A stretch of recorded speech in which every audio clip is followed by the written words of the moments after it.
Lala you wanted to be an ideal. हाँ। भाई को हटा दिया रास्ते से तूने। मैंने देखा है काफी बार, तो मुझे लाइन से दूर ही रहता है। बाकी लोग तेरे साथ पेसअप नहीं कर पा रहे, ये रीजन था अलग होने का? पता नहीं, ऐसे तो मतलब मैं बहुत मासूम हूँ। मासूम भी नहीं, मतलब ऐसे बेसिकली बोल रहा है गेम ईगो ज्यादा है उसमें। What is this man, he is using words like ego. है, अभी क्या कर सकते हैं। What's up everyone, welcome back. This is Krat and ये है BGMS सीजन 3 का शोडाउन।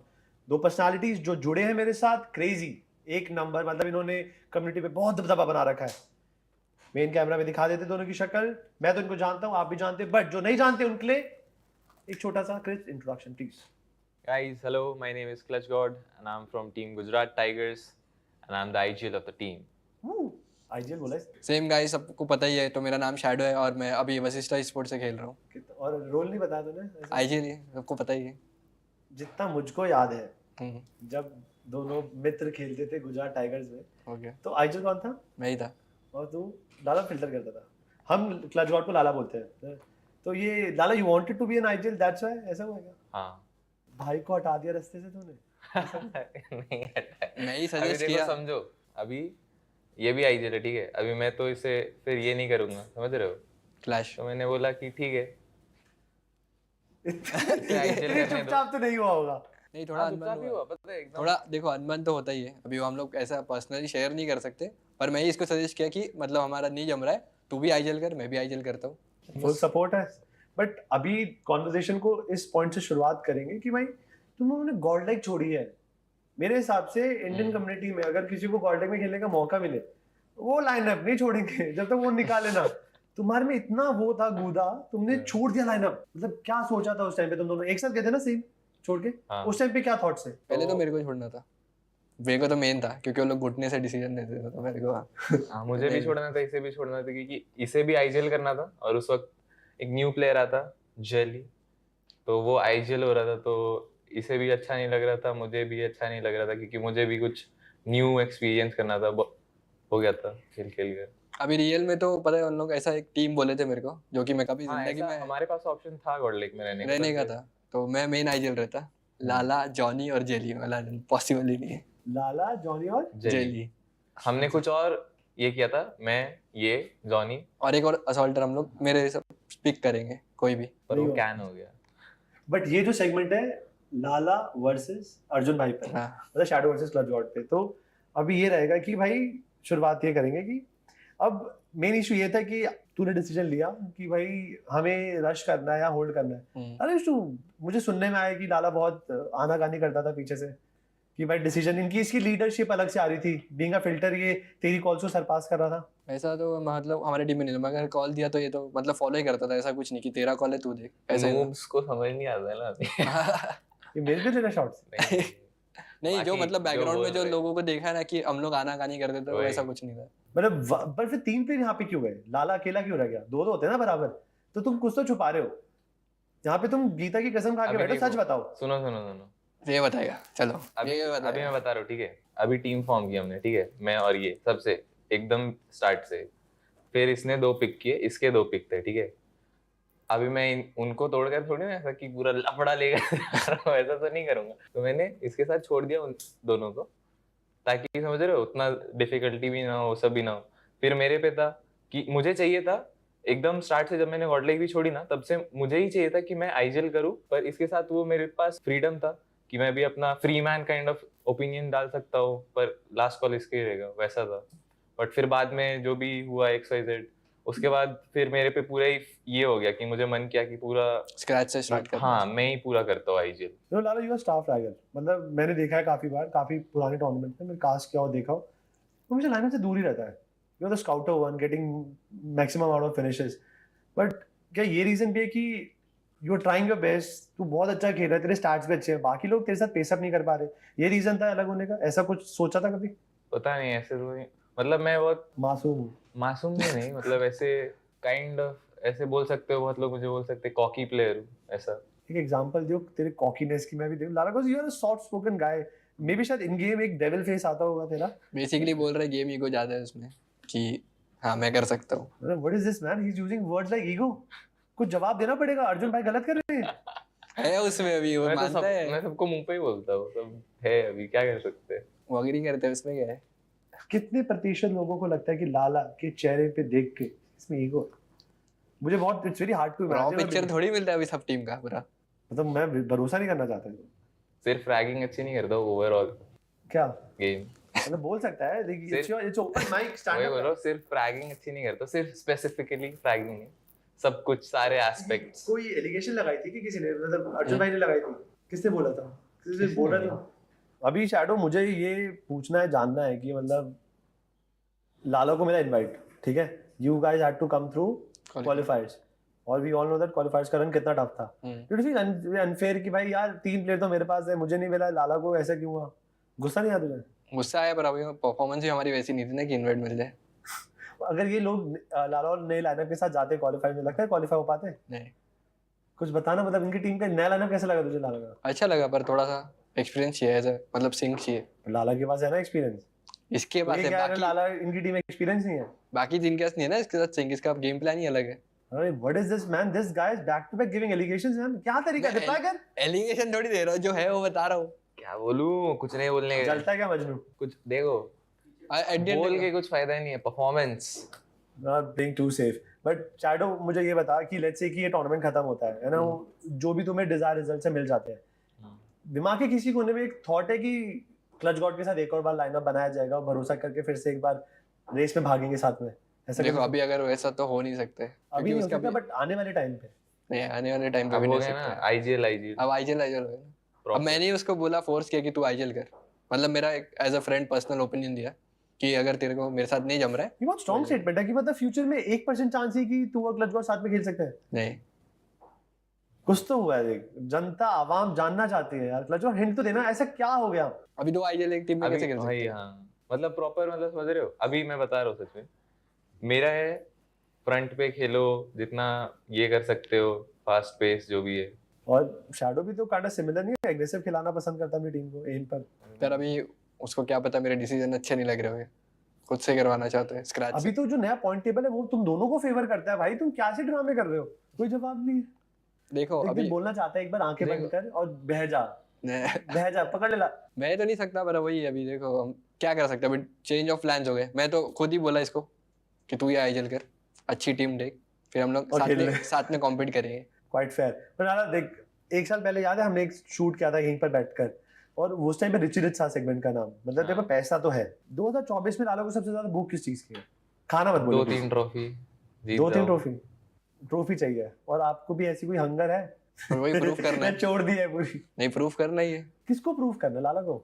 इस लाला हो गया, बेटा सबको ही, जिसको मुझे मतलब रन लेना है, रन 1 साल का पूरा डोमिनेशन वैसा। ये एक अच्छा सपना है आपका, कुछ ऐसा नहीं है? प्रूव ही करना है बस आपको। मुश्किल है अभी। सीजन 3 में क्या होगा ये बता दे। Looking for trophy, podium, top 5, top 10, क्या बोला? मतलब अभी डिपेंड करता है ना कैसे मैसेज जाते हैं, क्योंकि मैचेस भी बहुत कम है। मतलब स्टार्टिंग वाले क्वालिफायर थी, मतलब 4 गेम है, टॉप 18 आना है, कुछ भी हो सकता है। मतलब 24 में से टॉप 18 में तुझे डर लग रहा है अर्जुन? ये पर अपोलो, विस्की, मैक्स क्या कर? डर नहीं है मेरे को, कुछ भी हो सकता है। सीक्रेट है मतलब ये, this is a crazy incredible lineup भाई, इसमें भी डर लग रहा है तुझे? देखो like same thing willing you. कुछ लोगों के पास फैन वोट है, तो वो लोग कैसा भी खेल सकते हैं। हर टीम के पास फैन वोट नहीं होता। ये तो सच बात है। तुम दोनों के पास कम ऑडियंस है भाई। तुम अगर हम दोनों अभी समझो ठीक है, हम दोनों कोई ज्यादा फैन बेस वाले से टक्कर ले लिए तो क्या करेंगे? 6 टीम बाहर होगी, और उसमें से 2 हम रहे समझ लो, और 2 फैन फेवरेट रहे, तो वही हार गए। मैं ये क्या कह रहा हूं, तुम्हें शर्म आनी चाहिए कि इतने एक्सपीरियंस प्लेयर हो के तुम बॉटम 6 को क्यों सोच रहे हो? बॉटम 6 नहीं सोच रहे हम लोग, ये उनके पास एक सेकंड चांस है, तो वो लोग कैसा भी खेल सकते हैं, हम लोग ऐसा नहीं खेल सकते। मतलब वो लोग सोच रहे हो अगर उनको अभी चलो मर गए, चलो कोई नहीं, फैन बेस है, बचा लेगा। सोच रहे कि ना तो है, हम लोग वैसे थोड़ी खेल सकते। अभी हम लोग उनके साथ अटक गए वैसा ही खेल के, तो फिर क्या? यस ना, उन पे एक फ्रीडम है, मतलब यस ना, यस। वो तो टीम इजी है मारने के लिए, ऐसा कुछ इजी। बट एक तो एक्स पार्क से पंगे ले रहे हैं, और कौन सी टीम से? मतलब उधर बहुत बसड़ हो जाएगा कि तो अभी ऑलरेडी 2-3 टीम है ना, निकाल से गॉर्जन भी जाएगी, टीएक्स भी जाएगी। हां, केमिन भी है शायद। कौन सी? Venom game. मुझे सुनने में आया कि मिल्टा जाओ। मिल्टा में बहुत फन है आजकल। मिल्टा है, समझ में आ रहा है। मिल्टा में क्यों जाते हैं? मिल्टा में बहुत फन हो रहा है। 3 टीमें मिलेंगी तुम्हें, सेंसे मिलेगा, जेली मिल जाएगा। सोचा नहीं मिल्टा जाने का? हमारे यहाँ ऑलरेडी फन है सारे ड्रॉप्स पे, मेरे में तो सारे पे, कंटेनर पे भी हमको, हमारे मिनास मुझे वादे तो बहुत सारे करे गए थे तुम्हारी तरफ से कि बहुत फन होगा, पर ठीक है, लिटिल फन, थोड़ा सा ना मूड ठीक हो गया होगा, है ना? बट अभी आप इन सब लोगों को, जितने लोग देख रहे हैं, आप सबको बीजेएमएस में दिखोगे। कुछ बोलना चाहते हो अपने फैंस को कि भाई कितना सपोर्ट करें, क्या चल रहा है? आप कुछ मैसेज देना चाहो तो दे सकते हो। मैसेज तो ये रहेगा कि अभी क्वालिफाई करके आए तो ट्रस्ट रखो, अच्छा परफॉर्म करेंगे। इनवाइटेड हूँ bro.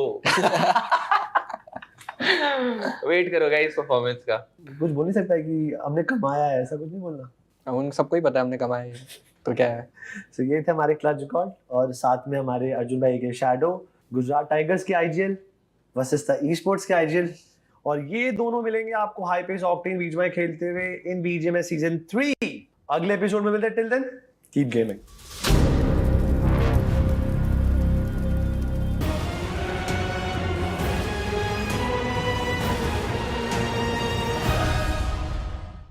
It's the final day of the playoffs, and yes, the bottom four are in a big panic. Welcome to Android BGMS Season 3, powered by Garnier's Men, where I'm going to be a hosting caster Necro, and John alongside with me on the panel, once again, will be the same guy. And now, as we know, the bottom four is in a big danger. And you look at the bottom four, you've got teams like Revenue Esports, Team Forever, that you did not really expect to see. I mean, again, we have been having a lot of discussions about that, right? But before we move forward, my name is Kadiat. Thank you so much for that. Yes, there are teams that we were not expecting to see. Team Forever out down there, Revenant Esports down there. There's also Team Z, which were kind of showing some signs of life. OneBlade as well. There's a big number of teams that you never wanted to see down. But yes, it seems like that the change in format with the removal of the bounty system, with the removal of the impact player, it has kind of impacted these teams a lot. Now listen, I mentioned just Revenue Esports and Team Forever. We did not really expect to see them down there. If you talk about Team Forever, somewhere down line, Team Forever was doing quite decent in the league stages, man. They were not doing too bad. They were not doing too good. They were there in the mid-pack. Unfortunately, they were not able to qualify in the top four, which is completely understandable. The lineup's still going through some major changes, considering there's two IGLs playing in there, right? Ovace and the man Ash himself. So there's going to be these two big mindsets colliding against each other. They would need some time to sort of iron out those issues, but I'm pretty sure just inside of this one single tournament, it's not going to be enough. I kind of agree with you on that point, because when there's a change in the entire ideology, in the entire playstyle, that requires a lot of practice, a lot of slow maneuvers, which most of these teams have not yet had, right? Even if you talk about the side of Revenant Esports too, we know that it was Sensei and the lineup was made around Sensei. So it still requires some time to try and refine it to bring it to a full 4v4 potential fight winning team. But you talk about the top four now. You've got teams like WSP in there, Team X Park. And speaking of Team X Park, listen, you remember in the league stage I mentioned, for some reason, I'm not really worried about Team X Park. I know what they're capable of, and I really think so they're going to make their way in the grand finals. Already at the top of the charts for WSP Gaming once again, back on the aggressive shoes, and that's why they're looking so good in the overall standings in the top two. Raven Esports, they have been dominating from the start, and even over here in the playoffs, they're doing really good. Carnival Gaming in the top four, I'm not surprised. True, indeed, because this team was definitely having some jitters all the way back during the survival week, but now it seems like everything has been set in stone. But on the other side of the spectrum now, we're seeing Vasista Esports, OneBlade, Revenant Team Forever. Now, the reason why that has happened is, I have to enlighten a lot of people out there, is because there have been a couple of points that have been offered just because of the compensation to Team Z. Oh, interesting. So Team Z is now once again up from the slumbers, and that's really good news. But keep this thing in mind. There's a major tie going on between these teams, right? So you never know who's going to be there in the bottom four. And speaking about teams in their past journey, I really feel like in this playoffs, Team G might just be seen in the bottom four at the end of the entire competition. I might be sounding a little bit too harsh, but that's what the stats say. I would not deny that, because again, with the way how they take those 4v4 fights, with the way how they're still trying to figure out as to how they really want to enter inside the circle and all those issues, I think so it eventually comes down to how you need to win those engagements. That's where the thing lies. And yeah, Team Z is struggling at that, but at the same time, I think so Team Forever is also a team that have yet to show a good 4-on-4 fight. Hands down. I mean, Team Forevers, they're not really going for those flashy plays. They're not really going for the aggressive maneuvering. True. And that's something that's working against them. At least on the day one, all 4 games that we saw this team play, Team Forever was not really able to outrule the opponents in no matter what aspect you see them. And if you look at the head-to-head between League Week and the playoffs, now you talk about the power play finishes, they haven't really prioritized as many compared to the League Week. You move on towards finish points, of course there were more in the League Week considering they played more games, but over here they've only got 2.5, so that's a major dip right there. Absolutely. Even I mentioned about that yesterday, that all the bottom 4 teams, they are currently in a scenario where they're not even getting 3 finishes in every single game. Now that is a big sign of concern, because if you want to move up forward, you need to have at least 4 or 5 in your bag. And a couple of them really need to be in the power play itself to try and gather those extra bit of points, because 10 is the average that we all have been seeing throughout the league, throughout those stages, and Team Forever is now struggling to reach that mark. I mean, Team Forever, they have showcased some glorious moments, but they've never been one of those flashy teams, right? Just like Vasista Esports in the league stage. If you remember, Vasista Esports was so flashy, man. At least in the survival week, they were doing so good. Yeah, in the domination week, Vasista Esports, they lost their top 4 slot, and now they're over here in the playoffs. But for some reason, I still feel that semblance. I still feel that stability, where knowing the fact that Vasista Esports will probably be there in the grand finals at the end of the day. Because there's still a big tie, as I mentioned, on the latter half of the board. Even Team Z is in a big danger. True, I mean, but again, there's this one big thing that I always mention, and which we also talked about early on, right? Because now, since there's absolutely no bounty system whatsoever, there's no way for you to get those 10 additional points, which would normally help you get a big leap into that leaderboard itself and move up forward. But I think so, again, as you mentioned about the teams that you think can actually make it up forward, even I think so Vasista Esports should be able to move up with the way how they have been playing. For Team Forever, the experience is there in their team. Ash knows his things, but whenever it comes down to those important moments, and you know what I'm talking to you about, that's when I feel that sometimes it just slips out of the hand. Yeah, it's all about finding that crucial timing, right? And that's when Team Forever sort of do tend to struggle. I mean, you've got Ash, you've got a man like OS2, and as I mentioned, it's 2 big minds colliding in one single lineup. And the similar thing could have been seen in the lineup of Mogo Esports too, where they're recently struggling. Yeah, now in the playoffs, they've got the proper playing 4, but if you talk about the domination week and the league week, I mean, that's where you saw Mogo Esports play a little bit more defensive stance. They were not really going for those firefights anymore. Still the same Mogo Esports is being repeated over here. But then talk about another defending team. You've got Revenue Esports on the screen, right? With 0.9 power play finishes in the league week. And if you talk about the playoffs, it's 0.8. So once again, Revenue Esports isn't really one of those teams that likes to go aggressive off the rip.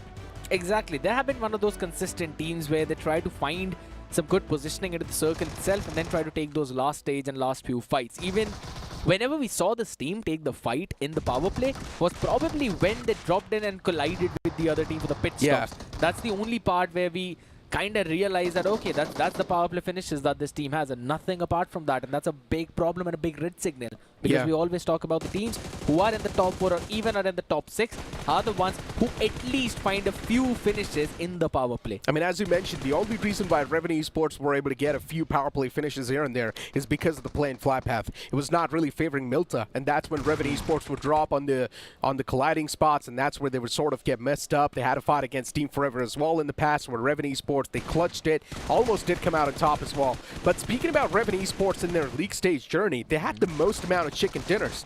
And the only reason why Revenue Esports isn't able to perform in playoffs, now, don't get me wrong, this is just me and this is what I think, is because in the playoffs, teams are playing a little bit more passive compared to the league weeks. Because in the league week, you had the bounty system, you also had the impact player in the weekends, so teams had all the opportunity to go super aggressive in the power play. But now those 2 rules are taken away, and that's why teams are trying to play for that finishing blow. They're playing for that chicken dinner. That's why you see a lot more teams alive in the final few zones, and that's where Revenue Esports is struggling to find that proper rotation. I would 100% agree with you in all that situation, but you know, there's another person who likes to analyze a lot. So, you know, it's time to throw it to the icebreaker, and Ice is not here. BGMI के हर game में सिर्फ 2 पहलू होते हैं, या तो आपके पास जीत आती है यानी चिकन डिनर, या फिर आप उससे कुछ कदमों से पीछे रह जाते हो। पिछले कल हीरो एक्सट्रीम गॉडलाइक की तरफ से ऐसा ही कुछ देखने को मिला, जब मल्टीपल इंस्टेंसेस पर चिकन डिनर उनका था, लेकिन वो चिकन डिनर से थोड़ा सा दूर रह गए। ऐसे में 2 इंपॉर्टेंट फाइट्स हो जाती हैं, 2 इंपॉर्टेंट मैप्स हो जाते हैं। एक मिरामार, जो कि कल का इकलौता मैच था मिरामार का, और एक आखिरी इरांगल। पहले बात करेंगे मिरामार की, जिस तरीके से उन लोगों ने पोजीशन बना रखी थी। यहाँ पर आप देख सकते हैं कि ये सारे खिलाड़ी खुद को किस तरफ से सिचुएट करके रखे हुए थे। फाइट्स लेनी है, मल्टीपल फाइट्स लेनी है, और उन मल्टीपल फाइट्स के अराउंड आपको अपना मूवमेंट बनाना है, और यही मूवमेंट बनाने की कोशिश और शुरुआत प्लेयर्स ने करी, जहां पर इनके सामने आईकू सोल की चुनौती आकर के बैठ चुकी थी। जरूरी थी ये चुनौती पार पाना, और इस चुनौती के साथ साथ इनको आमने सामने और बाहर का एरिया भी देखना, जो बिल्कुल सामने से इनको प्लेयर्स दिक्कतें दे सकते हैं। आपको पता है कि आप एकदम सामने भी देखोगे और साइड लाइंस में भी देखोगे। मल्टीपल फाइट्स मल्टीपल एरिया से आपको कन्फाइन कर सकती हैं, और वही चीज यहां पर हो रही थी। इस पूरी सिचुएशन के अंदर अगर इसको थोड़ा सा तेज करें इनकी मूवमेंट के अराउंड, तो आप देख सकते हैं प्लेयर्स धीरे धीरे मूव करना शुरू किए हैं, धीरे धीरे एक दूसरे के अगेंस्ट जाना शुरू किए हैं। एक तरफ TX की फाइट हो रही है, लेकिन कार्निवल के वो प्लेयर्स हैं जो कि अभी भी अपने लिए अच्छा एरिया और अच्छी फाइट्स बना करके बैठे हैं। इसका एक फायदा कि आप सीधा रेवन और TX इन दोनों टीम्स को देख सकते हैं, इन दोनों टीम्स के अगेंस्ट फाइट ले सकते हैं। वहीं पर हीरो एक्सट्रीम गॉडलाइक आईकू सोल के अगेंस्ट फाइट ले रही है, जो कि बहुत ज्यादा जरूरी था क्योंकि यहां से आपको निकल करके आना है। इनफैक्ट अगली अगर फाइट के अंदर हम लोग बात करें, इसी फाइट के एक अगले पहलू पर अगर हम लोग बात करें, तो हीरो एक्सट्रीम गॉडलाइक के प्लेयर्स जैसे ही आगे मूव करना शुरू करते हैं, इनके सामने आईकू सोल के वो खिलाड़ी आ चुके हैं। इस चीज को जस्ट यहीं पर हम लोग रोकेंगे और इस तरीके से हम देख सकते हैं जॉनथन डाउन हो चुके हैं। हीरो एक्सट्रीम गॉडलाइक के बाकी प्लेयर्स को अंदर की तरफ को आना है। पंक ने एक अच्छा मूव किया, वो मूव ये था कि थोड़ा सा आगे की तरफ को जाएं, सारा ध्यान ये बांट सकते थे अपने ऊपर और बाकी प्लेयर्स के ऊपर। इनफैक्ट आईकू सोल के, हीरो एक्सट्रीम गॉडलाइक के प्लेयर्स और दूसरी साइड से कार्निवल के प्लेयर्स दिक्कतें दे जरूर सकते थे। हालांकि ऐसा हो नहीं पाया क्योंकि जो पूरा सिचुएशन है वो ये था कि आईकू सोल पूरा सिचुएट हो चुकी थी हीरो एक्सट्रीम गॉडलाइक पर और कार्निवल के प्लेयर्स भी सही मौके पर आए। अब यहां पर अनसंग हीरो बैकलाइन से हेक्टर बन करके रह जाते हैं, because that individual is on the other side. वो वहां से कांस्टेंट प्रेशर बना सकता है आपके ओपोनेंट्स के ऊपर और आपकी टीम के लिए पॉइंट्स निकाल सकता है। सबसे पहली चीज, पूरा ये ओपन एरिया है, इस ओपन एरिया में मल्टीपल फाइट्स आपके ऊपर आ सकती हैं, मल्टीपल तरफ से स्प्रे आ सकते हैं और अभी भी 5 टीमें जिंदा हैं, मतलब 5 अलग अलग तरीके से, 4 अलग अलग तरीके से आपके ऊपर डैमेज दिया जा सकता है। कार्निवल के प्लेयर्स खुद को सिचुएट करके रह चुके हैं, हीरो एक्सट्रीम गॉडलाइक के प्लेयर्स अंदर आना है, जॉनथन डाउन हो चुके हैं, प्ले जोन उनको ले जाएगा, बट जी गॉड एंड एडमिनो ये यहां पर सर्वाइव कर रहे हैं। आईकू सोल पूरा ध्यान इसी जगह पर बना करके बैठे और ये इधर ही मूव करना शुरू कर चुके हैं, जो काफी ज्यादा सही सिचुएशन है ऐसे में। और वो पत्थर एक अच्छा कवर हीरो एक्सट्रीम गॉडलाइक के प्लेयर्स के लिए बनाता है, बट जैसे ही वो कवर बनता है उसी समय पर आईकू सोल के नकुल यहां पर आ जाते हैं। एडमिनो एक स्मोक के सहारे खुद को रोक करके बैठे हुए थे। ये एक अच्छा डिसीजन था उनके द्वारा क्योंकि इस स्मोक के अंदर वो उस व्हीकल के अंदर बैठे और जैसे आईकू सोल का अगला खिलाड़ी पहुंचा उसी समय एडमिनो बाहर निकले फाइट लेने के लिए। लेकिन जब तक वो बाहर निकले, the unsung hero the Hector play started happening और उस चक्कर में हेक्टर ने काफी आराम से इनफैक्ट ये फाइट ली और अपने लिए ये गेम निकाला। दूसरे एंगल से भी अगर देखिए किस तरीके से हेक्टर दूसरे एंगल पर थे, वहां से उन्होंने फाइट ली, एडमिनो बाहर निकले, नकुल की एचपी उतनी थी नहीं, 1-2 शॉट्स के अंदर दोनों खिलाड़ी टेक डाउन हो सकते थे। वही ओवरऑल सिचुएशन हुई। कार्निवल के प्लेयर्स, उनके पास मैन एडवांटेज है, सैंडविच अच्छे से कर सकते हैं एंड वही हुआ। बट ये थी ऑब्वियसली मिरामार की कहानी। एरांगल की कहानी काफी अलग बन गई क्योंकि वहां पर पंक की तरफ से एक अलग मूव आया। हालांकि मैन एडवांटेज टीम एक्सपार्क के पास था। उस मैन एडवांटेज की अगर बात करें, थ्रोएबल्स मल्टीपल किए गए। इन मल्टीपल थ्रोएबल्स का एक ही फायदा है कि भाई पहली चीज विजन ब्लॉक होगी और खिलाड़ियों का आगे की तरफ को मूवमेंट ब्लॉक हो जाएगा क्योंकि बहुत सारे ग्रेनेड्स किए जा रहे हैं जो कि यहां पर डैमेज दे रहे हैं। इस पूरी सिचुएशन के अंदर ऑब्वियसली ये जो पूरी फाइट है, इस फाइट के अंदर एक खिलाड़ी स्प्रे गॉड आगे गए, जो बहुत अच्छा डिसीजन था। उनका आगे जाना डेफिनेटली चीजें काफी ज्यादा खराब करता है बिकॉज पंक को अपने टीममेट के साथ पहुंचने का मौका नहीं मिला। जॉनथन अकेले खिलाड़ी यहां पर सर्वाइव कर रहे थे, पंक ने एक प्लेयर को डाउन किया लेकिन वो भी इंस्टेंटली टेक डाउन हो चुके थे बिकॉज ये पूरी फाइट 1 on 3 की बन चुकी थी। एक तरफ से स्प्रे आएगा तो 3 तरफ से आपको देखा जाएगा। इंपॉर्टेंट चिकन्स मिस हुए हैं, लेकिन आज की कहानी किस तरीके से हीरो एक्सट्रीम गॉडलाइक लिख पाएगी, देखना दिलचस्प होगा। I mean, it's not about getting the chicken dinners, though. That's what I think, right? It's all about being able to survive, make it in the top 12, and then just try and qualify for the grand finals. And I'm pretty sure Godlike will easily do that because they're already there in a really good spot in the overall standings. And for the grand finals, that's when the top position will matter. That's when every single chicken dinner and the finishes will matter. But for now, let's move on to a short break. Don't go anywhere. We'll be right back.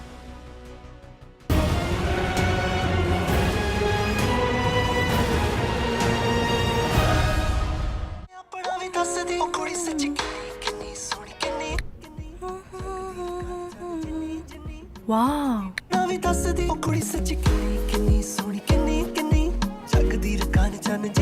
Circle to search. Only on Android. Red Bull gives you wings. Everywhere I go, dirt and pollution dull my skin. Garnier Men Turbo Bright Double Action Face Wash. 2x brightening power. With charcoal and vitamin C, deeply cleanses dirt and pollution to fight dullness for instantly bright skin. Garnier Men Turbo Bright Double Action Face Wash. Try the #1 men's face wash in India by Garnier Men.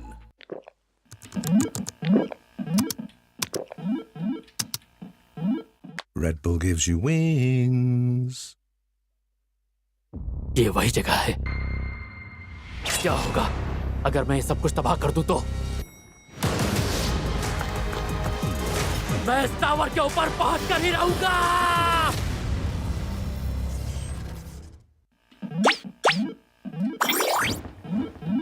Red Bull gives you wings.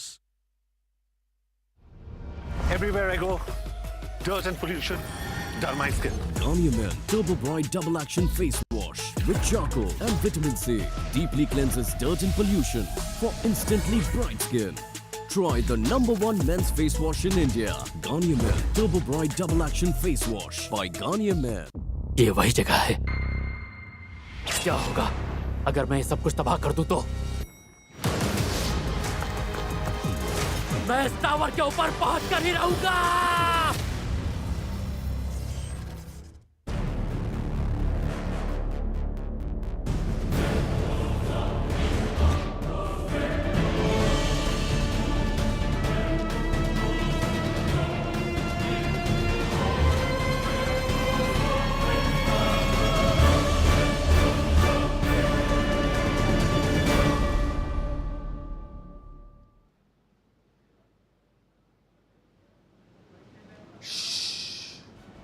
सुन रहा है? ये खामोशी है। ये खामोशी है उस तूफान के पहले की खामोशी, क्योंकि आज हमें पता है 4 टीमें तो वापस जाने वाली है। सोचा तो नहीं था वो 4 टीमें ये होंगी। बिकॉज जैसी शुरुआत चल रही थी लीग स्टेज के अंदर, जो परफॉर्मेंस आ रही थी, मुझे लगा था ये टीम आराम से निकल जाएगी टॉप 4 में। एटलीस्ट कल का दिन बढ़िया करेंगी। Manu, I can feel the tension in the air, क्योंकि 2 दिन का playoffs, today is the final day. कल हमने किस लाइन के साथ शुरुआत की थी? व्हाट डिड वी से? कि रेवरेंट टॉप करेगी, टीम फॉरएवर चेस करती हुई दिखेगी, बड़े नाम आपकी एंटिटी होगी, वशिष्ठता होगी, ये कुछ अच्छा करेंगे। डर का माहौल बना हुआ है, और आज वो डर जो है वो कुछ टीम्स हद से ज्यादा महसूस कर रही होंगी। Bro, first, how does a team that got 5 chicken dinners even find themselves at the very bottom of the table? ये सवाल ना हम से सब पूछ रहे हैं, आवाम पूछ रही है, हमारे एक्सपर्ट्स भी पूछ रहे हैं कि भाई रेवरेंट कैसे बॉटम पे हो सकती है। ये एक सवाल है जिसका जवाब इन 4 गेम्स में मिलेगा। चल ठीक है, प्रेडिक्शन टाइम। ओके, यूजुअली हम ये करते नहीं है, लेकिन आज prediction time. Manu, you have been here, तूने हर सीजन देखा है of the Android BGMS powered by Garnier man. क्या लग रहा है वो कौन सी 4 टीमें हैं जो अपनी फ्लाइट की, ट्रेन की या जहाज की टिकट कराने वाली हैं? व्हाट डज योर हार्ट से? ये स्टेज, ये महफिल, ये मौका बिल्कुल सही नहीं है जवाब देने का, बिकॉज आई वांट कि सारी टीम्स अच्छा खेले, जो बेस्ट है वो डिजर्व करती हैं आगे जाना। बट अभी बॉटम में से मत पूछो Suren, please. Alright folks, this is the Android arena. 4 टीमें ऑलरेडी ग्रैंड फिनाले के लिए पहुंच चुकी हैं। They are going to be in action 2 days from now. लेकिन आज 4 टीमों को हम कहने वाले हैं अलविदा। 12 टीमें करेंगी प्रोग्रेस, लेकिन जो 4 टीम्स हैं उनमें से 2 टीम से आज हम बात करने वाले हैं, बिकॉज उनकी नैया इस महा तूफान में फंसी हुई हैं। Team forever and revenant. तो एक काम करता हूँ मेरे भाई, रेवेनेंट तो यहीं बैठी है, ओके, और मेरी उम्र के हिसाब से I can't walk up till there, तो आप जाके बात करें टीम फॉरएवर से। मैं तब तक सेंसे से अपनी बातें जो हैं वो खत्म करता हूँ। ऑलराइट, सेंसे तो यहीं पे बैठा हुआ है भाई। सॉरी, आई नो सारी प्रैक्टिस चल रही है, and practice makes man and team perfect. Thank you, खड़े हो गए आप। 5 चिकन डिनर्स, और अभी जैसा क्रैट ने बोला, सबके जहन पे यही सवाल है, हाउ डज ए टीम जो 5 चिकन डिनर निकाल जाती है, वो अब इस कंपटीशन में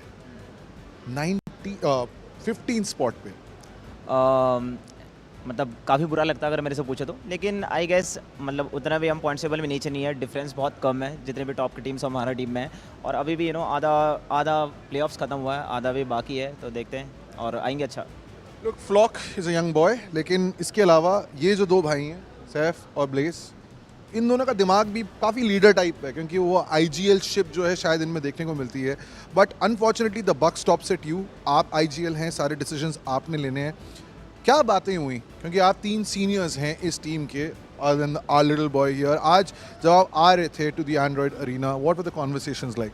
कॉन्वर्जेशन हमारी ज़्यादा हुई नहीं। सबसे बढ़िया बात जो थी, हमें पता था कि हमने कहाँ पे मिस्टेक्स करी है और आज वो नहीं करने। जो छोटे छोटे हमने बेसिक्स में चोक करा है, आज वो नहीं करना है। और बाकी 5 चिकन लिए तो क्या पता 4 गेम में 1-2 चिकन और आ जाए।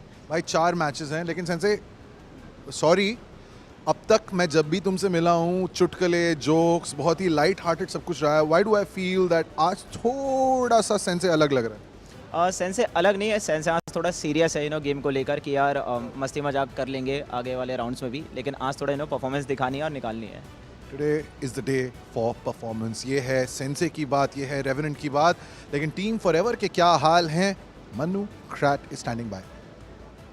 मैं अभी ऐश के पास आया और बड़ी क्यूट सी चीज मिली। ये पूरी मेहनत दिखा रही है कि सब कुछ तैयारी है, बट ऐश ब्रो मेरे चीते, कल क्या किया ये? कल मतलब थोड़ा लक हमारे फेवर में नहीं था। कई हॉट ड्रॉप्स हमने लिए जिसमें हमें गन ही नहीं मिली अपेरेंटली, एंड लास्ट मैच गाड़ी नहीं मिली, 2 मैच गन नहीं मिली, तो अब क्या ही बोल सकते हैं, आज है हम पे। अभी सवाल ये है ना, शर्मा हो गया, फिक्सेस, एवरीबॉडी इज टेंस की one of the consistent team हमारी है भाई टीम फॉरएवर, और जब सबसे ज़्यादा ज़रूरत थी परफॉर्मेंस नहीं आई, उसका क्या क्लैरिफिकेशन है? मतलब 50% डन हुआ है, 50% आज बाकी है, तो आज देखते हैं। मतलब आप लोग देखो, हम तो परफॉर्म करेंगे। हम देख ही रहे हैं, बट देख जाने से पहले हल्के से जो घाव है ना खुरो दूंगा मैं। एक पॉइंट की जो इम्पोर्टेंस है ना, तेरे से ज़्यादा कोई नहीं जानता। सो आज डू और डाई सिचुएशन है तेरे लिए, कितना तैयार है उसके लिए? हमारा प्लान गेम प्लान पूरा रेडी है कि चारों मैच कैसे खेलने हैं। एक खराब गया, 2 खराब गए, स्टिल मतलब 2 मैच हम पे मिलेंगे। मतलब हर एक मैच का प्रॉपर यूज़ करना है, हर एक मैच में मैक्सिमम पॉइंट्स गेन करने हैं ताकि हम टॉप 12 सिक्योर कर पाएँ। गुड लक ऐश, गुड लक, सुपर गुड। ये आपकी प्रॉपर्टी है, ये थे हमारे ऐश फ्रॉम टीम फॉरएवर। अब चलते स्टूडियो पे, देखते हैं हमारे बॉयज़ को क्या कहना है। I mean, the boys definitely do seem ready, man. Team Forever, you've also got Revenue Esports Sensei a little bit more in that serious mood this time. He does not want to mess around, which makes a lot of sense, right? I mean, Revenue Esports, from getting the most amount of chicken dinners, now nothing, pretty much just lingering somewhere in the bottom 4. And that's something that Revenue Esports would not want to have. As a banner too, they would not want to have on themselves. Moving on towards the prize pool, what's exactly on the line in the BGMS Season 3? It's going to be 1 crore rupees, from which the champion team will be getting 55 lakhs. Now that's what you call a lion's share.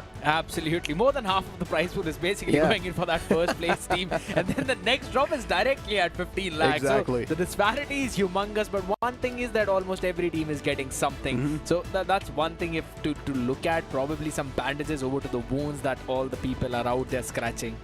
Hey, but you know what? Speaking about some of the more teams that we sort of expected to see there in the bottom 4, one's going to be Team Z. Yes, right now they're not there in the bottom 4, but still you cannot really ignore the fact that they're tied up with the team that is there on the bottom 4. So that's going to be a big concern moving it forward. And especially in general, if you're there in the bottom 4, imagine the amount of mental stress that's going to be there. But you know what? Something that's definitely going to be the stress reliever for the audience is going to be this beautiful and wicked looking trophy. Just look at it, man. Looks so beastly. And you've got the top 4 players, that's the most wicked players, who might just be able to get their hands on this trophy. Now, do you think that because AK is playing a few extra matches out there, let's be specific, 8 extra matches, he might actually have a big lead over Beast? No, that's not going to be counted over here, man. Come on, you're supposed to know this. I know, It's not going to be counted in the most wicked players' performance. But as you move on towards the schedule of the day, we're going to kick things off with Erangel, Sanhok, Miramar, and Erangel. Once again, as the cycle repeats itself, we're going to end things on Erangel. And this is where the schedule gets really spiced up. Second map has always been super exciting. We saw a little bit of that glimmer yesterday as well, where Sanhok brought in so much aggression. Exactly, and that aggression is something that we all love to see, and that's one of the main road to success for all of these teams, because the Sanhok was for Mogo, but this time it's going to be different maybe. I'm really excited to see. Hey, but what's not going to be different, that is going to be the device these players are performing on, that Samsung Galaxy S24 Ultra. Before now, it's time for us to toss to a short break. Don't go anywhere, we'll be right back with the Game 1.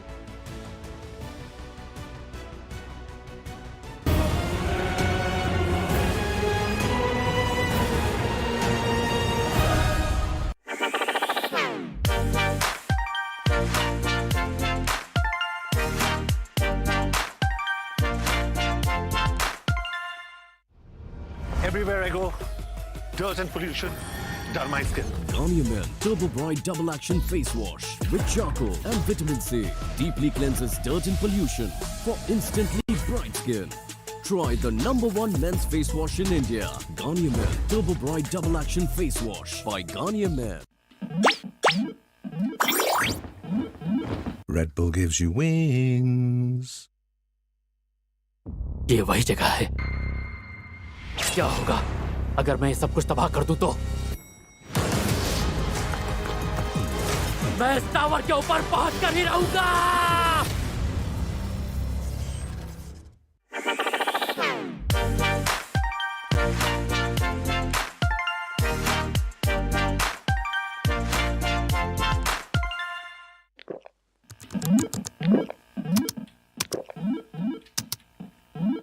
Red Bull gives you wings.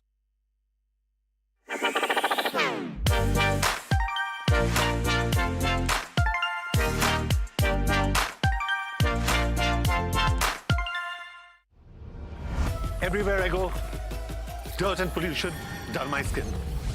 Garnier Men Turbo Bright Double Action Face Wash. 2x brightening power. With charcoal and vitamin C, deeply cleanses dirt and pollution to fight dullness for instantly bright skin. Garnier Men Turbo Bright Double Action Face Wash. Try the #1 men's face wash in India by Garnier Men. Red Bull gives you wings. ये वही जगह है। क्या होगा अगर मैं सब कुछ तबाह कर दूं तो? मैं इस टावर के ऊपर पहुंच कर ही रहूंगा।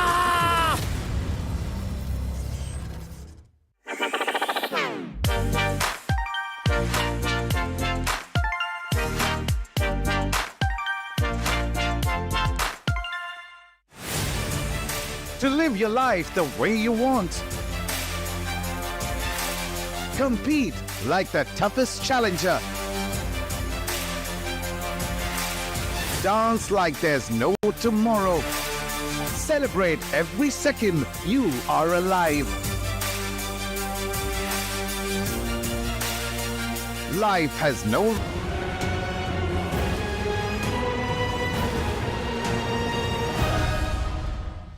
TVS Raider is our mobility partner, and it's not just all about looks. There's a Smart Connect version with 99 connected features, and guess what? It apparently comes with a 5-inch TFT screen. Isn't that super wicked? Indeed. And you really need a lot of those connections within your team as well to make sure that you qualify in the top 12 for the grand finals itself, because the pressure is at an all-time high, and we can see it from the faces of the players themselves, who are not just in the bottom 4 but all the way in the bottom 6. Bottom 4 will be eliminated, as you mentioned. A final chance, final day, final 4 games left in your hands, and you might as well call these final 4 games as your lifelines. Godlike doing decent for themselves. They're still there, at least somewhere in that 12th spot or somewhere around that 12th spot. Before Godlike to be there in a solidified spot, they need a better performance.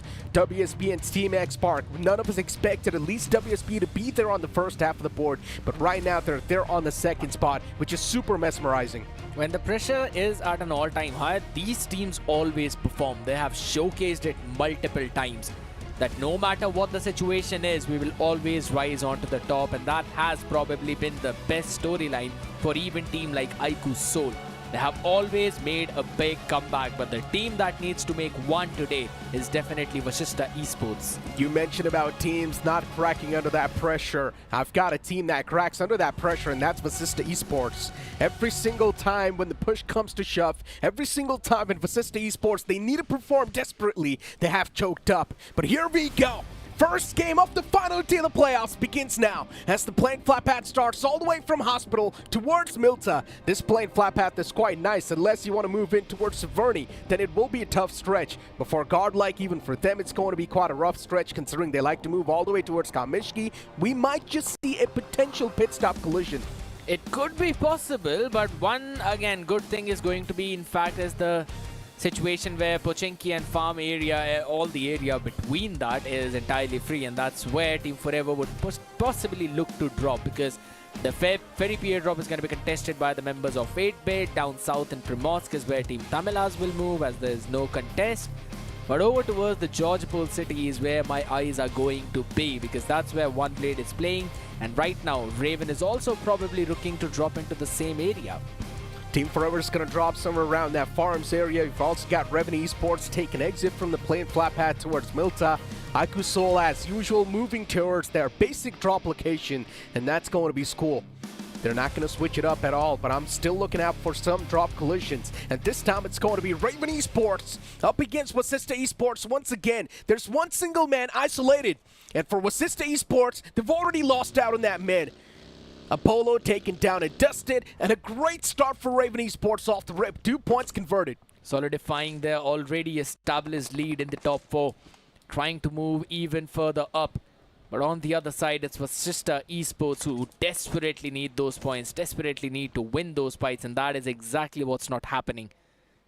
You could talk about some things that are bad, and for Wasista Esports, it is losing onto the man like Apollo. With the amount of fragging potential, the amount of assaulting this guy brings on the table, yeah, he's really the guy you want to have in those last few circles.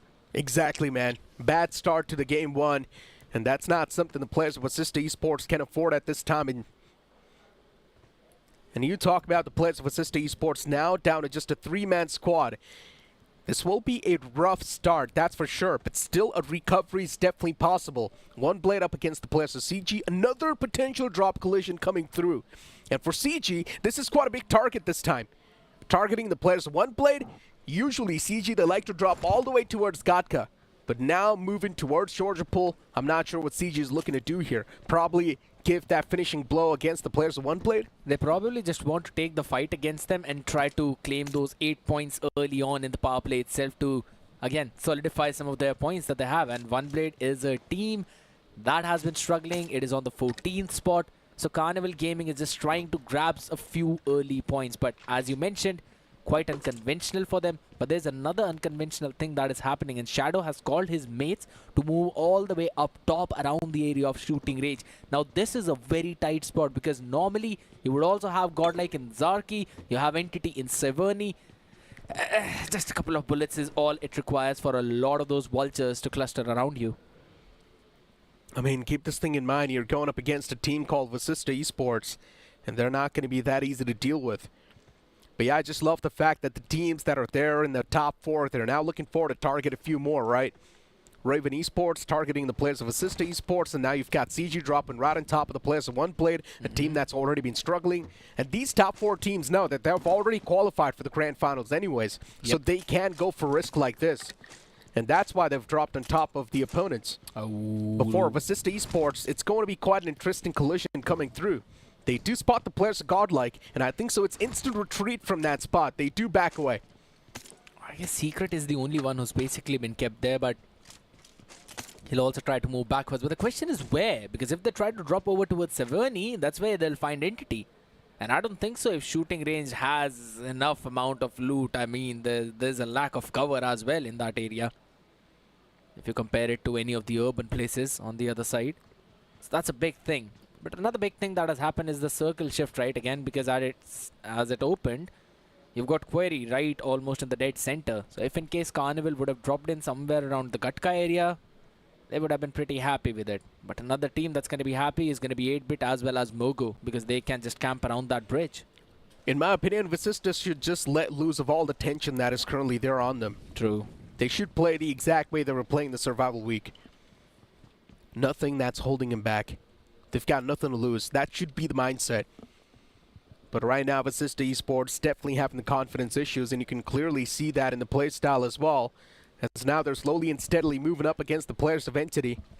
This collision will be exciting too, considering Entity, they have been facing quite a bit of troubles in that drop location towards Severny. Yesterday we saw Godlike move there as well. Even Entity was right there. You also saw Wasista Esports come for that third party. Then even Iku Soul wanted a bit of piece of that pie. So yeah, it's definitely quite a hell mark. And the one who actually came out on top in all of those engagements was Team Xpac. Yep. Finding the perfect opportunity for that third party of Entity and Godlike.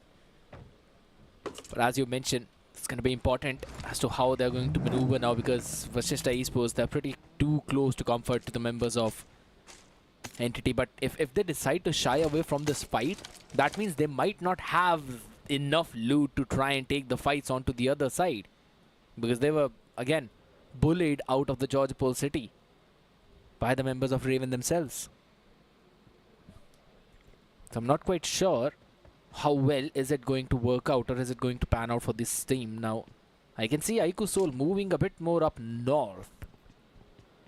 That is pretty interesting maneuver. Maybe they just want to stop any other team that wants to move down south from all of the above locations. I mean, that's what Aiku Soul's been doing, right? Even yesterday, they moved up north towards Severny to try and third party.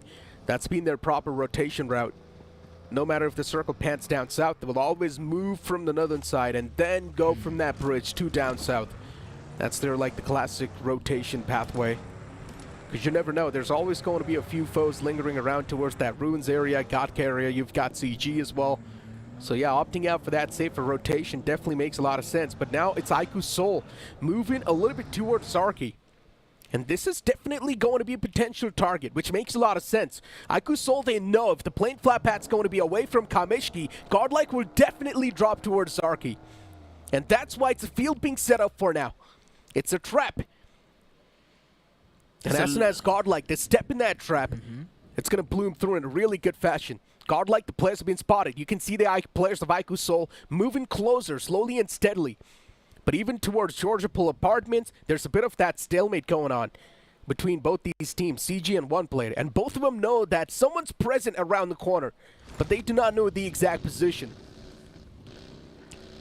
And as you mentioned about Aiku Soul, right now, as you mentioned, these are the chasers. They always go in like a hunting pack of wolves and then chase out the people. That's what they are doing right now. Moving all the way behind. And the members of Godlike, they might end up in a big sandwich because there's entity up in front in Severny who will try to take a piece of that pie. And you already have Team Aiku Soul chasing you down. You cannot forget about Vasista Esports too, the Wounded Lions. And they would definitely want to take the advantage of the power play, considering they've already lost down one player. They would need some compensation points. And here we go. The fight escalates this time, and it's the players of Godlike to come out on top. They've already strike down two players. Godlike with a major man advantage, and Aiku Soul being slapped down slowly and steadily. Godlike, they pretty much do prevail in this fight, as Aiku Soul now just down to a two-man squad, and they back away from this entire fray. But still, you do see Somai around that entire area.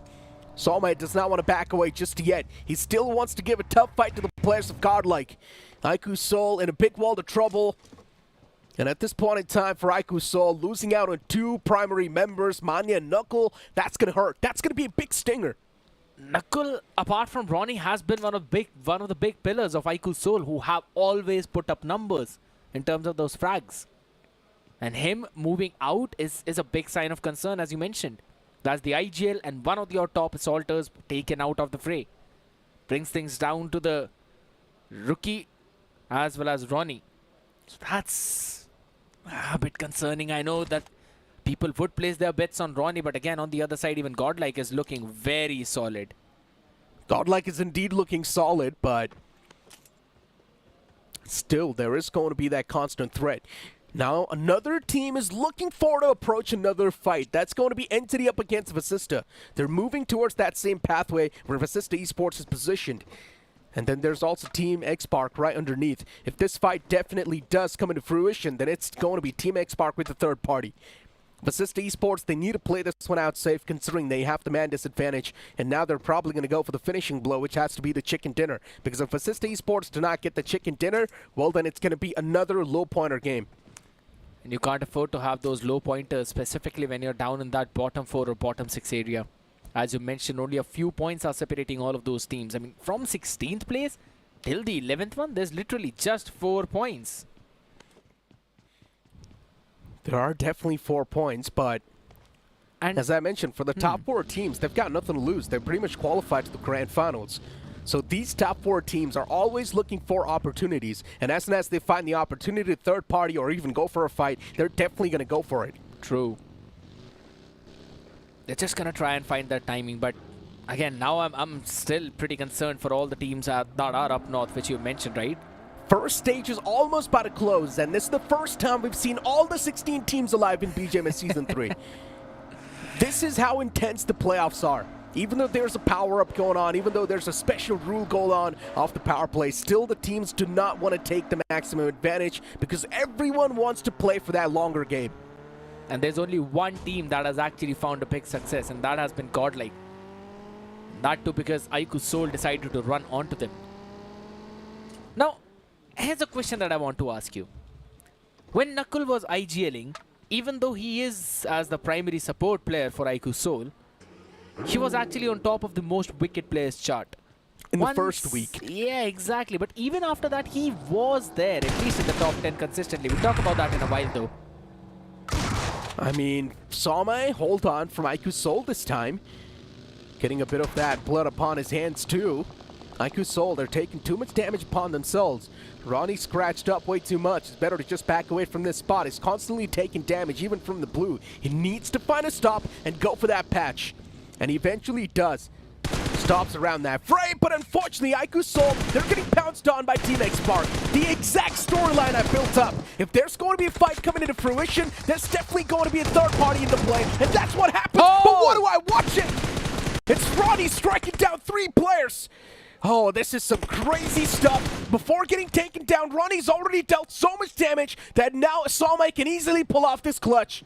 It's a one-on-one, but a third party from Revenant, it's going to make it a little bit more easier for Aiku Soul, but also tough at the same time. Aiku Soul in a big world of trouble. The last man's almost on the verge of being converted. And now, there we go. Samraj just driving around that area. He knows there's someone in the smoke, and eventually the shots will be connected. And just like that, the last man of Aiku Soul has been eliminated too. Even Team X Spark not in the game anymore.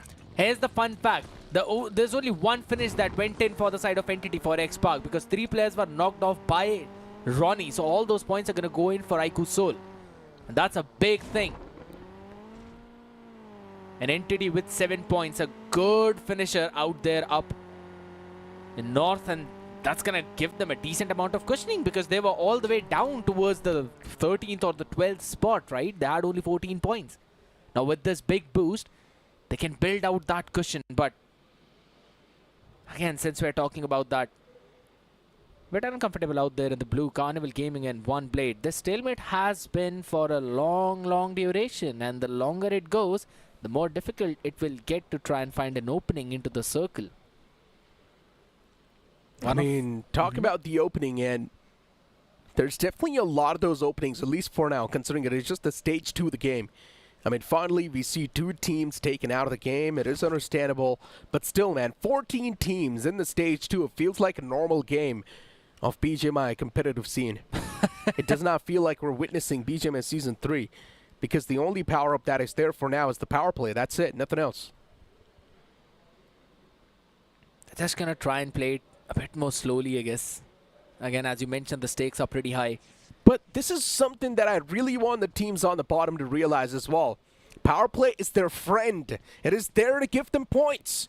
But still the bottom teams are not taking advantage of that power play system. Just not taking the risk.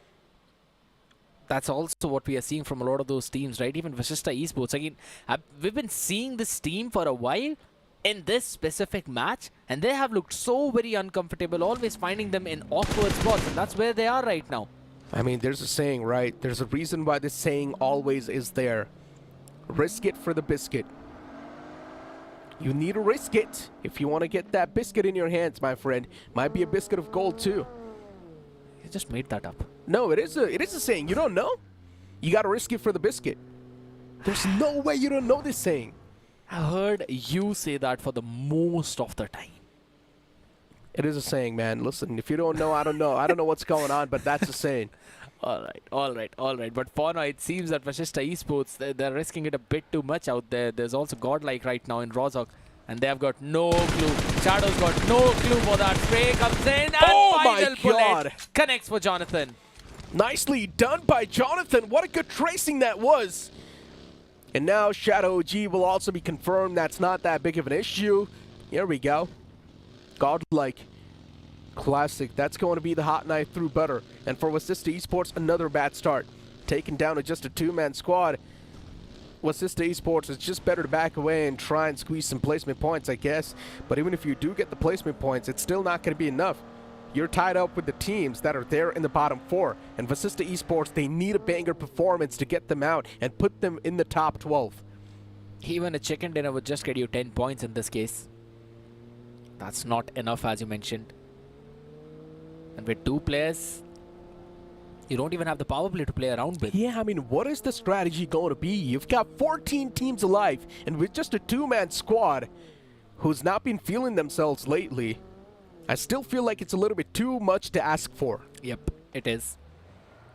A bit too difficult to try and pull it off, because there would not be any good positions that would not be uncontested. Every single place would be. I'm not going to lie, I miss one team in this playoff, and that's going to be Team Limra. If Team Limra was playing in this type of a playstyle, I'm pretty sure they would have prevailed. They're really known for a defensive playstyle. They're really known for their tactical playstyle. They do not like to be aggressive off the rip. And considering it was their first BGMS, that's why they caught off guard. I guess so too. Because again, the opening week was a bit too brutal for most of these teams. Even we saw Carpadium, a team that has now qualified for the grand finals. Exactly. They were struggling so bad in that. Just barely making it. If I'm not wrong, they were all the way on the just a couple of points away from being knocked out. They barely qualified, dude. Yeah. Just barely qualifying out there as well. Yes, I would agree. A lot of these teams early on, even Gujarat Tigers, if you talk about it. Yeah. A team that had got a good amount of potential, could not make it. Every single team, they've got the potential, but unfortunately, it's all about being able to live up to it. And Vasista Esports, yeah, they do decide to sort of redeem themselves, back away from this fight, but eventually, the ends once again meet. It's just godlike and their understanding as well, having that information. But you know what? Stage 2 is almost about to get over, and finally we are seeing some action over towards the other side. Neo being able to get a pick onto Sarkar. A good off angle being created, but if he gets knocked out there, there's no way he's getting revived. It's been a while since we've seen these two teams in a big stalemate, and finally now the fight escalates. For CG, they've got nothing to lose. Before OneBlade, they've got everything on the line, and this is something OneBlade should realize. They should have played it aggressive. Imagine if OneBlade would have made the pounce in the power play itself. They would have gotten 2 more points in their hands for every single finish that they grab. But now they're anyways getting picked off slowly and steadily. So what's the point in waiting? I think so. They should just move in forward, as you mentioned. There's Neo on one side. It's too late now. It's too late. Hector out here though, but they still need to survive at least. 4 points better than 0. OneBlade's screwed, man. They're really screwed. And this is what I've been mentioning from the start. BGMS Season 3 really rewards a team that likes to play it aggressive. There's a reason why I'm saying this over and over again. If you're struggling in the bottom, you've got no other option than to take the fights. And that's the only thing that's going to give you a nuclear performance in your hands. Oh my Look at God. this. The players are anyways getting picked off slowly and steadily. Yes, a return knockout was there, but is that really going to help you? That's the question. Because you're still in a man deficit. You're also losing out on HP too much. You do not really have enough mets to patch yourself up constantly as well. KSR7 soon enough going to get knocked by the blue zone because he's only got his hands on the bandages. What are you supposed to do if you're OneBlade? You're completely screwed. Can't even retreat from this fight now because Carnival Gaming are going to go and pounce onto them, and Anonymous really needs to land in a few good nades, but his power is also just toying with his food. They've got a lot of smokes to work with. They've got a lot of Molotovs, grenades as well. 4 in his hand, 1 molly. Also got a couple of stunts to try and throw in to blind all the other people. But yes, Carnival Gaming can prolong this fight. They can for as long as they want to. Once again, this is a really pointless fight for OneBlade. It is a really pointless fight for both these teams, man. I mean, CG, they're at the top. They do not have nothing to lose. Oh my God. But here we go. As I mentioned, the players, they mess up once again. It's going to be Neil from the far frame to get the knockouts in the both, and S-Power to put the nails in the coffin. KSR7, the last man standing, and OneBlade, they might as well just would have made the pounce from the start. But they mess up. Now it's time for Team Z to face the brunt. It's Hanzo from Raven Esports, and eventually Raven Esports, they get wiped out as well. But as I mentioned, they've got nothing to lose. Still there in the top 4 anyways. The top 4, as you mentioned, have got absolutely nothing to lose. So they can do all of these shenanigans. They can try and pick apart all the other teams who actually require all those points. But on the other side of the spectrum, though, the members of Godlike now facing off the members of WSB. And again, WSB is a team who really do not care about anything right now. They are on the second position. They've already made that qualification. There's no problem for them whatsoever.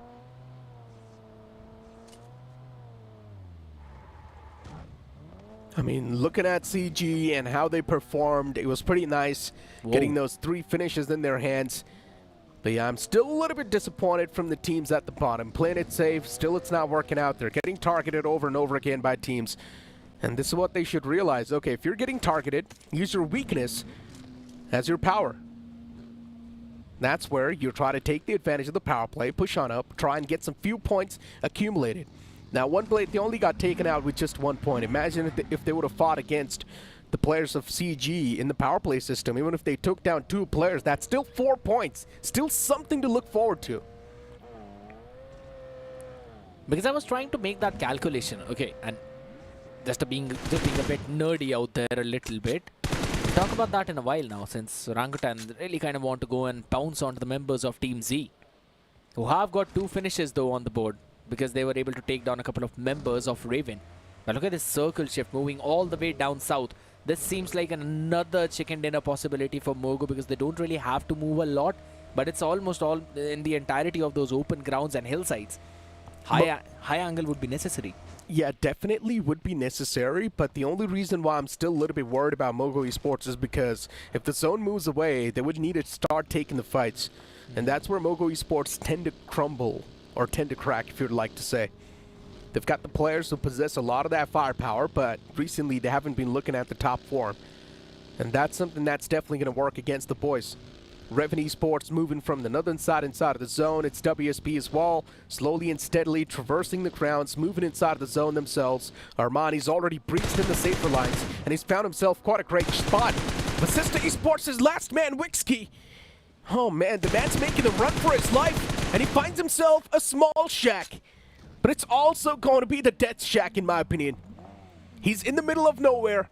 Surrounding grounds are covered by Mogo Esports and Team Tamilas, and now even WSP's in the fray. Where can you go? Nowhere. This one thing can actually work out in his favor if WSB starts taking the shots against the members of Mogo. I mean, for Mogo Esports, that's 1 free point right there. If I'm Mogo Esports, I would make that push. But from the backside of the shack, keep that thing in mind. Because in the front, there's WSB. So if you move in from the backside of the shack, there's going to be the cover for the front. And that's where you can toss Molotovs or nades inside of the shack and flush out the last man of Basista Esports and claim that elimination point. Because the surrounding grounds, if you talk about the right and left, they do seem pretty clear. But it's not really clear for Team Z for now. 2 of the players right down will make that 3. And the last man from Team Z, even he gets wiped out. Samraj, what a play that was. And IGL stepping up huge. Man thinks that it's still the impact player rule active. He's just doing all the shenanigans himself. Catches 3 members from Team Z, caught in the rotation in a perfect way to get that beginning. Now, once again, for Team Z, the 2 eliminations that they got were not in the power play. Imagine if they were in the power play. That's still going to be that big tiebreaker that Team Z needs. But now they messed up. And another team that I think so is messing up is Revenant, because with the position that they're trying to hold right now is not that good. But Godlike out there against the members of Carnival Gaming, trying to go in for that fight, trying to go in for those finishes as well. A low HP will finally do the trick. And that's a perfect spray down at Minnow. Saves his mate. Jonathan down there in the blue itself, but will be put back in the vehicle. They have enough though. Oh my god, this needs to be really quick. Yeah, exactly. The man's bleeding out really quickly. He's sticking to his death. Not a lot of time left. Godlike, they do barely make it inside of the safe zone, so that's a really good thing. Mogo Esports, now they've got a few challengers approaching them. It's going to be in the name of Team Forever. There's still that one last man of Basista Esports, by the way, around that fray. And he's just trying to get as many points as possible. Even if he gets 4 points at this point in time, it's going to make a major difference. A major dent in the overall standings.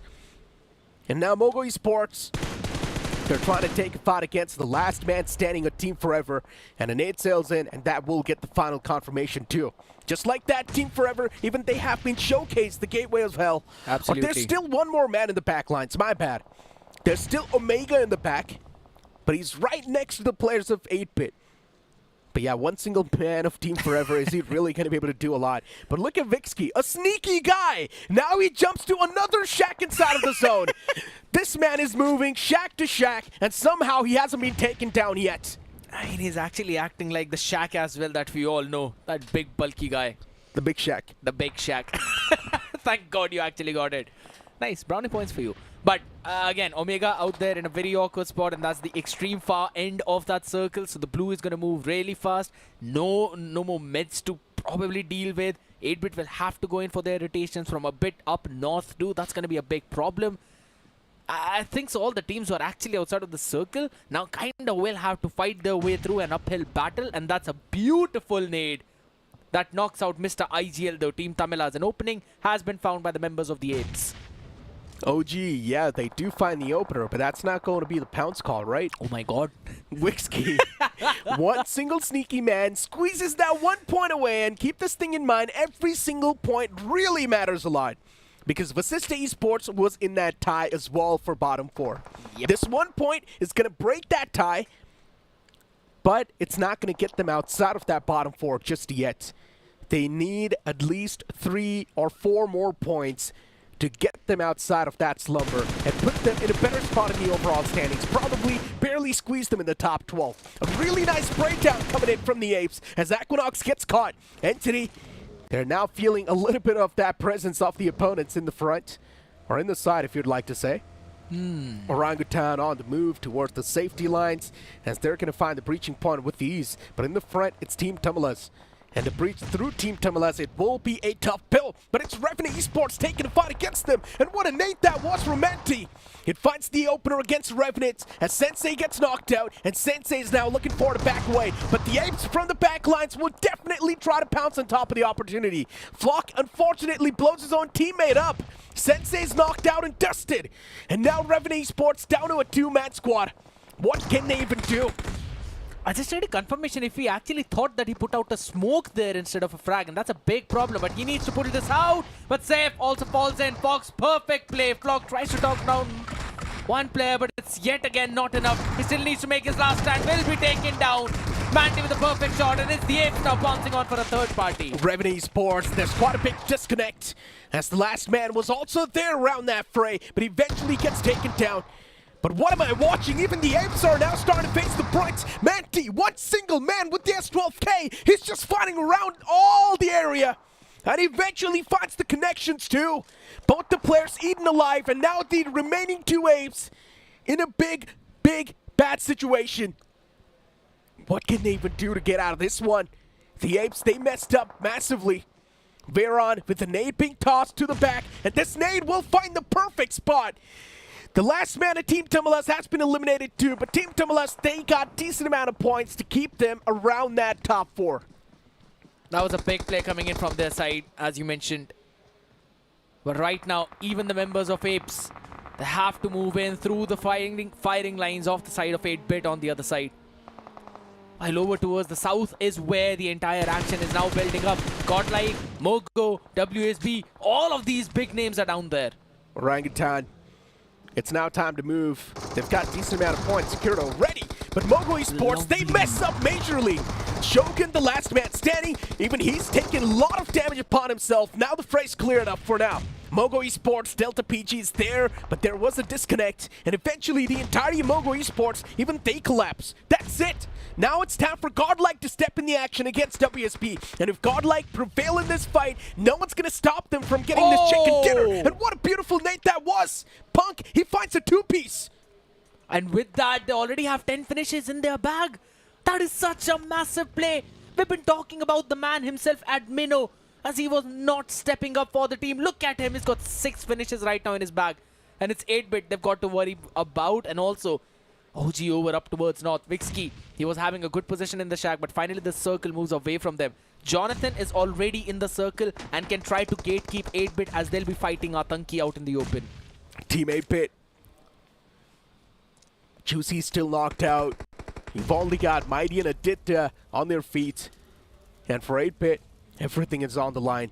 True. In the front, it's the players of Godlike, and one single nade from Jonathan can be a major table turner, and that should be able to find the opener. Unfortunately, a little bit of an overshoot. Another one sets in, and this won't be on the mark, but no. It feels like it's on the mark to me, but I guess a little bit overshoot behind that vehicle. And yeah, for Godlike, it's the players of 8-Bit who's taking fight against OG. I think he's knocked out for now. For OG, there's a big disconnect as the second man's all the way behind the area. He's all the way in the blue for OG, and he's probably trying to play for that patch game. He's probably trying to go for that med strat. He's going to go for the longer run, but Fascista Esports as Vixky still alive in that one single shack. This is so beautiful. And now look at the remaining players of 8-Bit. They're starting to dominate the field too. They get the confirmation on that one last man alive of OG who was there in the zone. And now it's time to shift their focus against Godlike. There's still one man from Fascista Esports alive in that shack who can be the big table turner. As now it's down to just a dead from 8-Bit. And up against 3 standing men of Godlike. A nade sails in. We'll get the confirmation on the last man of 8-Bit. And now it's time for Vixky from Fascista Esports to take an exit from the game too. His presence is known, nade sails in, and that's it for Vixky. But still a top 2 position is really nice. It is very important. We were talking about 5 points. The man decides to get... Oh, he's third. He's third. Yeah, that's there's also one more team remaining, and that's going to be Veron. He was not even in the map for us, man. Let's be honest. It's absolutely fine. He'll fall into the play zone, but it still is a big and massive chicken for Godlike. The first, and that too when it mattered the most.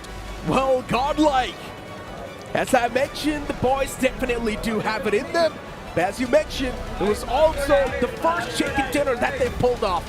They've got so many eliminations on the back of that, and with this one single chicken dinner, it's probably going to be a big catapult in the overall standings. Maybe somewhere in the top 4, probably. That's where they're going to find themselves at the end of this day. But what a game that was. But you cannot take the glory away from that one single man of Fascista Esports, which was Vixky. What a nice leap that was. But let's move on to the stage for a short interview with the boys of Godlike. Oh man, बाद मुद्दतों के ये मौका आया है. Let me just say it. Godlike pick up their first chicken dinner of the Android BGMS Season 3 powered by Garnier Men. And what a time to get it. Punk, first up, congratulations are in order. आया, लेकिन पहला chicken dinner अब आया है. You couldn't have picked a better time to put yourself in a safe zone. Like इस वाले match में हमने परफेक्ट कोऑर्डिनेशन किया. लाइक हमारे बहुत सिली मिस्टेक हो रही थी लास्ट रिसेंट मैचेस में, बट ये वाला मैच काफ़ी परफेक्ट गया. जॉनी, आइकू सोल के साथ तुम्हारी जो राइवलरी की बात नहीं कर रहा हूँ मैं, इस मैच में जो वो उसकी बात कर रहा हूँ, वो जो क्लैश हुआ उसको कैसे आप लोगों ने डील किया? How did you take that fight on? So actually like मैंने उनको बेट कर दिया पूरा. लाइक मेरे पे वो सोचे कि लाइक ये अकेले को मारने जाऊँगा एंड फ्री किल ले लूँगा, बट मैंने बेट करके उनको खुद को बेट करवा के फ्री किल ले लिए और कुछ नहीं. पंक, इतने मैचेस जो इससे पहले हमने देखे, वो जो हमारा स्क्रीन पे आता है ना कि कौन सी 4 टीमें बची हुई हैं, सो मेनी मैचेस हमने देखा कि गॉडलाइक जो है उन टॉप 4 में है, कभी आप सेकंड पे भी थे, बट वो चिकन डिनर नहीं आ रहा था. तो इस मैच को अगर कंपेयर करें, वो कौन सी कमियां थी जिसको आपने अब यहाँ पे अब पूरी तरीके से दरकिनार किया? लाइक मैं एक ही चीज़ बोलूँगा स्टार्टिंग से कि हमारा मेन कोऑर्डिनेशन है. लाइक हम हमारी कॉल का रिप्लाई नहीं करते सही से कभी कभार. तो ये वाले मैचेस में हमने वो गलती करी नहीं, एक दूसरे को याद दिलाते रहे, मतलब कि एक दूसरे की कॉल का रिप्लाई करना टाइम से. तो वही चीज़ से हमारा चिकन भी निकल गया. भाई फाइनली तुम भी ऐसा गजब फॉर्म में आए हो, अंदर से लड़के कह रहे हैं ये तो पागल हो गया पूरी तरीके से. How do you feel about that finally that form is back, specially इतने क्रूशियल जंक्चर पे? फिलहाल तो अभी तक थोड़ा मतलब तबीयत में डाउन अप चल रहा था, तो अभी थोड़ा सही है और आगे ऐसे टोचन देते रहेंगे अपन. तुम लोगों की तबीयत का ख्याल रखना पड़ेगा. जी God, congratulations. Godlike picking up their first chicken dinner. Time for a little break. आज तो बॉस 3 मैचेस बाकी हैं.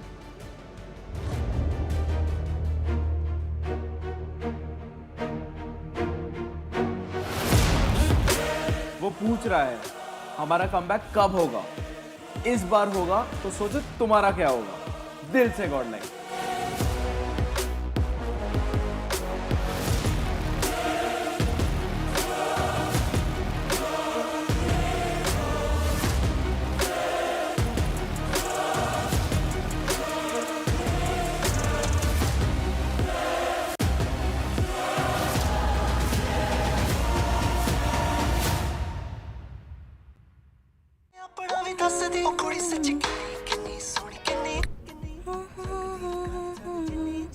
Wow.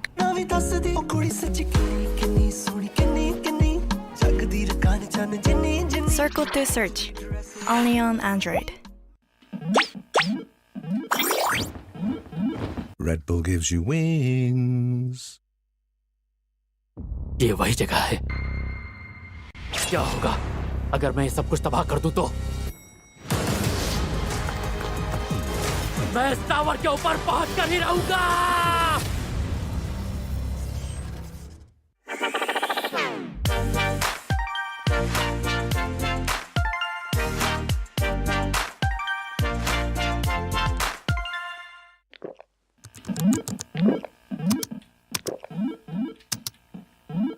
Red Bull gives you wings. ये वही जगह है। क्या होगा अगर मैं ये सब कुछ तबाह कर दूं तो? मैं इस टावर के ऊपर पहुंच कर ही रहूंगा।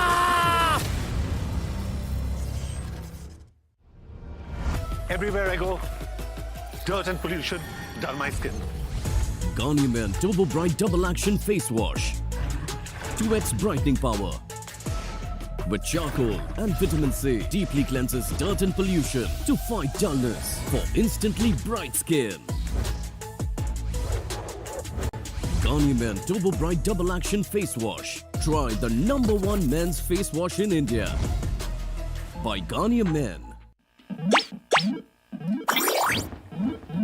Red Bull gives you wings.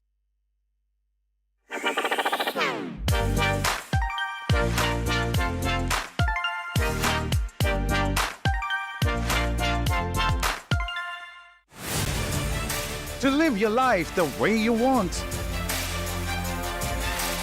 Compete like the toughest challenger. Dance like there's no tomorrow. Celebrate every second you are alive. Life has no rule book.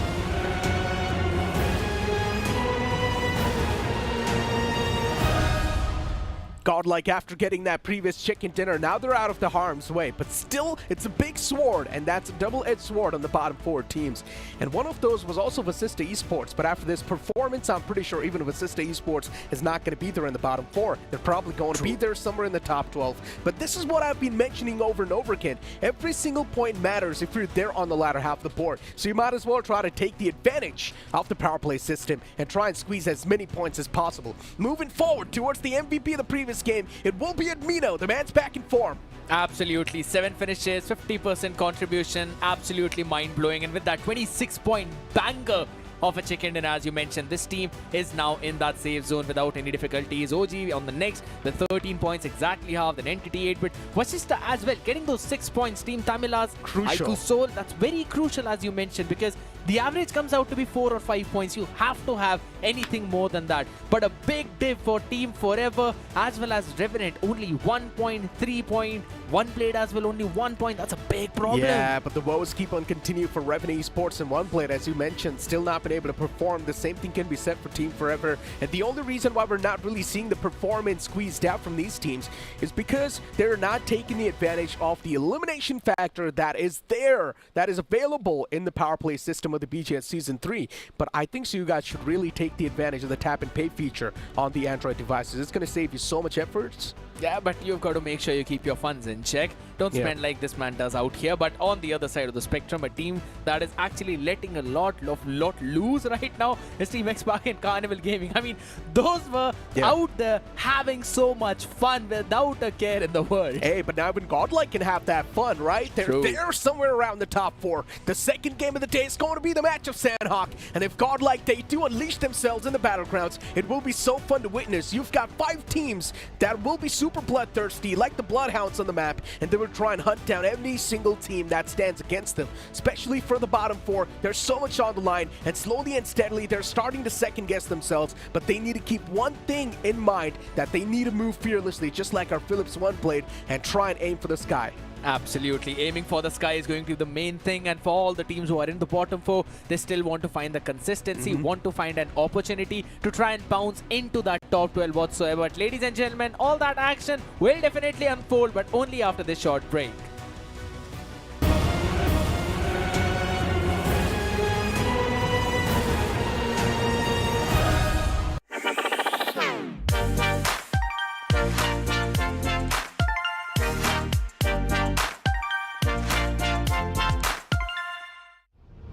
Everywhere I go, dirt and pollution dull my skin. Garnier Men Turbo Bright Double Action Face Wash with charcoal and vitamin C deeply cleanses dirt and pollution for instantly bright skin.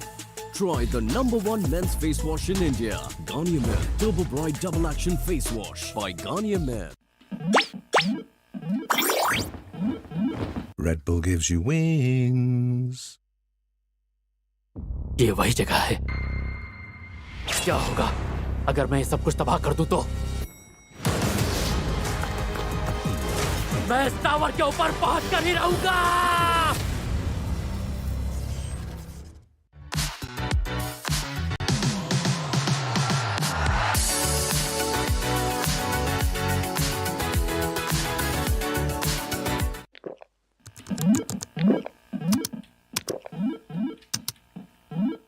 Red Bull gives you wings.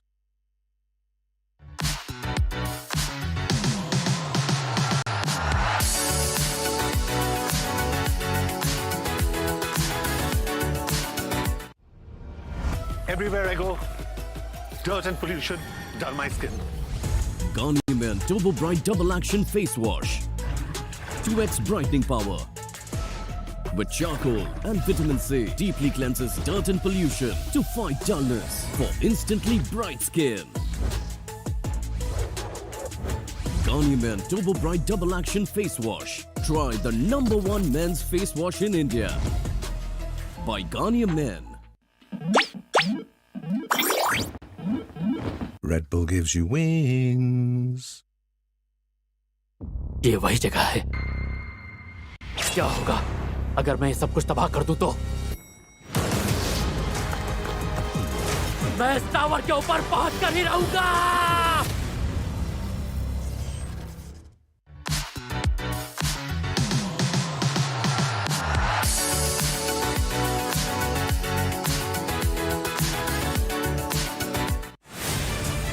To live your life the way you want. Compete like the toughest challenger. Dance like there's no tomorrow. Celebrate every second you are alive. Life has no rule.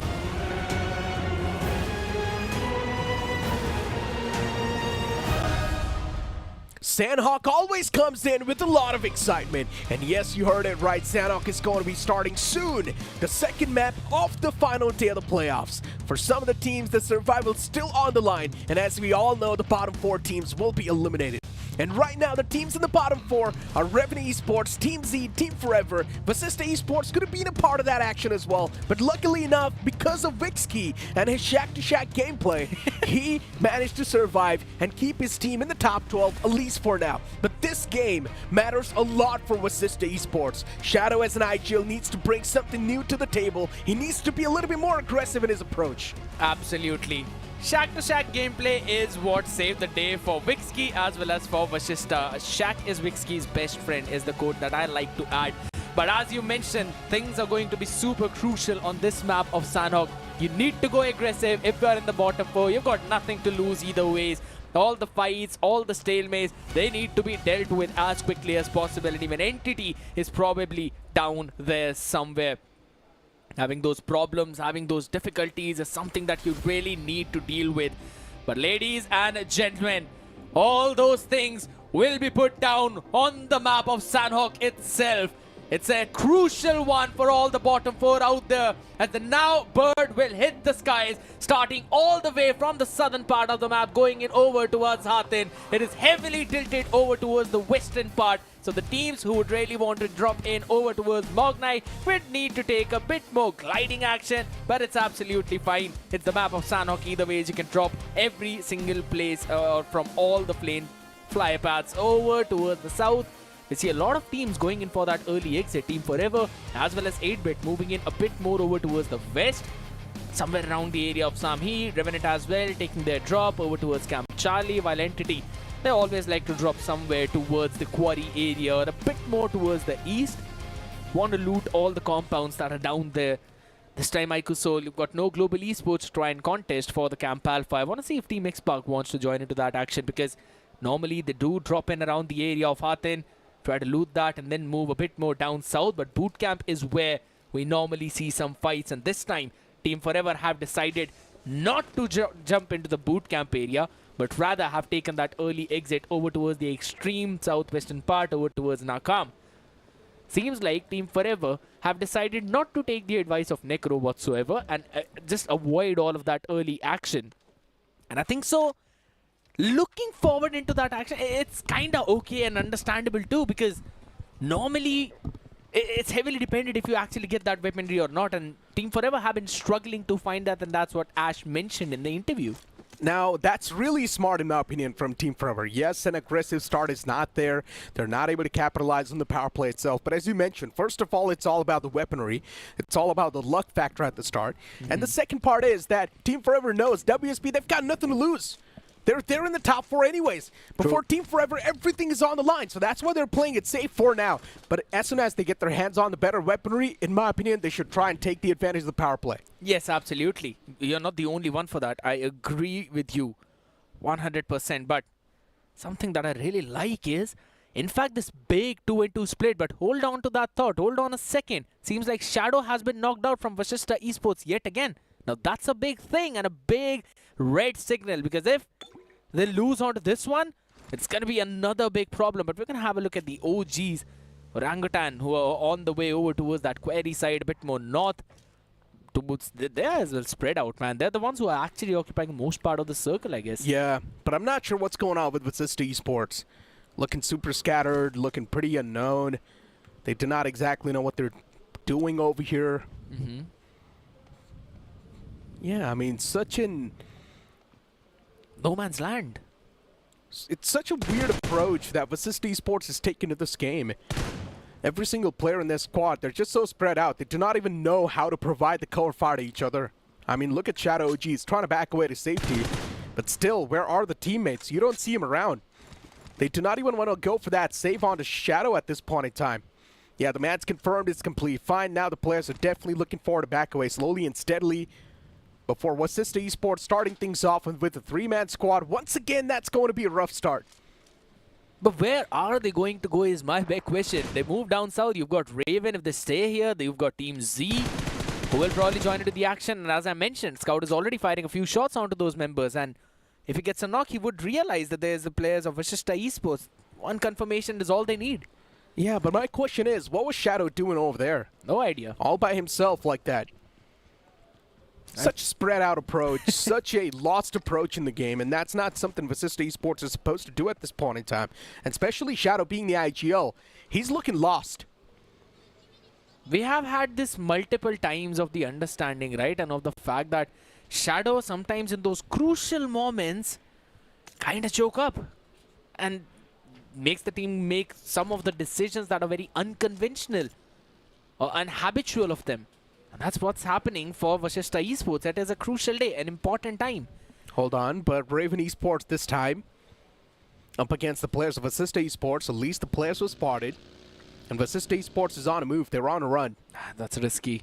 And now considering Vashishta Esports is taken down to a 3-man squad, the only way they can try and take advantage of the power play is by third-partying some fights. But I do not see any fights happening just yet. Maybe towards boot camp, yeah, potential fight that might be erupting soon. But other than that, I do not see anything else happening. Team Forever towards 8-Bit, even that's quite a close fray. Definitely can be a closer call. You've also got Revenue Esports down south towards Camp Charlie. For them, it's going to be another safer start. And for Revenue Esports, Sensei needs to realize one thing. It's time to go aggressive. I've been saying this over and over again, but oh, WSB, this can't be the blow. They want to be safe from. Team Timberless, they're not doing too bad in the overall standings. They're in the top 6 in the overall standings, so that's really nice.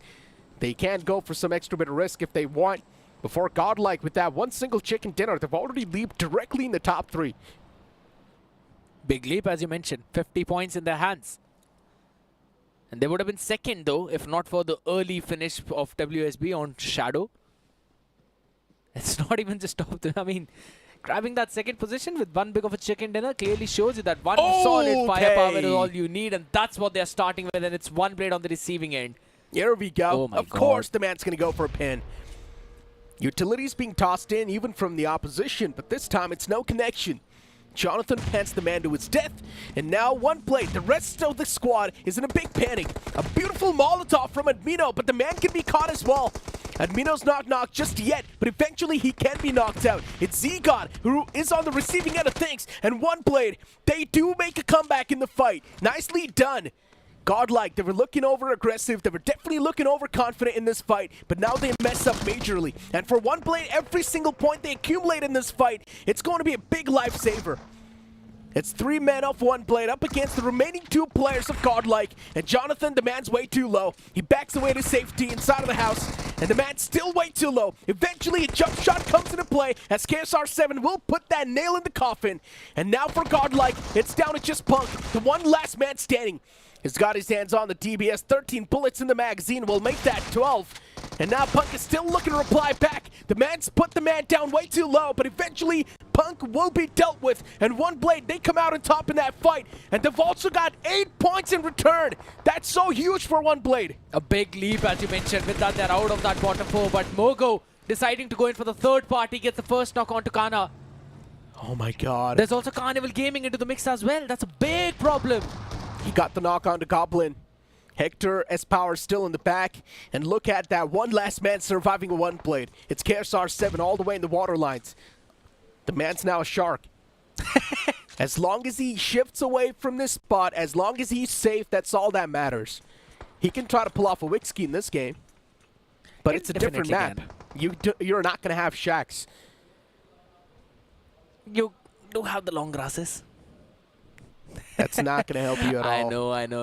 I'm just pulling a prank out here. But KSR7, though, he's not even a big shark right now. He's kind of acting like a slow turtle on the edges of that shoreline. That's a big, big problem because you've got Destro over you. You've got entire Carnival Gaming behind you. The only way he survives from here is if Carnival take a full-fledged fight against the members of Mogo. And by the way, this is the first time we're seeing Mogo Esports being opportunistic.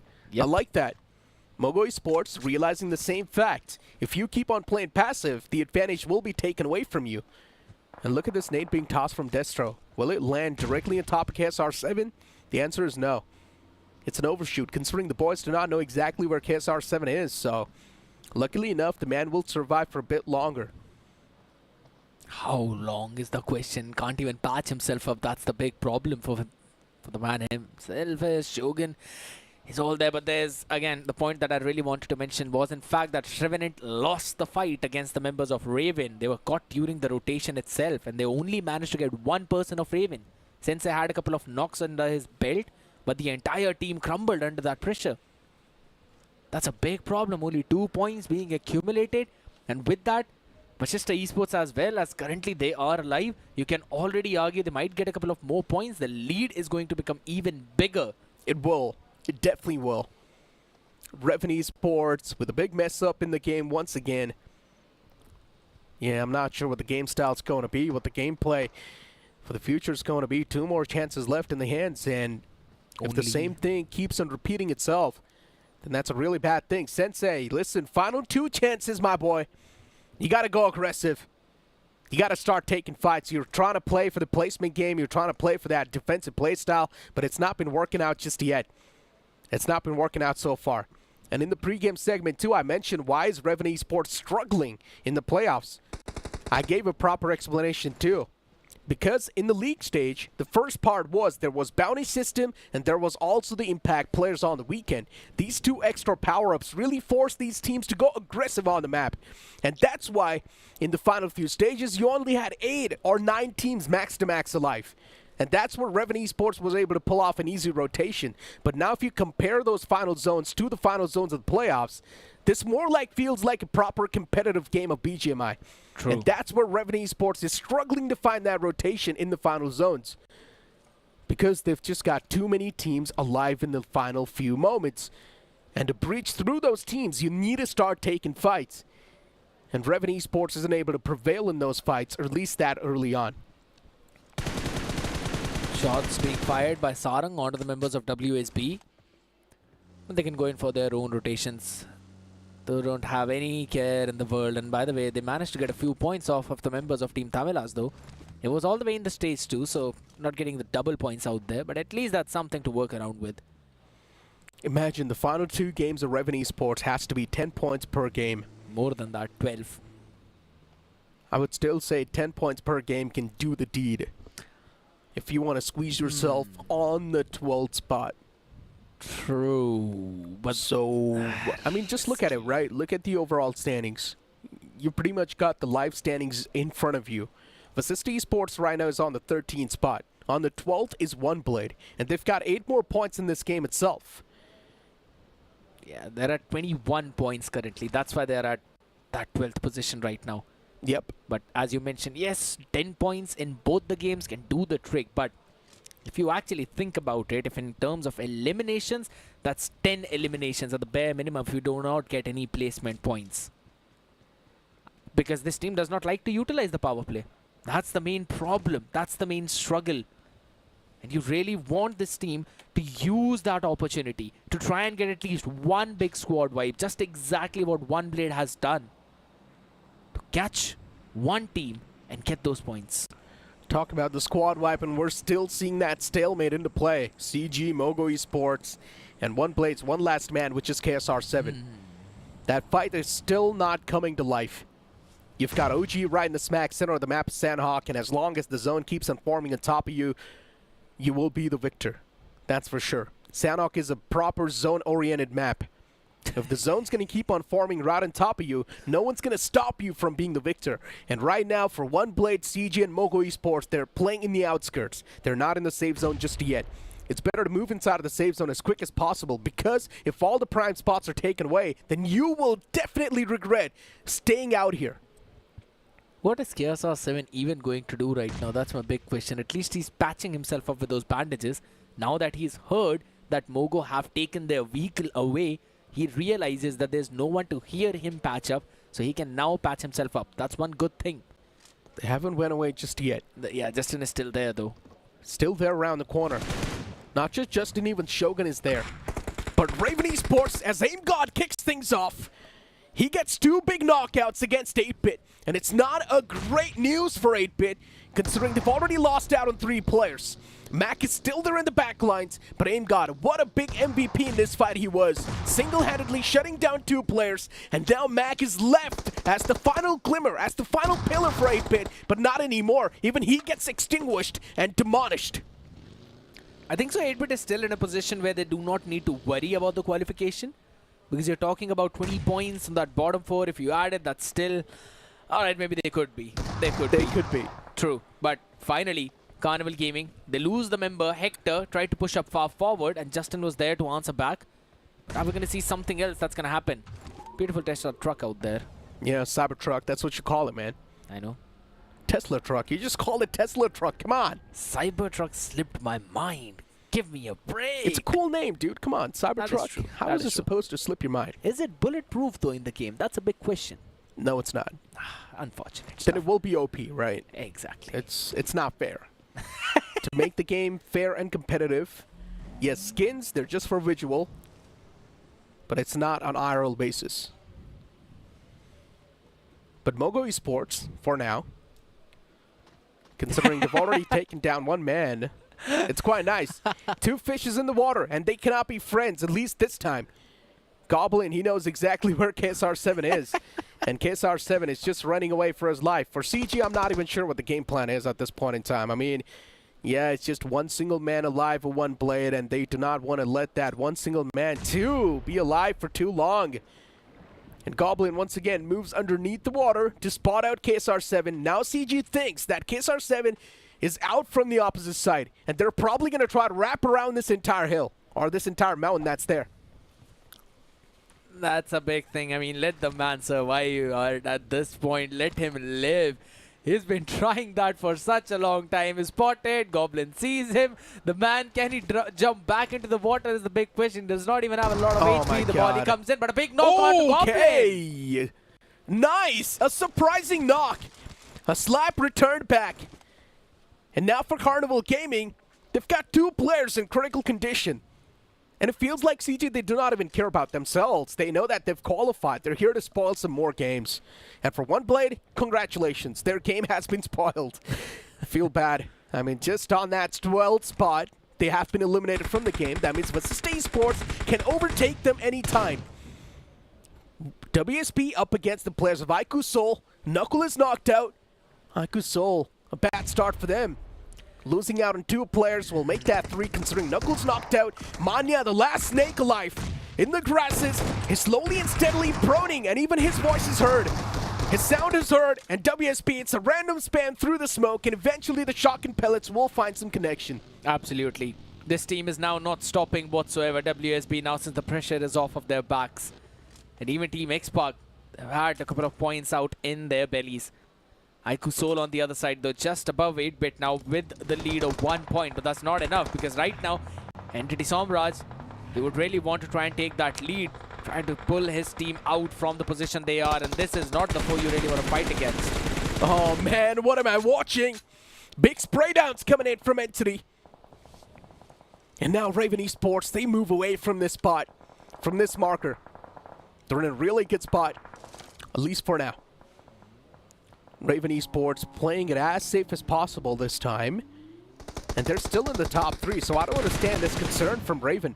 But Vassista Esports, it's time to fire back, collect a few scrap points here and there. They're firing against the players of Team Z as Addy's still knocked out in the front lines, and Apollo's not able to find any sort of confirmations yet. He's constantly spamming that same area. He knows exactly where Addy is, but Addy's got a little bit of that piece of cover. That's saving the day for him. For Team Z, things are looking bad, and it keeps them getting worse and worse. They've got 0 points accumulated so far, but they're also the center of attraction for now. Even OG firing up against them. You've also got another team around the corner firing up against them. A point collected. And that's going to be Somraj, if I'm not wrong, from Entity Gaming to flush that man away. Yeah, I mean, Veron just got his karma back. Vassista Esports knocked out 1 player of Team Z, and Veron was able to steal it away. So when he knocked out that player, Addy, it was on the other side Entity who went in to steal that away. Oh my god, this circle is in no man's land, but still, the good positions are in the hands of Mogo and Orangutan. Mogo Esports can spread themselves out fine if they just manage to clear out the back lines, and that's what Mogo Esports are looking to do. 1 single man of CG is eliminated. Now it's time to shift your focus against Team Z. Or Team Forever, my bad. As long as Team Forever is there on the northern side, Mogo Esports cannot spread their wings, or else they will be instantly clipped from the back. So Team Forever needs to go right here, right now. It's a big thing, as you mentioned.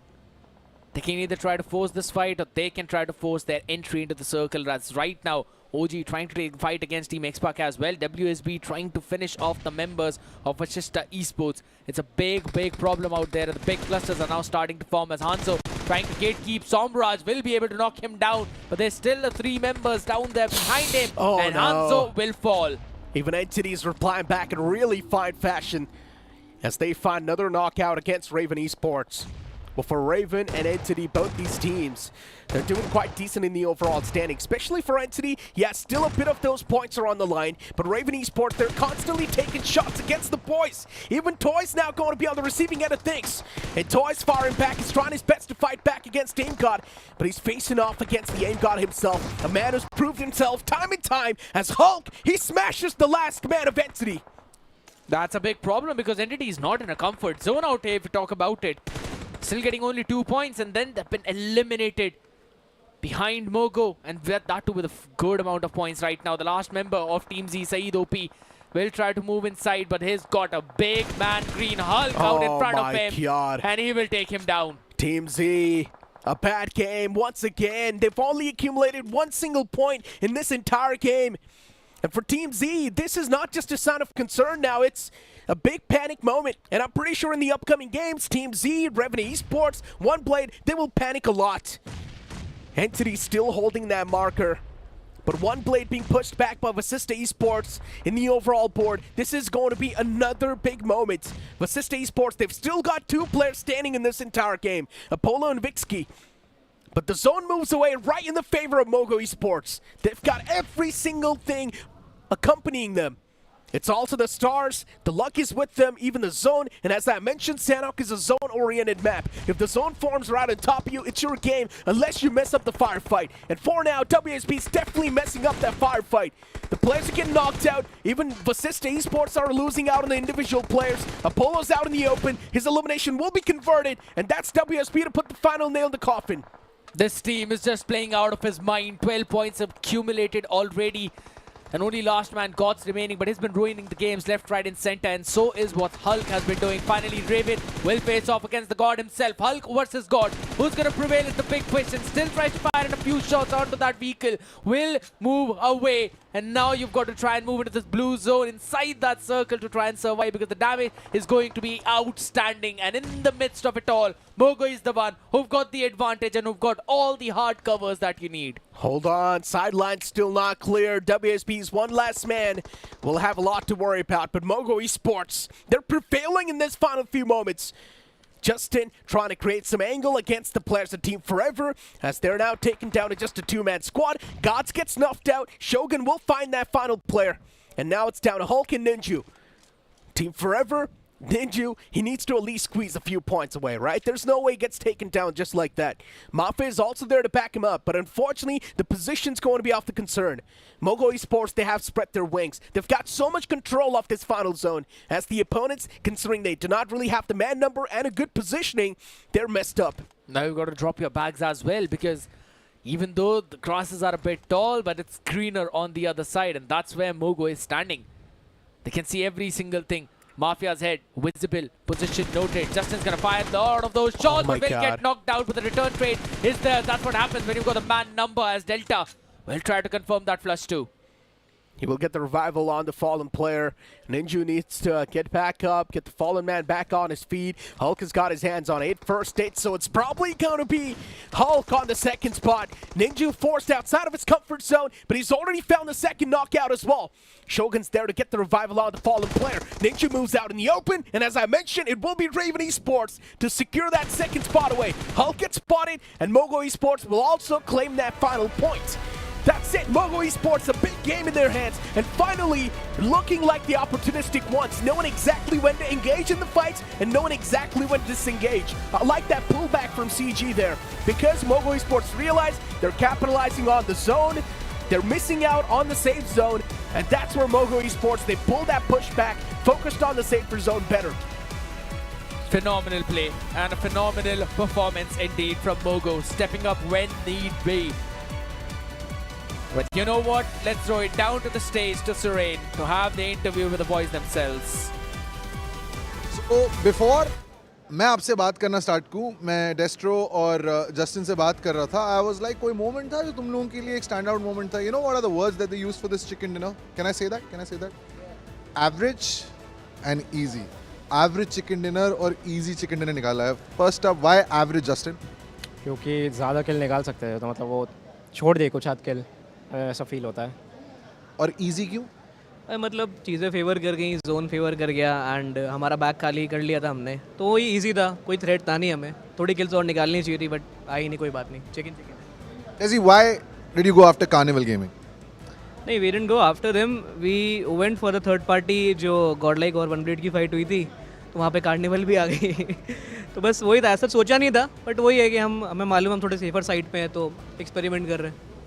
Well, defending champions, तुम्हारा last dance है, आखिरी dance है, क्या कहना चाहोगे? कुछ नहीं, बस एंजॉय कर रहे हैं हम. भाई अगर एंजॉयमेंट में ऐसे एवरेज और इजी चिकन डिनर निकल रहे हैं तो क्या गम है। मोगो डिफेंडिंग चैंपियंस निकालते हैं एक और चिकन डिनर। 2 मैचेस बाकी हैं, अभी भी कहानी में काफी ट्विस्ट आ सकते हैं। 2023 थी दावत, 2024 में होगी बगावत। Mogo esports is here to stay.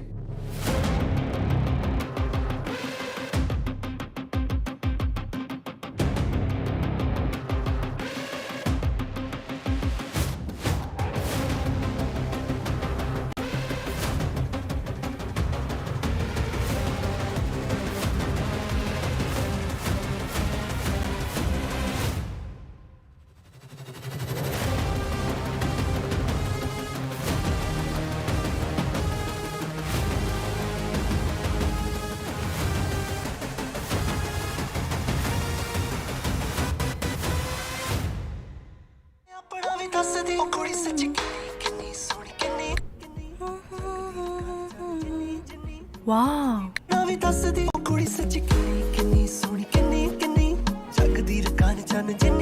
Circle to search. Only on Android. Red Bull gives you wings.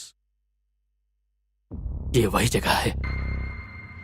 क्या होगा अगर मैं ये सब कुछ तबाह कर दूं तो? मैं इस टावर के ऊपर पहुंच कर ही रहूंगा।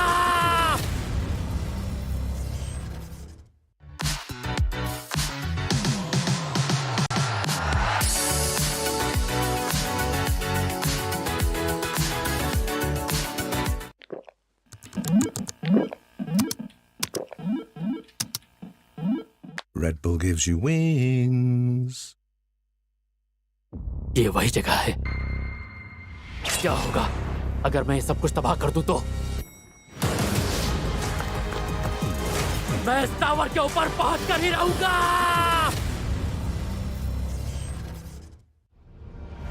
Everywhere I go, dirt and pollution dull my skin. Garnier Men Turbo Bright Double Action Face Wash. 2x brightening power. With charcoal and vitamin C, deeply cleanses dirt and pollution to fight dullness for instantly bright skin. Garnier Men Turbo Bright Double Action Face Wash. Try the #1 men's face wash in India. By Garnier Men. Red Bull gives you wings.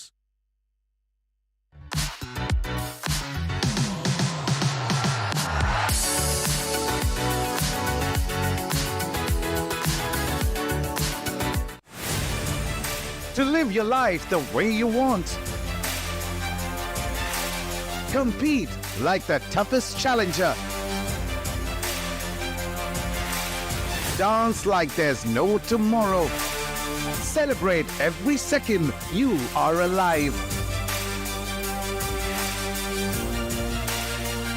Life has no rule books, but we can give you.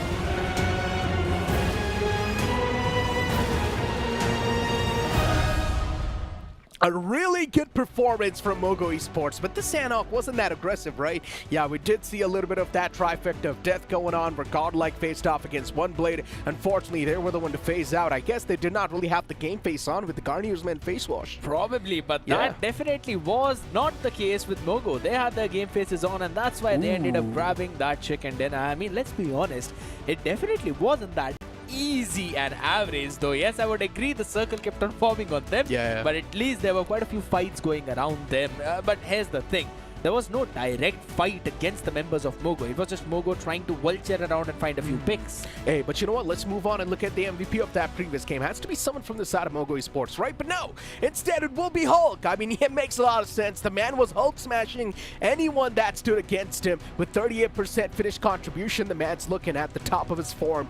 Moving on towards the stars of the match, it's also going to be Hanzo from Raven Esports. I guess the Raven Esports really did outperform a lot of these teams today. Absolutely. And then moving forward towards the finisher will be Delta PG from Mogo Esports. A decent game from the boys. Absolutely. 4 finishes as well, and with this chicken dinner, they also confirmed their position into that top 12 whatsoever. No way they're moving down out of there, but definitely a lot of concerns being shown for the side of teams like Team Forever. I would still say getting that third position was much better as to what they were getting previously. They had 5 finishes in their hands, so that's a 10-pointer, but that is not yet enough to pull themselves out of that bottom 4. Hey, I mean, talk about pulling yourself outside of that bottom 4, and you still got teams like Team Z messing up the game. You've got Revenue Esports as well messing up the game, and the only solution I see to this problem is back going aggressive. Now, keep this thing in mind, right, Shaishanu? We had a conversation about this. Even if you wipe out 2 of the players from a team, you still get 4 points. Yes. Imagine if they were getting those constant 4 points from the first to the second game. Those could have been 8 points on the overall table, and at least those 8 points would have kept you in the race of the top 12. But now Revenue Esports, slowly and steadily, they need to realize that the teams on the top 12, they're slowly and steadily running away with that cushion. And if you being in the bottom 4 are not able to get any sort of points squeezed out, then now that's a big sign of concern. Oh my god, 21 points, and that's where all the bottom 4 are. Only 4 points separating 13th and the 16th place, and then there are 4 points that are separating the 12th and the 13th place team. 10 points is like the bare minimum that you need to get. Told you. I mean, it's not even just for the upper teams now. Even if you are Revenant, you need to get a bare minimum of 15 to 20 points a game. There's nothing that could save you apart from I told you. Go for a drop collision, get those 8 points on the stage 1 itself, and then you aim for the chicken dinner. True. If you get the placement points to top it off, that's still somewhere around 12 to 13 points that you're getting. Yes. And that's really good. And I'm seeing without getting a chicken dinner, if you get a chicken dinner at the top of that, that's 18 points. And you add on a few more elimination points because you would at least need to eliminate the last remaining team to try and get that chicken dinner. So somewhere around you can get 21 points in one single game. And I still think so that's really good. And that's absolutely amazing too, and that's the average that we always talked about. 10 points is the bare minimum that you need to get in almost every game to try and move far forward. But here we go, man. There have been a few things, few questions that have been asked that have been left unanswered. But again, will Revenant be able to pull themselves up in the top 12 or Team Forever? That's going to be a question, but after this short break.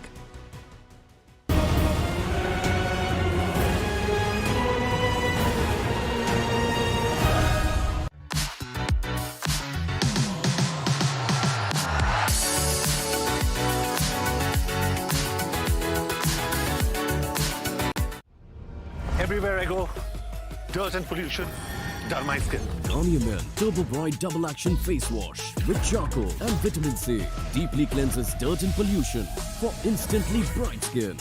Try the #1 men's face wash in India. Garnier Men Turbo Bright Double Action Face Wash by Garnier Men. Red Bull gives you wings. ये वही जगह है। क्या होगा अगर मैं सब कुछ तबाह कर दूं तो?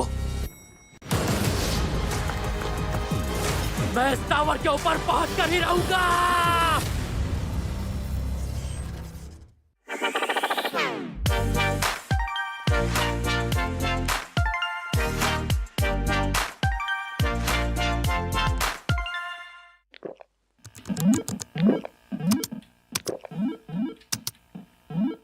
Red Bull gives you wings.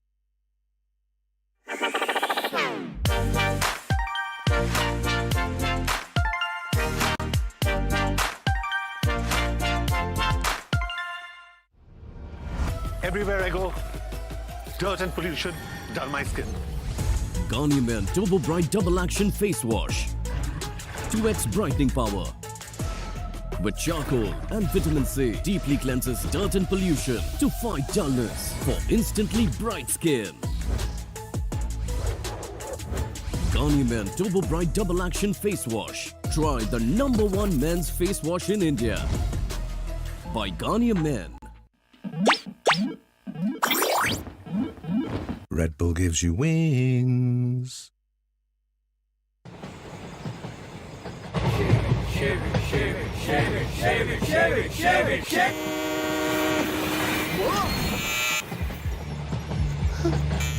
What's the worst that could happen? What's the best that could happen?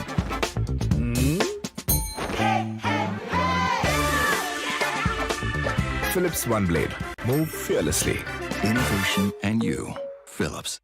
ये वही जगह है। क्या होगा अगर मैं सब कुछ तबाह कर दूं तो? मैं इस टावर के ऊपर पहुंच कर ही रहूंगा।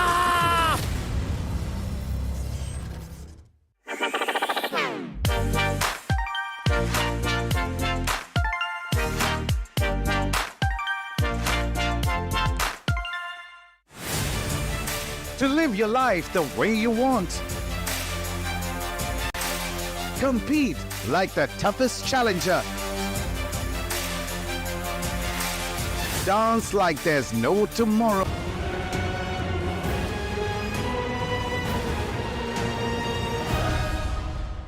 Miramar is on the way. The deserty lands will be beginning soon. But as I mentioned, for the teams on the bottom four, things just keep on getting dicey and dicey. They just keep on getting worse. But talk about things getting better for you guys. Those are the Google Play days, considering they're live right now. And make sure to grab the best BGMI deals possible. I've already got a couple of them in my bag, and I know that there's a lot of supercars that you like to have. Specifically, the Tesla Cybertruck. Ooh, finally you mentioned it properly, okay. Finally you mentioned it properly. I learn and I adapt. That's a good thing. That's a good thing. And that's what the players on the bottom need to do now. If they do not learn and adapt quickly enough, because they've got a little bit of time and they need to do that on the fly. If they do not adapt to the pace and the intensity of the lobby, then things will definitely fall apart. I mean, looking at the players, they have definitely got the research done. Aiku, Soul, the boys are on the screen. Every single player would have these type of sheets on their map, right? And considering having those sheets really do help you, knowing that exactly which team drops where, how you can cut them off in their rotation. That's a really important value that a player needs to learn. Yes. But somewhere down line, if you're not going to utilize all of that knowledge to cut someone off and try and take the advantage of the power play, then it's a waste. Absolutely. It indeed is. And you really want to utilize all that information if you're anywhere down on the bottom four. You want to be standing strong, just like that Android bot out there. You want to be just supreme. Stop lifting our own Android bot, bro. I mean, I still remember what you did to it. But yeah, hey, listen, that's under the rug. We're not talking about that. Okay, well, I was focusing on 8-Bit, man. I mean, the boys, they're doing quite decent in the overall standings. And somehow 8-Bit is always known to squeeze themselves in the grand finals. But then in the end, they're nowhere near close to even a podium finish. That's a big problem for 8-Bit. That's always been the concern for 8-Bit. They do make it to the grand finals, the final stage, and then they're nowhere to be seen near the podium finish. They're always there somewhere on the latter half of the board, or maybe lingering around somewhere in the mid. It seems that they can't really find a good entry into those last few circles, because whenever we see them in any kind of official tournaments, we see, because of all the slow zones, all the slow circles, slow rotations of team play, you always have so many teams who are just blocking off all of those points out there. Speaking of the official tournament, 8-Bit, they've always been really good when it comes to defending their grounds, but they've always been really dicey or questionable when it comes to aggressing on forward and get a better slot inside of the zone. They've always been really questionable. 8-Bit's firefights, when it comes to breaching in the zones, they've always been really bad because they're not able to adapt quickly on the fly and make those proper stances. But here we go. The plane flat path's going to be on the screen, starting all the way from truck stop towards Valle Del Mar. This plane flat path is heavily tilting down south. Now El Pozo's going to be out of reach. Where will Entity drop? A big question as well, because Aiku Soul too. Exactly, I was about to mention right that even their own drop is out of reach, out of contention, no way they can go close to it. For Team Z, because they normally like to drop around the area of ruins as well, I don't know where they are going to go. That's a big question mark as well. For even Godlike, I mean, they can drop to Puerto Paraiso. I don't think so that's a big deal for them. They sometimes do end up dropping that area, but it seems like they're going exactly there. Godlike will have that rotate. You also see Mogo Esports dropping towards Impala. That's not a concern. Towards Los Leones, Revenue Esports, they like to drop in. There's a bit of that drop collision towards Los Leones. But for Entity, CG will drop towards Picado. It's not that big of a concern. But for Entity, I'm expecting a drop collision.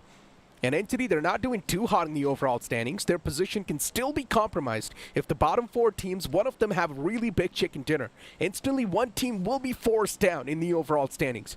WSB, they make their way towards that Chumacera area. You've also got OG moving there. It's always been a drop collision that's never been avoided, and we know how stubborn WSB are. Yeah, indeed. But the whole point about that is Normally Team Forever drops in at Chumasera to fight off against the members of OG, but this time they're all the way up in Al-Azhar, where you also have the members of One Blade. Now this could be the deciding fight, who stays in the bottom 4 and who moves up in that top 12. That position and that fight is crucial. I like that, considering Team Forever once again knows that OG, they've got nothing to lose, but One Blade, they've got everything to lose. But I'm pretty sure they did not wanted to target the players of One Blade. Instead, they just wanted a safer drop location. And doing all that research gave them that info, that knowledge that Al-Azhar is going to be left out. So that's why they've dropped towards Al-Azhar. They will find some easy loot over there and then try and prioritize the fights. But they haven't been doing so anyways. They have been playing quite the passive way. Iku Soul, they drop right on top of the players of Team Tamilas. For Iku Soul, they're doing quite decent in the overall standings anyways. So once again, they've got nothing to lose. They're on the 9th spot, though. Still, they cannot completely ignore that fact. Manti's out in the open. Team Tamilas, a bad start already. I mean, I don't know why and how, but every single time we see Team Tamilas, there's one of the players who's always out in the open, in the potential of getting caught. And that's what's happening. Manti's out here alone. Fights being taken, shots being fired. Stormy getting out of the vehicle. Oh will my be God. knocked down onto his feet. But now there's the machete out in the hand as well. The confirmation. Oh my God! But Manti! He turns the tables, and Iku Soul now are on the receiving end of things. Team Tamilas, they spring back to life with this one single play. And Iku Soul, they messed up so big. They were making that push on the man out in the open, but they did not really expect him to be equipped with weapons. And Iku Soul completely miscalculated that push. The man had his hands on an SMG, which was Micro Uzi, and also had his hands on the pump shotgun. Oh my God, he was equipped. He was well prepped for those close-range duels. And now Iku Soul Knuckles on the way to go for that confirmation. But still, he gave his team 4 points to start things off with. Team Tamilas, they've got nothing to lose. They're doing so good in the overall standings. They're on the 7th spot. And Team Tamilas, here comes the backup. Knuckles way too low. The man scratched up. And already a few more shots are taken against him. He does find himself in that cover. And he's now patching himself up slowly and steadily. Yeah, he's exiting out of that area. Does not need the confirmation whatsoever. Knows that Team Tamilas will not allow him to do that. Just needs to try and survive, because you could argue that there are 38 points, but if in case they got a bad start onto the next game as well, that will put them in the deadly areas. But long range, Manti needs to try to be safe out there. The reposition was there. Manya is also... There's no way if Team Tamilas save Manti from here. They do save him. They do save him. Oh my God, that's crazy. But they still need to remember one thing, that Knuckle will have his line of sight soon enough. And that's what he's trying to do. He's creating that off angle with his buggy. I mean, Manti is back upon his feet. Oh my God, Team Tamilas. What a great cover fire that was. They pretty much brought that man back from his grave. And now they're also going for the loot on the fallen players. Nicely done. Time to back away. Team Tamilas easy sailing on the board, while Iku Soul left with nothing, then to back off and regret. And it was all thanks to Fox, right, on that bridge, who was trying to provide that cover fire. Yeah. And if I'm not wrong, that was a holographic on the AKM. That is absolutely nasty. The understanding of this man. I mean, the goal for Fox OP wasn't to dish damage or get the knockout. It was more sort of to make sure that the players of Iku Soul are going to be scared and concerned for their lives. True. Considering they already knew that they've got the man advantage in the fight, he just constantly kept on peppering shots towards the direction of Knuckle, and Knuckle was also taking that damage randomly upon himself, considering those bullets were hitting him. True. And then that's where Knuckle felt that pressure. He backed away from that spot. So it was nicely done, well coordinated from Team Tamilas. Exactly. And now they're also trying to coordinate to find where Manya would potentially be. They know, they realize where Knuckle was, so they have an idea that the last player would potentially be isolated. 3 of them sticking together. And then Knuckle is just out there in the wild, in the open, trying to find something, trying to find some angle. And he does not have the weaponry to try to pull something like that off. Manya outside too. Watching out his surroundings. Does spot the players of Team Tamilas. Huh. Knuckle has been spotted though. They are actually going in for a chase and a wrap around Knuckle.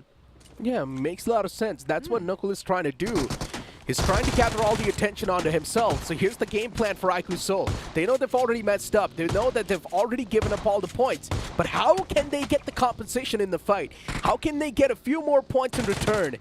That's the main question. I mean, the players were clearly disappointed after they made that push. They regretted that. Makes a lot of sense. But now Knuckle is gathering all the attention upon himself. It's pretty much a snatch and grab. As Knuckle snatches the attention upon himself, the opposition will sort of move onto him while his teammate will try to grab those eliminations. I think so that's what the main play style was. But now it's sort of flipped against them, considering Manya revealed his position, and Manya has been taken down in return. A nade was being tossed from him. He gets the opposition knocked out, but in return he also knocks himself out. A big problem coming, as you mentioned, and that's Manya out into the mixture as well. It's only Knuckle remaining now. His position has already been noted, and there's going to be a hunting party, a hunting pack. There's no way Aiko Soul survives from this one. And it's all in stage 1, so some crucial points being offered to the members of Team Tamilas. That will put them in a comfortable spot at 6th position. Probably just over OG maybe, or maybe just behind them, depending on the position points. I mean, IQ Seoul off to a bad start, almost on 0 points. But I do understand what IQ Seoul was trying to do there. As I mentioned, they were trying to use the snatch and grab opportunity. They were trying to use that snatch and grab playstyle, where one man snatches the attention while the other player tries to grab the eliminations, considering the opponents will be tunnel visioned onto Knuckle. But that's something that did not happen. As soon as Manya went for the shots, the players instantly changed their route towards Manya. So everything was messed up right then and there.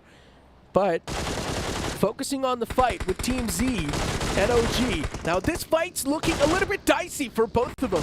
It's not looking that great. Side OP pulls out the shotgun, a perfect shot, returns the favor back to the opponent, but Athenki on the opposite side is doing a lot of damage. The second man will almost be knocked out as well. Team Z, they mess up a fight that they almost won. And Baron, all by himself, gets another man knocked out. This man is slapping players left, right, center, and Team Z, they've already messed up. Why Scout OP backing away? He could definitely go for a little bit of more cover fire and try and save the day for his team. But Scout OP messes up when he tried to back away from the fight. And now he pulls out a nade. A nade will be tossed and returned upon him. But Scout, can he find the perfect knock? No is going to be the answer. First nade misses. And Scout is now getting charged upon by Athenki. The entirety of OG back upon the feet. This shot is still knocked out, but he will be back up soon enough. A beautiful Molotov from Athenki forces out Scout OP from that cover, and Scout now is out in the open, and he will be taken down eventually. That's it. Team Z, they mess up a fight that they were not supposed to. A big problem. Question marks all across the board. Veron played it phenomenally. This man out here, and again, this team is not playing with Aru, so Athenki is the man who's actually IGLing. I had that confirmation as well from the players yesterday. So they are doing a beautiful job out there. And this is going to provide them those crucial 8 points too. Now every single point is important. And that's why OG with those 8 points have barged into the top 4 itself. There's no longer stopping the Apes. It's all the way going to go down to the last 6 teams. Where there's even Entity, there's also Vashista Esports, One Blade, Revenant, Team Forever.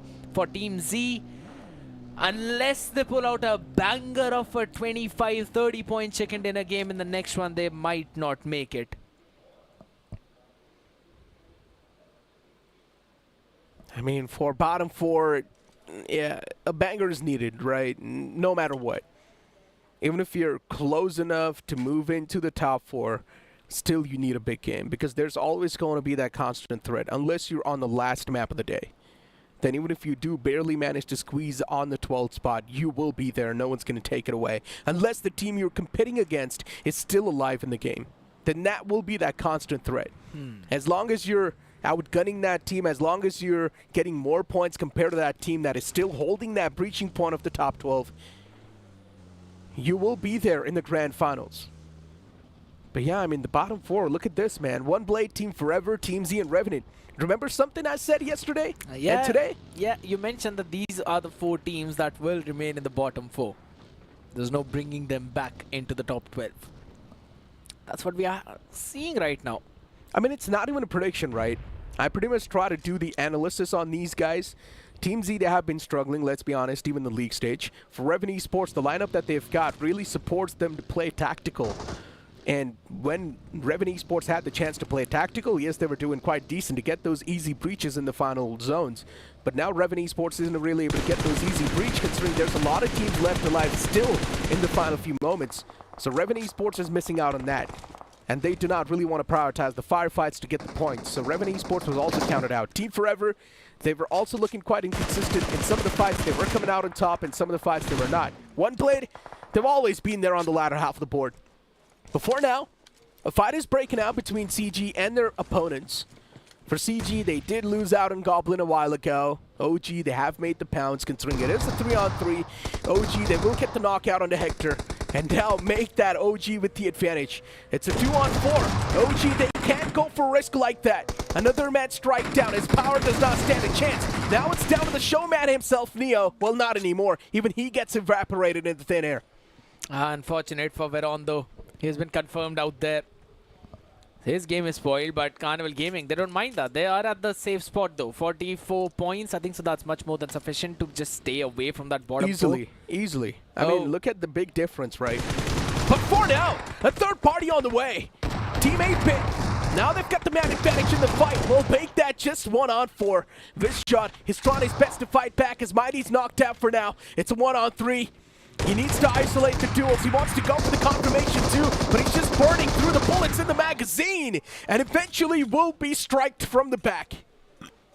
Pretty funny already. That's why Atanki is also having a big laugh about it. That's what is this way to park a vehicle? Oh my god. Yeah, it was some rash fight. That's what you call a street brawl. It indeed was a street brawl, but again, 8-Bit finding those crucial points important too as well, because now again they've also moved over that 40-point mark. Oh my god, Scaredy, just imagine this. This is the second last game of the day, and the teams on the top 10, they will definitely try to go for that target on the bottom 4. Yes. Oh, it just keeps them getting worse. I mean, for the teams in the bottom 4 now, in the upcoming game, everything will try to hold them back. Reven Esports, with the only glimmer of hope, is going to be this game. And if they mess up this game, it's donezo. If Entity, they mess up this game, for them, it's donezo. If Assista Esports, they mess up this game, it's gone. And for Team Z, it has already gone. Yeah. For Team Forever, I mean... if they mess up this game, it's donezo. It's gone. And Team Forever is playing it too passive, by the way. They're still in the blue, tanking that damage. That's not just about Team Forever itself, right? Even Revenant, they're playing it way too slow.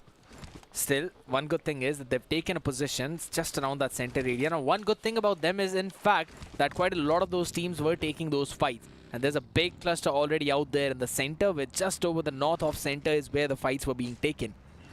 So they can still find an opportunity, considering that there's still Vasista Esports and Mogo all the way out there, just a bit north of Los Leones, trying to take that entry. There's no one to fight against Revenant as of now. But as soon as the circle will shrink, you will have a lot of these teams, and a big cluster is already forming up north, where Team Forever is tanking the blue, but there's also one Blade who are making sure that the Team Forever is tanking the blue. I'm not gonna lie, it's really weird to see WSP and Godlike play passive. I mean, these teams are in the top 5, right? WSP is at the top of the chart with 66 points accumulated. X-Park as well is playing it really passive. I guess just practicing for the grand finals, considering they know there's not a lot of days separating. Tomorrow's going to be a day off for the teams to sort of take a rest and also practice a little bit, try and refine their game strats before they move into the grand finals where it matters the most. While teams like Godlike, even they're probably trying to do the same thing.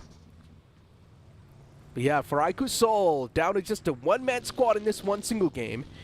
If they do not get any sort of points accumulated in this one, then even they are in a big red zone. Keep that thing in mind. And they can be targeted to death in the upcoming game too. They're a big name in the community.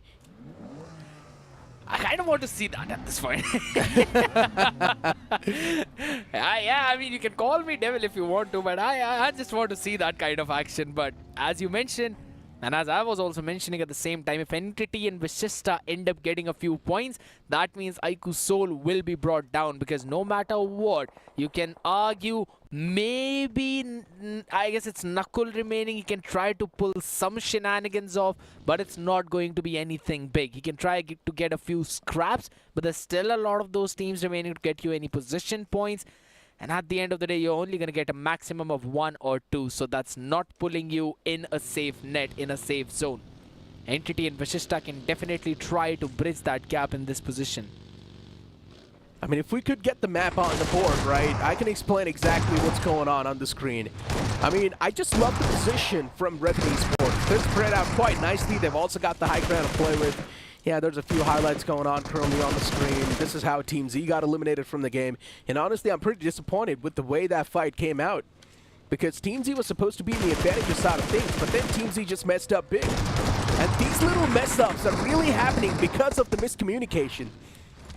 And Team Z is never able to figure out a proper pill to that illness. This is something that we have been talking about a lot. That even though Team Z, they find a good advantage, they eventually end up losing it. What is Somraj even doing? The man is levitating. You want me? No. All right. Nope. Punk knocked out from Godlike. All that passive play style just to get knocked out. But yeah, Somraj is now taking some himself, and even he's backing away. Now keep this thing in mind, for Entity, these points are really valuable. They're on the 11th spot. If they do get the confirmation onto Punk, every single point matters. But it's still a big difference between that 11th and 10th spot, because Entity's on 27 and IQ Soul, they've got 38. So it's a big difference. If you want to move in the top 10, you need at least more than 10 points. As you mentioned, you need more than 10 points, 11, to try and put Soul back down out of the top 10 itself. And that's a big task. It's a behemoth task to do whenever you're saying that. Even though they only have Knuckle remaining, he still can grab a few scrap points. And as you mentioned about the positioning of Revenant, they're at the extreme bottom end of this entire circle. Not having a big advantage out there as the circle shifts right in the dead center, in the epicenter, is where we are going to find a lot of those teams. You could talk about WSB, there's also 8-Bit, Entity out there, just Godlike, who are a bit more off center over towards the edge, and all the other teams are still trying to rotate in. They will not find a safe breaching passage. They have to find a timing to third party the opponent. Yeah, I don't know what you just said, but yeah, you said something, which makes a lot of sense. 8-Bit in the smack center. They've got a really nice spot, but they're also being looked at by WSB from the top. They've got the church control. That's a really good spot to be in. That's like a drone view right now. WSB from the smack center. They've got every single information that they need in the zone, and they've also got a nice 2-2 split going on for themselves, right? 2 players towards that church area. You've got 2 players on the opposite side on the hilltop. So WSB's controlling a lot of that momentum, a lot of that pace right now. Mogo Esports, speak of the momentum, and this team has got that in their hands. They're doing really good in the overall standings, in the top 6, on a solid spot. Mogo Esports, they've got another foe lingering around them, and that's going to be in the name of Team X-Park, and it's not a team you would want to mess around with. But considering Mogo Esports, they're already in the safer shoes, they can definitely go for a risk like that. Just have fun out there. That's really what you want to say. Go in for that fight. Show some action in the red phase of the game. But Hold on. Ninja X-Park being pounced on, and Ninja finds the first knockout. That's a big punch to the guts. The second one as well follows up. Mogo Esports is messing up this fight massively. Justin still in that warehouse, and what just happened? We thought Mogo can be the one to isolate the duel against Ninja, but then it's Ninja who says that I'm not trapped over here. Instead, you're trapped with me. And what a beautiful nade that was from Justin. Finds the perfect cut, the perfect timing. The man gets knocked out. Mogo Esports can still be made out alive from this fight. Another knockout found from Justin. Nicely done. They can still make it out alive from this fight. Spray God, the last remaining man, surviving right next to Sarang. But as Sarang gets knocked out from a moving vehicle, he ejects out too early. What just happened? And just like that, Mogo Esports, They wipe out the players of Team X Park. What a big mess up that was. And Sarang, you can clearly see the disappointment. The reaction says it all. And just to let the audience know, today's Sarang's birthday, if I'm not wrong. And Sarang just gifted himself that birthday gift that he's not going to forget anytime soon in the near future. Oh my god, poor boy Sarang out there. I mean, we all just saw him falling out of his vehicle. I don't even know why he did that. Like, how did that even happen? It's one of the most rare occurrences, right? You do not see a moment like that happen. Yeah, fine. You see the players unfortunately nading themselves. I mean, it's quite an unfortunate time that does happen often. But a moment like this where you're out in the open and you know you're in a big fight, and then you just eject outside of a moving vehicle, and you get taken down from a full HP to none.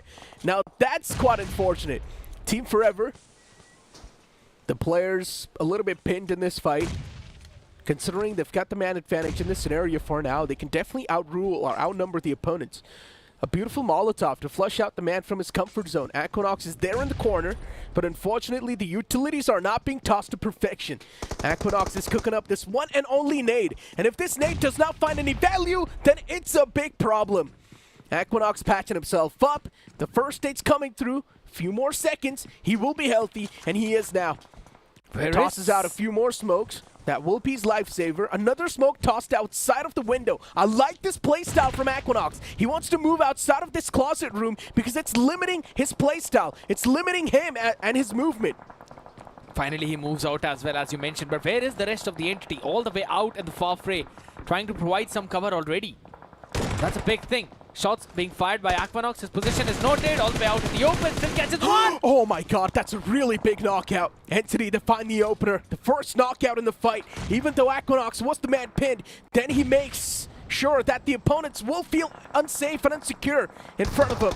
Aquanox, he is out in the open, on the top, is taking that damage. The man needs to patch himself up, but he still does not care. He's constantly challenging that duel, eventually backs away. Mafia could have been knocked out with that one single shot, but unfortunately the connection isn't found. Oh my god, Ash plays big as well, gets a knockout on one person. Somraj has been confirmed as well, but that has been stolen by Mr. IGL of Team Tamil.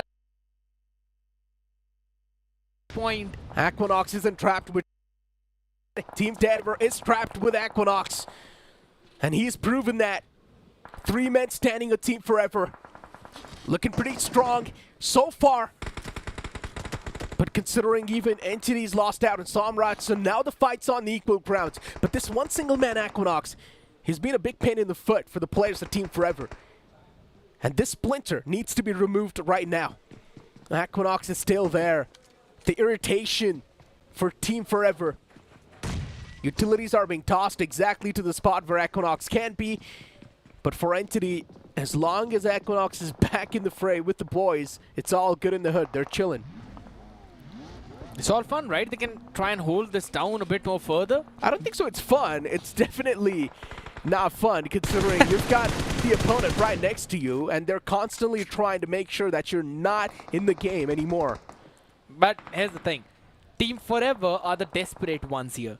They are the Even ones... Entity is. Keep that thing in mind. They're not doing too hot. Both these teams are really desperate. But there's another thing that's happening all the way on down south area, and that's where Revenant was. Since the circle shifted all the way up north, it's horrible for Revenant. And that's why they are now fighting against the members of Fascista, who are also fighting against the members of 8-Bit. And there's one blade right next to you. There's WSB right next to you. That's a big cluster that you've got to move out from. But right now, here, Team Tamilas are just waiting for the fight to break out between these two teams, only to end up in a third party. Someone needs to push up, man. This is too slow, anxiety-inducing. Someone needs to do something. Both the teams sharing the same compound, while both of them are jealous of each other.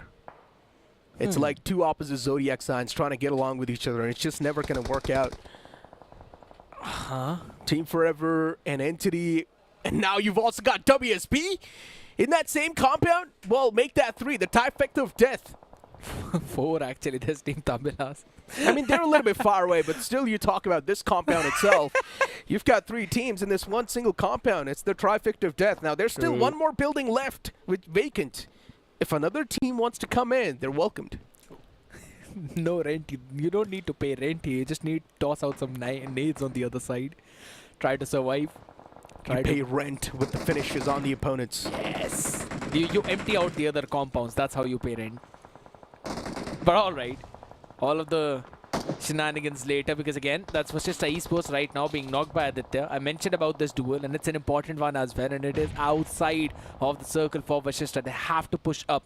A big smoke wall has been created. Oh my this god, the nade! Nasty! Oh, I could have found the re-knock too, but luckily enough, Secret was still knocked out when the nade came through. If Secret was back up on his feet and that's when the nade exploded, that would have been a re-knock, and the opponents would have definitely pushed up. True. But for now, Vasishtha Esports.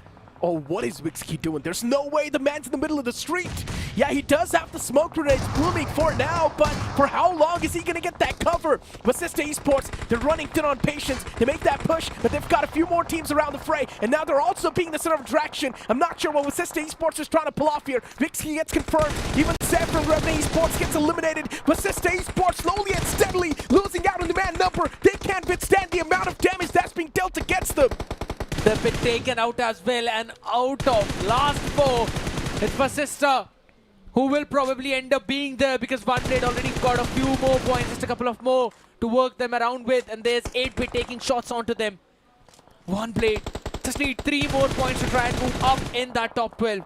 Now we've got a few confirmations. Some of the teams that we know won't be able to move in the top 12. You've got Team Z and Revenue Esports. And we can say that with a confirmed voice that they cannot move up in the top 12 anymore. It's too much of a big leap, and so far these guys haven't been able to do anything. Unless in the last game they play all let lose. That's the only way they can maybe go for a nuclear performance, maybe a 30-pointer to bring them back in the race. But other than that, I do not see them be back in the race with just a passive playstyle. Exactly. They need to utilize the power play. They need to try and target the teams who are anywhere at the 11th and 12th spot. Once again to ground zero, right? This is Yes. what I've been mentioning over and over again. Prioritize the power play. Back to ground zero. It's like I'm a broken record. I'm saying the same thing over and over again. But for now, 8-Bit a little bit pinned down behind the players of OneBlade, and OneBlade to make that pounce. Of course it's Anonymous. He gets the torch in his hands, and he instantly pounces on top of the players. He gets the first knockout. And OneBlade, this one single man from this entire squad, has been a big pain for other teams and has already handicapped the team of 8-Bit. The other 3 players on the move towards a better spot inside of the zone, while OneBlade, KSR7 is there in the back lines, but he's taken a lot of that fire upon himself. And Anonymous from the far fray, he can definitely go for a bit more of that spoiler. He's going for that spray. He wants to get the final blows dished out. He's doing a lot of damage. All Hero Extreme, Godlike, they themselves are in a world of trouble. Punk, the last man standing, and Punk has got so much fire upon himself. The vehicle in the front is almost on the verge of exploding. And if it does explode, then Punk will be eliminated from the game with that explosion. That's a big thing and a big problem. And after all of the dust Oh settles, my god. a big 3-pointer from Justin, if I'm not wrong, to try and get those players Godlike out of the mix. But there's still WSB with 3 players remaining. And there's 8-Bit who have just lost Mighty. There's no way. They've got no clue. Anonymous is right next to him. Mac. Oh, he misses on the opportunity. There comes KSR7. Now it's time for OneBlade to pounce on top of the opportunity and claim those points for themselves. But OneBlade, they've got too much going on in their head. They want to play for the placement game. They want to play for the game that's going to help them in the longer term.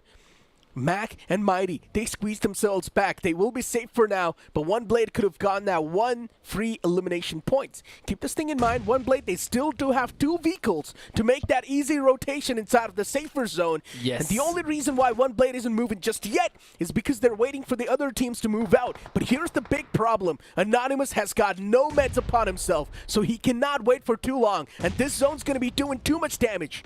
Exactly. Only 7 more seconds. He sees Justin fires a few shots, maybe one catching onto his helmet, but that's about it. As he tries to go in for the return fire. A couple of nades now remaining, and Anonymous has been knocked out on his feet. Justin with an insane spray down. The only time OneBlade would have been able to wait out the zone is if they had a few more first aids. But now they messed up. They do not have any meds in the back. Anonymous gets confirmed by Justin. And now KSR7 is still there in the back line. Justin knows there's a man in the back, but he's now got his back turned around. Justin sprays down another man at WSB. Gods gets knocked out. 8-bit, Juicy, and another player still there. Justin tried to make it, but eventually he will be shut down too. KSR7, the man who was last remaining member of One Blade, finally gets one more flush point. And I guess with that, he will have a good position too. But what a nade from Juicy. The man still needs to pull in a miracle against the members of WSB, as Gods is back on his feet and will be healing himself up. It's still a 2v1 situation in front of him. Can he find something? Oh Seems my like God. no. Well, there we go. WSB, they will be the one to come out on top from that entire game. But yeah, One Blade, they were able to secure 10 points in total. Are those 10 points enough to bring them in the top 12 or not? But WSB Gaming, a team that was already losing the charts, they are now once again there at the top with that chicken dinner. They were already ruling it. I mean, this chicken dinner isn't really going to hold a lot of value, but it's all about the teams on the second and the third spot. This game held a lot of value for Entity Gaming, Revenue Esports, Team Z, and both these teams messed up, Team Z and Revenue Esports. One Blade, they got 10 points in one single game. You know what? For now, let's move on to the stage for a short interview. और chicken dinner आप लोगों ने तो आदत सी बना ली है, क्योंकि playoffs का प्रेशर बाकी सारी टीम्स फील कर रही हैं. ऑलरेडी आप लोग लीडर बोर्ड के टॉप पर थे, but another chicken dinner man, like you guys are getting ultra aggressive from what we saw yesterday. बस ऐसे ही खेल रहे थे. ऐसे ही खेल रहे थे, खेलते खेलते निकल गया चिकन. फाइनल्स में देखो कार्पे डीएम जो है वो इंतजार कर रही है, तो शायद आप भी इंतजार कर रहे हैं. उसका क्या प्लान है भाई? वो बना रहे होंगे प्लान, तो हम तो रेडी हैं, देखते हैं. जिस तरह चिकन डिनर आया है, पोजीशनिंग अच्छी थी, पहले से ही सोच लिया था कि यहाँ तो निकलने वाला है. हमने सोचा नहीं था, हमारा तो बस ये था कि फाइट्स लेते, पर हम जोन में बैठे रहे, वन पे जोन आता गया. ऑलरेडी क्या फाइनल्स की सोच जो है वो स्टार्ट हो चुकी है? बिकॉज यू गाइज अगर चिकन डिनर नहीं भी जीतते तो तुम्हारा फाइनल्स का टिकट तो ऑलमोस्ट कंफर्म हो गया था. वो जो प्रेशर हट जाता है, क्या उसके वजह से परफॉर्मेंस और निखर जाती है? हाँ, कल 2 मैच भी हम क्वालिफाई हो गए, तो हम ऐसे ही फन कर रहे हैं, मज़े कर रहे हैं, ऐसे चिकन पे चिकन आ रहे हैं. यार एक होता है ना कि आप अपने गियर्स जो है इस तरीके से बदलें that you peak at the right time. आपको ये भी पता है कि फाइनल्स में सारे पॉइंट्स जो आप बटोर रहे हैं वो सारे रीसेट हो जाएंगे. क्या ऑलरेडी पीक कर गए हैं या the best is yet to come? The best is yet to come. भाई ना स्कूल के स्टूडेंट की तरह जो क्वेश्चन का आंसर क्वेश्चन से ही स्टार्ट करता है. लेकिन WSB को इस प्लेऑफ्स के 2 दिन के इस अंतराल में अपना दूसरा चिकन डिनर मिलता है. एक और ब्रेक, लेकिन एक मैच अभी बाकी है मेरे दोस्त.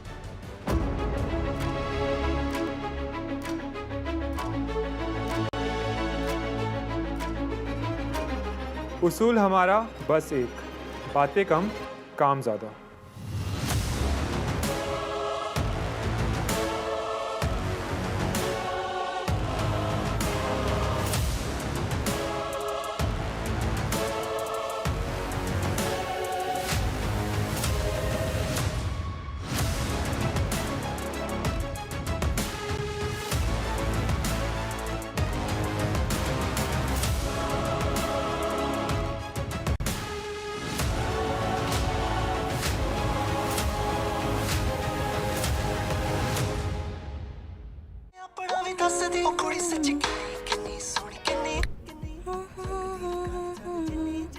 Wow.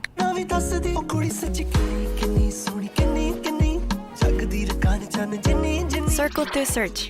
Only on Android. Red Bull gives you wings. ये वही जगह है. क्या होगा अगर मैं ये सब कुछ तबाह कर दूं तो? मैं इस टावर के ऊपर पहुंच कर ही रहूंगा.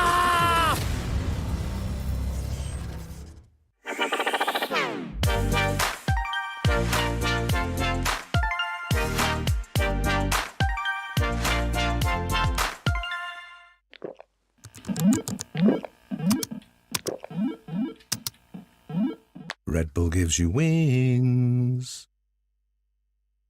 ये वही जगह है. क्या होगा अगर मैं ये सब कुछ तबाह कर दूं तो?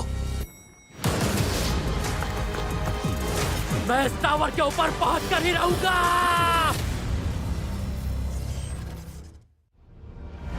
Everywhere I go, dirt and pollution dull my skin. Garnier Men Turbo Bright Double Action Face Wash. 2x brightening power. With charcoal and vitamin C, deeply cleanses dirt and pollution to fight dullness for instantly bright skin.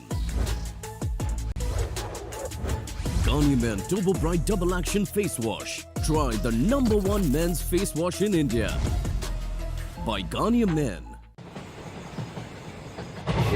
Shave it, shave it, shave it, shave it, shave it, shave it, shave it.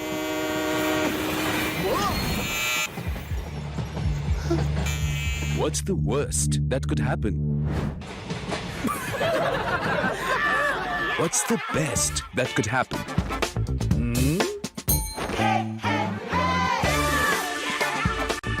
Philips One Blade. Move fearlessly. Innovation and you. Philips. Red Bull gives you wings.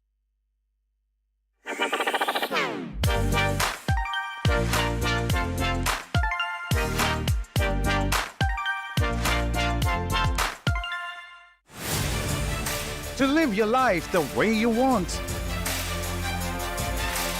Compete like the toughest challenger. Dance like there's no tomorrow. Celebrate every second you are alive. Life has no rule books, but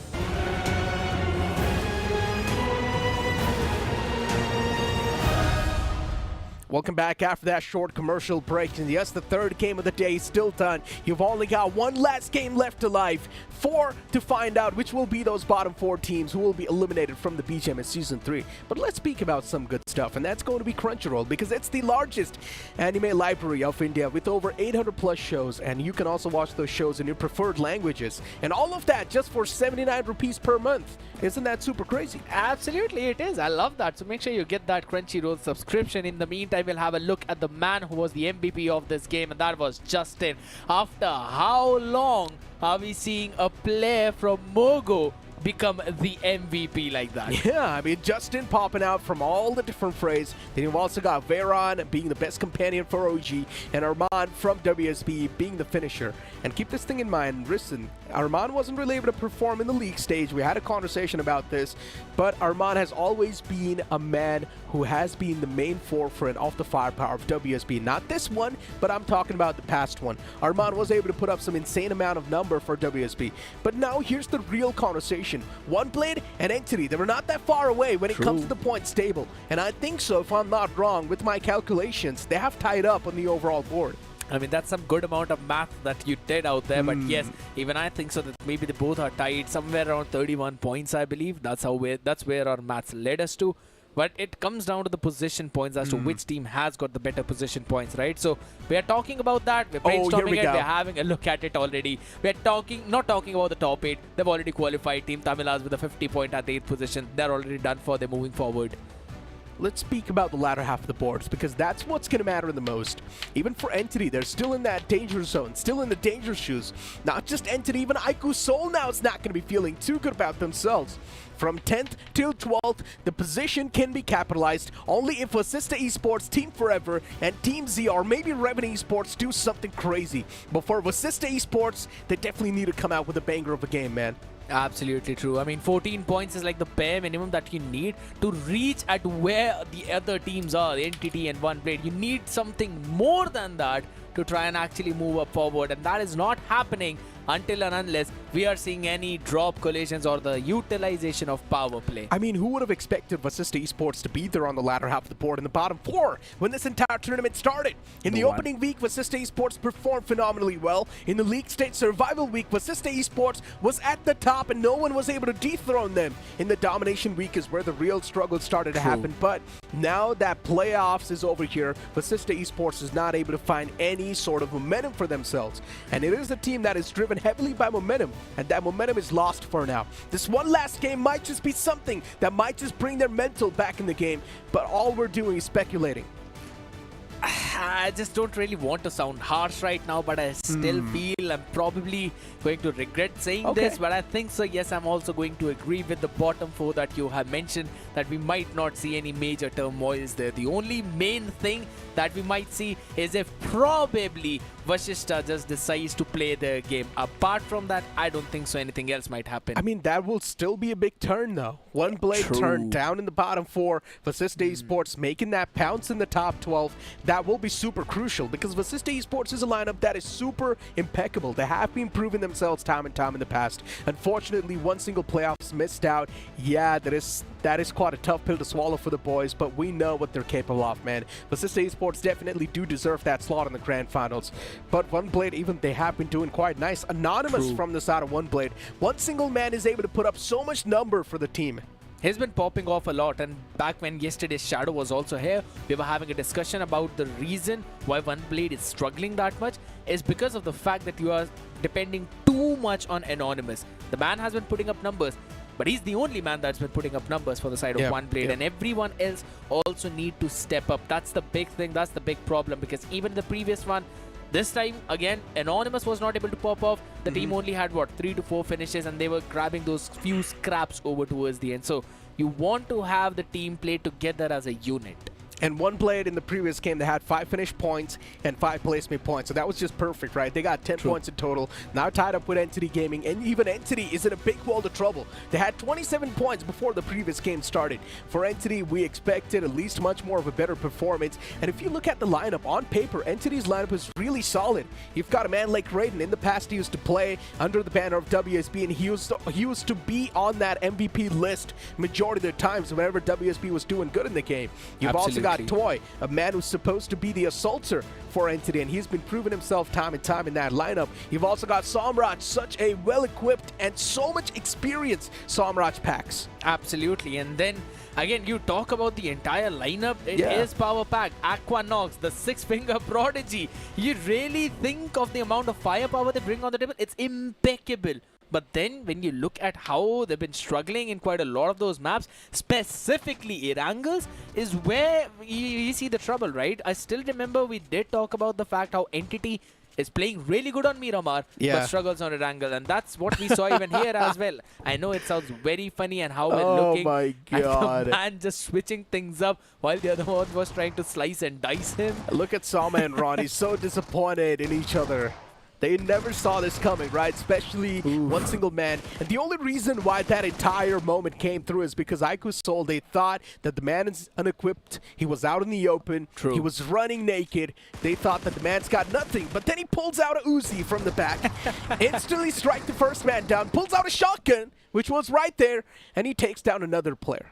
Call an ambulance. Call an ambulance. But not for me, is what he said out there. And honestly, once we'll be moving forward to look at these highlights, Mogo as well, finding some good opportunities, good openings, capitalizing on few of the scrap points, and Justin was playing phenomenally in the one.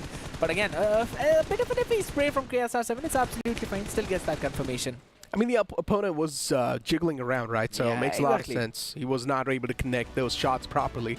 But in general, the previous game was filled with a lot of ups and downs, majorly for the teams on the bottom four. Team Z, they've choked up a fight that they were not supposed to. We all thought that Team Z could probably win that fight and come out on top, but then later on, the tables were flipped from OG up against Team Z, and Team Z, they messed up that fight. Scout OP tried to back away, even he got caught in return. You also had Revenue Esports. For some reason, Revenue Esports is never seen on the screen, because they take a fight and they instantly get poofed into thin air.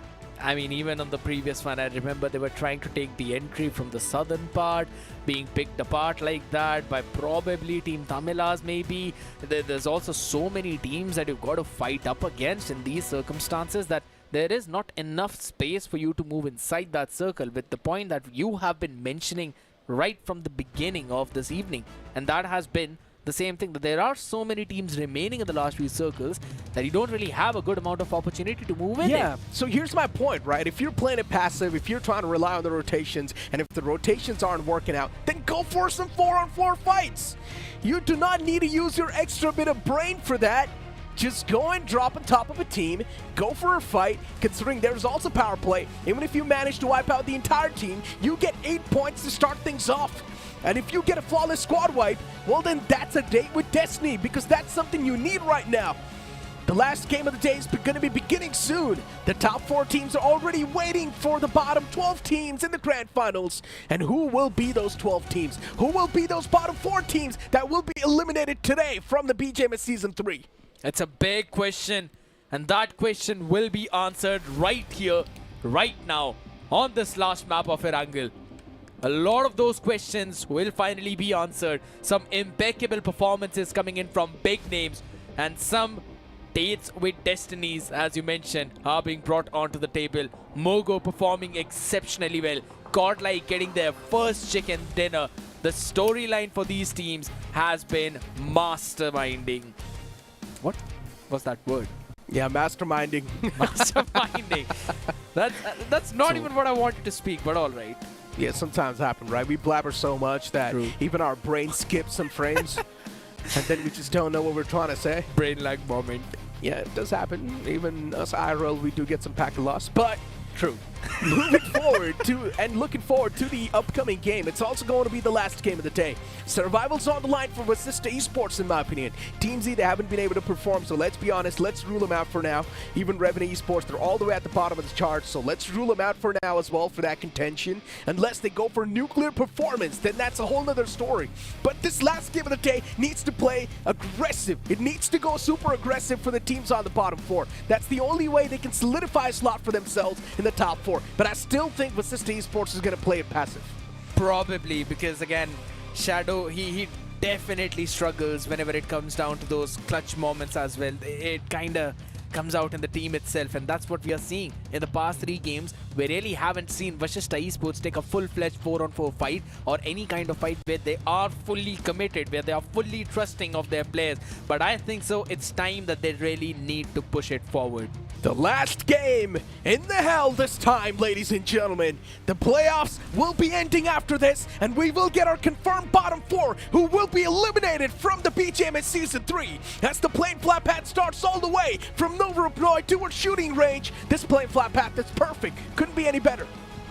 Every single team can drop onto every single location apart from Team Tamilas, though. I think so all the way over to Primorsk is where they might need to open the parachute a bit more early, or maybe they just drop in to try and collide in for a pit stop. I mean, Team Tamilas, they would want to move in towards that Fairpier area right next to OG, right? So that will be a drop location no matter what. Unless if they move all the way from the southern side, from the military base, then that will be a different thing. But Mogo Esports, they're not going to have any contention as usual. Team Z dropping in towards Nova Rupnoi, no contention over there. OG dropping towards Revenue Esports. Again, OG have been playing a lot over towards that Milta power area. But this time they will target them probably, considering for Revenue Esports, their survival's on the line. And if OG, they do kick Revenue Esports out, then all good. Revenue Esports is not there anyways to give them a challenge. True, but over towards the bottom is where I kind of want to see the things as well, right? Team Tamilas close to 8-bit, taking the early exit, but teams that we really need to focus on, Team Forever, taking the very last exit right away, will move towards Zaki. So same passive style, Aiku Soul dropping into their main location of school and the apartments. Oh my god, Vasista Esports dropping right on top of the players. One blade. This will be an interesting collision. One blade and Vasista Esports are right next to each other. There's also Godlike in the fray, and even Team X Spark is there. Oh my god, it's 4 teams right next to each other. This will be so intense. And Vasista Esports, they've already got their hands on the vehicle. They know there's someone around them as well. The man drops in towards this visitor tower. He wants to get his hands on a few weaponries. Unfortunately, gets his hands on the crossbow. Now, that's not really an ideal weapon you would want to kickstart things with. But hey, at least something's better than nothing, right? A revolver and a crossbow. I mean, if he lands in a nasty headshot, then maybe yes. But they're going to just try and run out of that harm's way with that one buggy that they've got. It's time to go on a hunt. Probably. One blade should be around the fray. They definitely did see the parachutes emerging around them. But here's the thing. Team Forever up against 2 members of Orangutan. I don't know what they both are doing here. And it's AK and Wizjord. They are definitely targeting Ash, their ex-teammate. They are definitely doing that. Oh, you love to see it, right? I mean, it's a big separation. OG's 2 players are all the way towards Milton Power. Exactly. And 2 players are all the way up north towards Zarki. And yeah, this is a rivalry coming through. Yes, I would like to clear some stuff over here, considering Ash used to be a part of OG in the past. So now OG want a little bit of that piece of the pie, right? Start things off this game, at least make sure that the opponents will be struggling a bit more. Team Forever, if they take any sort of damage upon themselves, it will be a really bad start. And their survival's on the line at this point. Team X Spark off to a bad start in this game, considering Sarang's knocked out, and it's Godlike versus Team X Spark. Both these teams, they've already made it to the grand finals. This fight is not that worthy. Important, you could say. It's just probably about the momentum that which team is going to have it, and Godlike have already suffered a couple of casualties. Z-God as well as Jonathan, and by the way, Jonathan got taken down by a VSS which was in the hands of Sarang. Now if in case Shadow was here, she would have basically been jumping off of a chair already. She talks about how good that weaponry is. Obviously, it's probably sarcasm, but still. Team Z up against the members of Mogo though, and Team Z are actually wiping out the members of Mogo. That's a big fight. It indeed is a big fight. And if Team Z wipe out the entirety of Mogo Esports, then that's 8 points converted off the rip. But unfortunately, Mogo Esports, they've got nothing to lose, so they will definitely try to push up close and personal against Team Z. And here comes the big mess up. Out in the open are the boys, and the players of Mogo Esports are constantly taking shots against them. And Mogo Esports, they're stacked, man. They've got a lot of utilities. They've got so much ammunition. They're also looking decent when it comes to meds. And for Team Z, they've messed up big. Oh my god. So many shots are taken. The damage is dished out constantly. Team Z, they're messing up over and over again. They can't really do a lot. And I'm pretty sure the boys do not even have enough loot or enough utilities to try and toss on a few more smokes and give them that extra bit of piece of cover. But this fight's still escalating. Team X Spark, Godlike, the fight did come into fruition. And Godlike, they have been eliminated from the game. But now it's time for IQ Soul to step in with the third party. Absolutely. Just try to grab in as many points as possible early on is what they're trying to do. Entity in the meantime though, they catch a couple of members of Orangutan running away. But wait a second, Saeed tries to fire a few more shots. Want to catch Delta out here, who drops in from his vehicle. But as soon as he was trying to jump in, he's been claimed. He's been perfectly brought into the bag. That's 2 more points in favor of Team Z. Should have went for the fight. Unfortunately, Delta showed his back, wanting to go inside of the house, but then he messed up. One single shot from the DBS up close and personal, and that will find the ending. And now Team Tamala is up against the players of 8-Bit. Once again, not that crucial of a fight. Both these teams, they've already made it in the top 12. Not important at all, as you mentioned, but something that's super important is all the way happening up top in Zarki. Shogun should technically be confirmed out here unless he plays out of his mind. Now Shogun's main target's going to be, before getting taken out, at least get one man with him. That way he can spoil the game for Team Z and make sure that they will be kicked outside of this tournament. He does push up a little bit. He's catching a lot of that hurt upon himself. One single shotgun shot, and the man will be dealt with. Team Z, hold on. Still a chance for them to recover. They've got 8 points off the rip, starting for them. That's a big thing, though.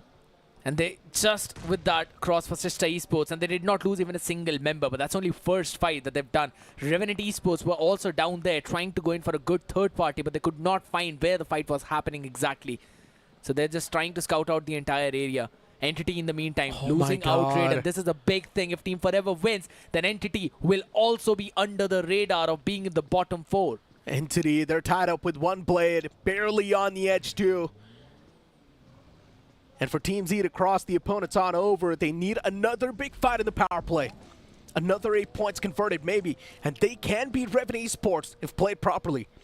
It will be a proper 4-on-4 fight, and Revenant Esports is finally going aggressive when it matters the most.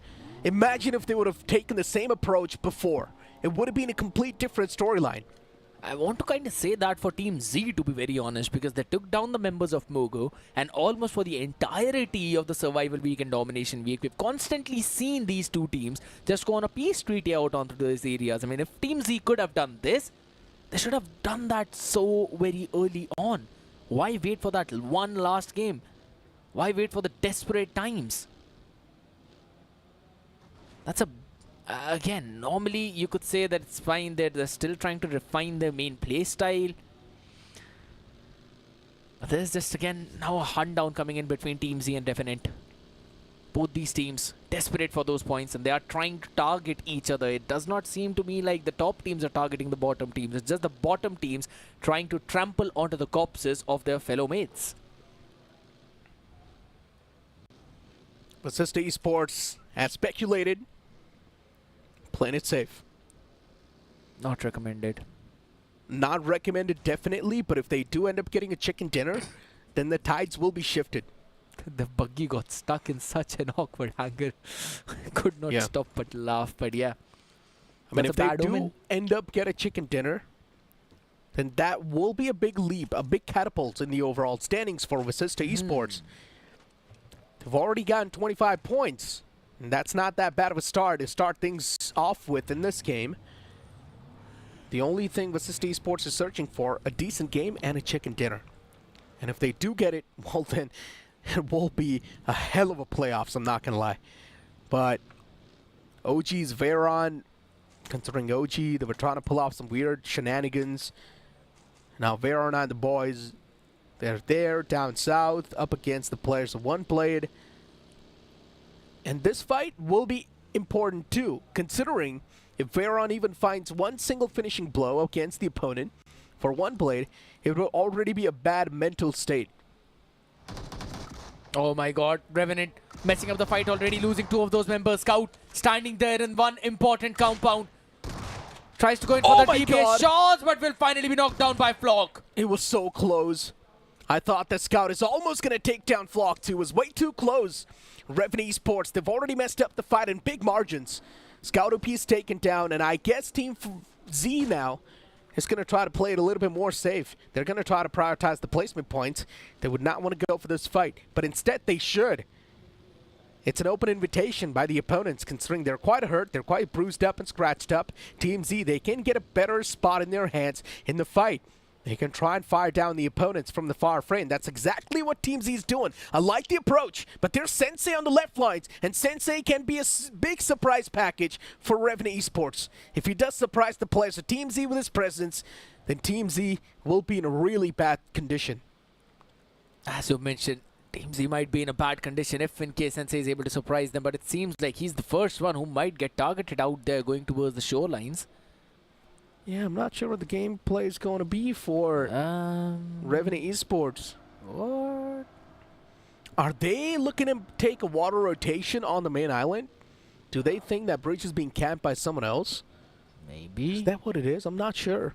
They're trying to wrap around the rest of the members of Team Z probably, but they have got no idea they're up close to them. Revenant Esports is on the hunt up against the players of Team Z. They're not going to let the players escape away like that. But the fight can still pan out on any end. Either it can be Team Z to come out on top, or either it can be Revenant Esports to prevail.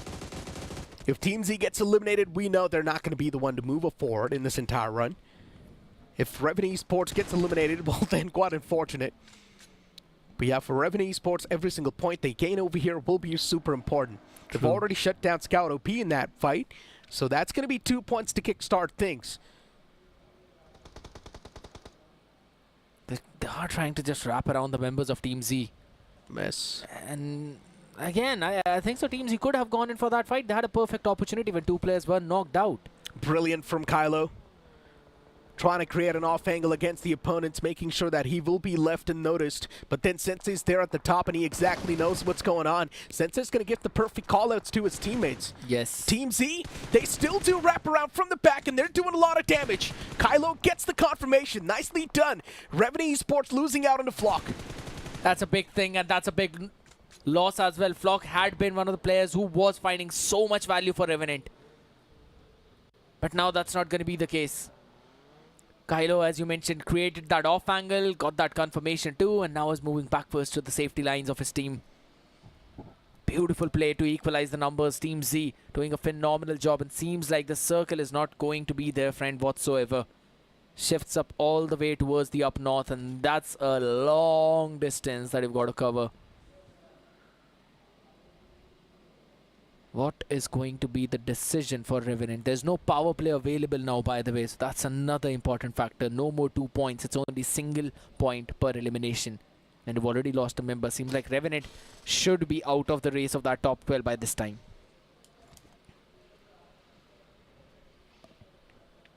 You've got 5 finishes wrapped up. And looking at the zone, even the zone's panning out in quite an interesting fashion, right? Yes, now Pollyanna open fields probably in contention. That's what's going to be the case, but you talk about CG right next to the players of Team Tumulus. There's also WSB in the front. For WSB, they can't go for an easy challenge. But look at what Team Forever's doing. Still outside of the zone, all the way towards Zarki. I'm not sure what the game plan is, but Team Forever, you need to realize it's time to move inside of the circle. It's not the same BGMS that you were witnessing in the league stages, because in the final few zones, you only had 8 to 9 teams left alive. But now in this BGMS in the playoffs, there's still 13 to 14 teams left alive, and that makes a big difference. Seems like they're trying to play in along the similar lines of how old Kemin used to play, if you remember. Would normally tank in a couple of circles, couple of blues, maybe entering in the 3rd stage. Normally from up north. I mean, that was a whole different meta back in the day, though. You need to understand that, right? Exactly. Teams used to go for that med strat, so that's a whole different meta.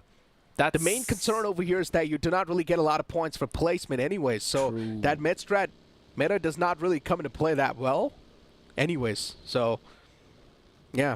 That's exactly what I wanted to mention as well, that it was to prioritize the placement points, which would normally give you enough to move up, but you don't have the luxury of that right now. But what I'm saying is that that playstyle does not make any sense in this meta. So I don't think so that's what they're trying to do here.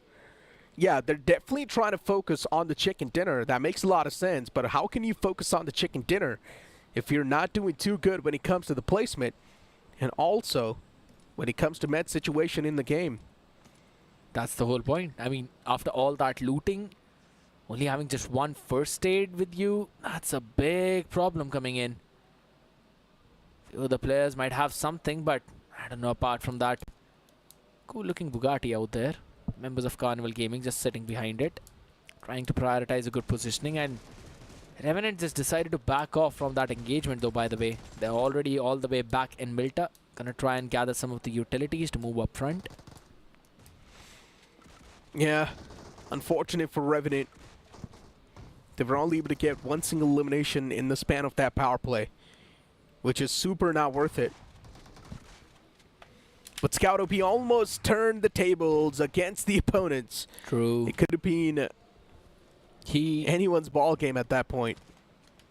Almost pulled a Neo against them. Unfortunately, Scout's team wasn't really around him, so that's why Team Z wasn't able to come out on top in that fight. Only if Team Z were playing a little bit more coordinated, then things could have been better.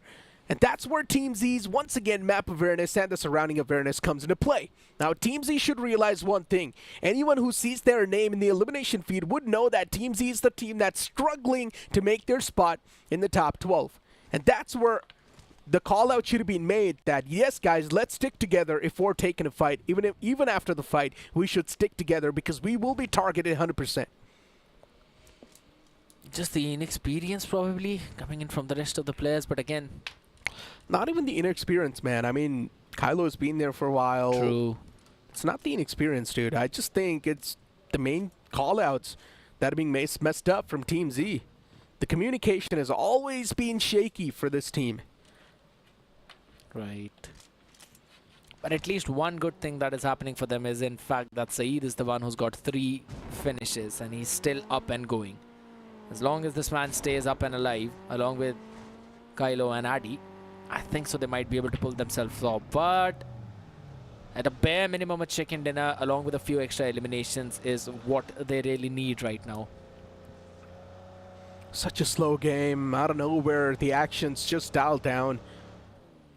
Team Z, Revenue Esports, Entity, Team Forever, One Blade, Vasista Esports. Survival's on the line for all these teams. Vasista Esports can still make it on the opposite end. And it's honestly not that tough for them to do so as well. But unfortunately for Vasista Esports, they failed to get the advantage of the power play in their hands. And now Vasista Esports, they're prioritizing on the bigger picture, and that's the chicken dinner. But is that really a bigger picture when you could have just aimed for the bottom 4 now and then go for the bigger picture? Hold on a second. Seems like they're finally finding a few extra scraps left, right, and center. Catch Veron, the last man of OG. 3 eliminations. Okay, not bad. But that's not enough. That's just going to give you 20 points. Revenue Esports, they need at least a 30-pointer. 30-pointer? I think so, more than that, because look at the amount of points that the other teams are already reaching on. Team Z on 29, Team Forever on 27. All 4 of them are going, who are now finally deciding to jump into the circle. Right? One Blade, look at them. They've only got 33 points accumulated so far. So you can't say One Blade's like the thin line right there, separating the bottom 4 and the top 12. As long as you're surpassing One Blade, it's all good. So even if you do get a 30 bomber in your hands, you're anyways doing that with these. Probably that's going to be the main thing, but I really like the circle shift, and that's going to favor Team Forever a lot out there in the open though. Carnival Gaming fighting against the members of WSB. They're just duking it out, having a drive-by. Oh, gods. I would like to call it the fun fight. Yep. I mean, both these teams with nothing to lose, backs against nothing pretty much. WSB, they're definitely making light work against the players of CG. Keep this thing in mind, it's the practice for the grand finals. For teams that have already made it in the top 12, for them, this is like the scrims. They're playing it that way.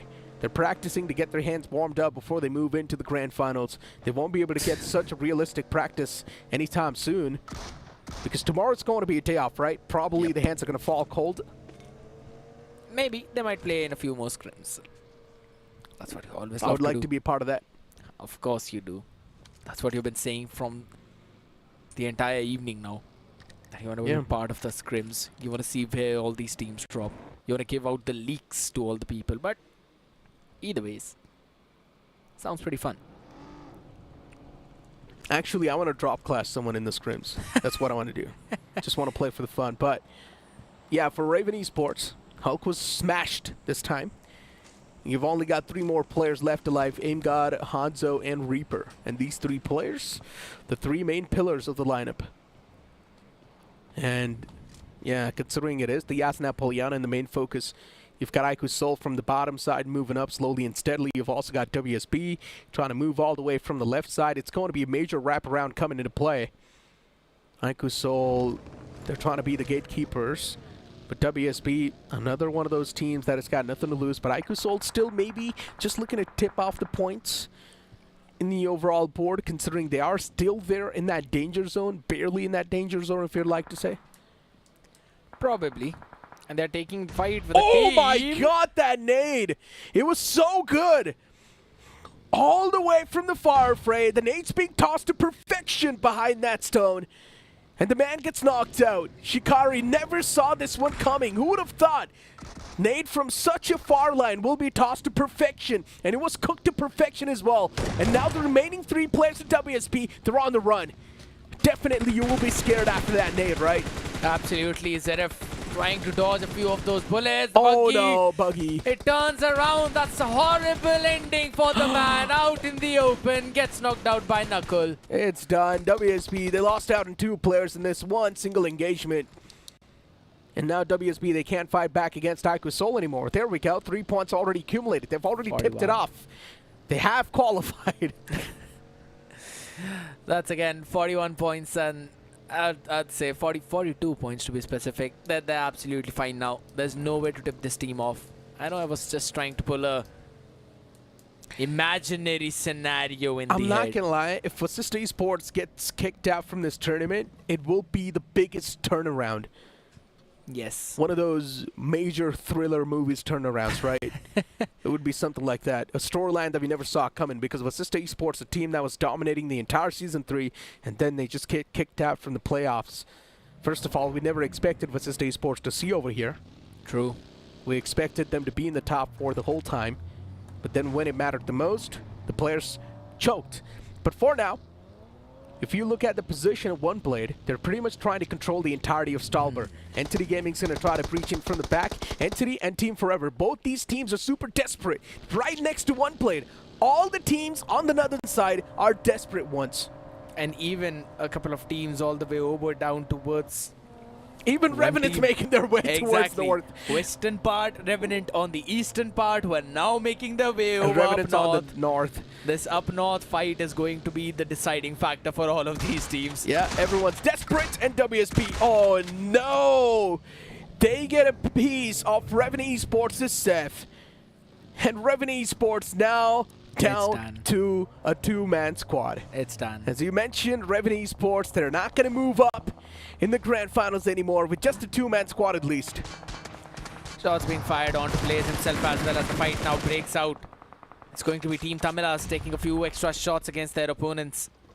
A lot of these teams still have got 4 of their members remaining. It's a big thing. Feel the heartbeat of Assista Esports. I know. As they keep on taking damage by these bullets, as the bullets keep on piercing through. And feel the heartbeat of Revenue Esports too. They're fighting for survival. I mean, from getting the most amount of chicken dinners now to getting pretty much next to none points. That's a big drop. Big bummer as you're talking about it. Now this is a big engagement. The team that comes out on top from this one is probably going to dominate almost the entirety of this game now. There's no way Sensei is actually still looking to drive that vehicle which is smoking. He's going to get blown up in mid-rotate, that's for sure. True. And there's also a few teams on the back line, so keep that thing in mind. They're constantly going to keep on peppering shots against Revenue Esports. Revenue Esports, they're messed up.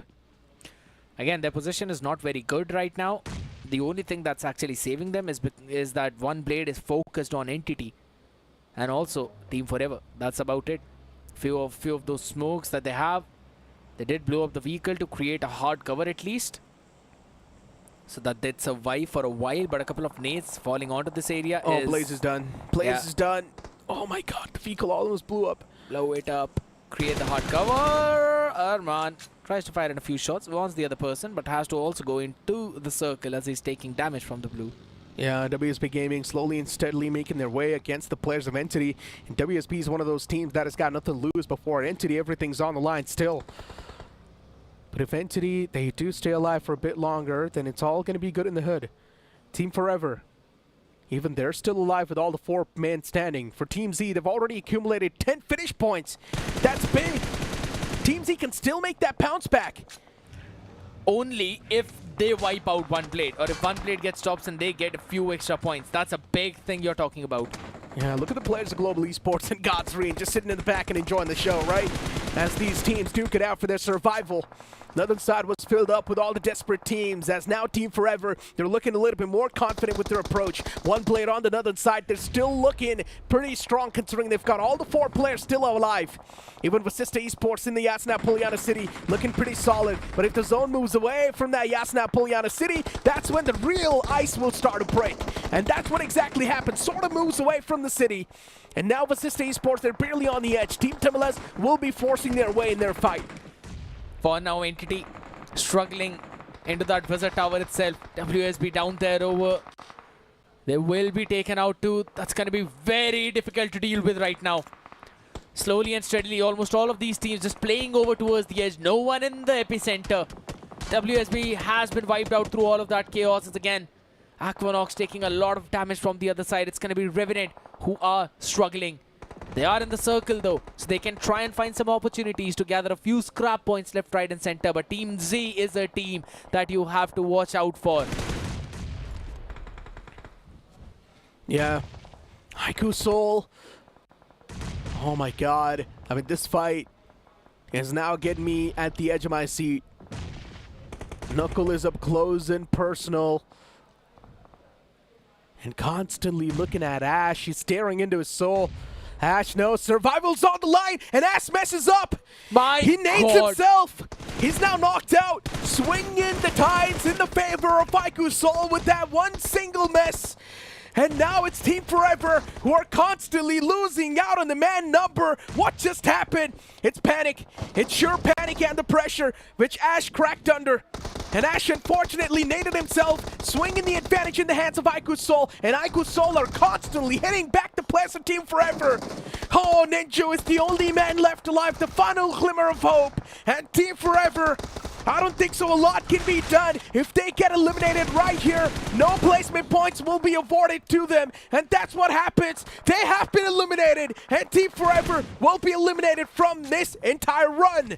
The first team to get eliminated is a team that we never thought Team Forever having so many experienced players, and it seems like the circle and the rotation is favoring one blade because every team is under them, and this team can just grab onto those finishes. What a beauty coming in, but Blaze in the meantime finds one person from IQ Soul. That's important.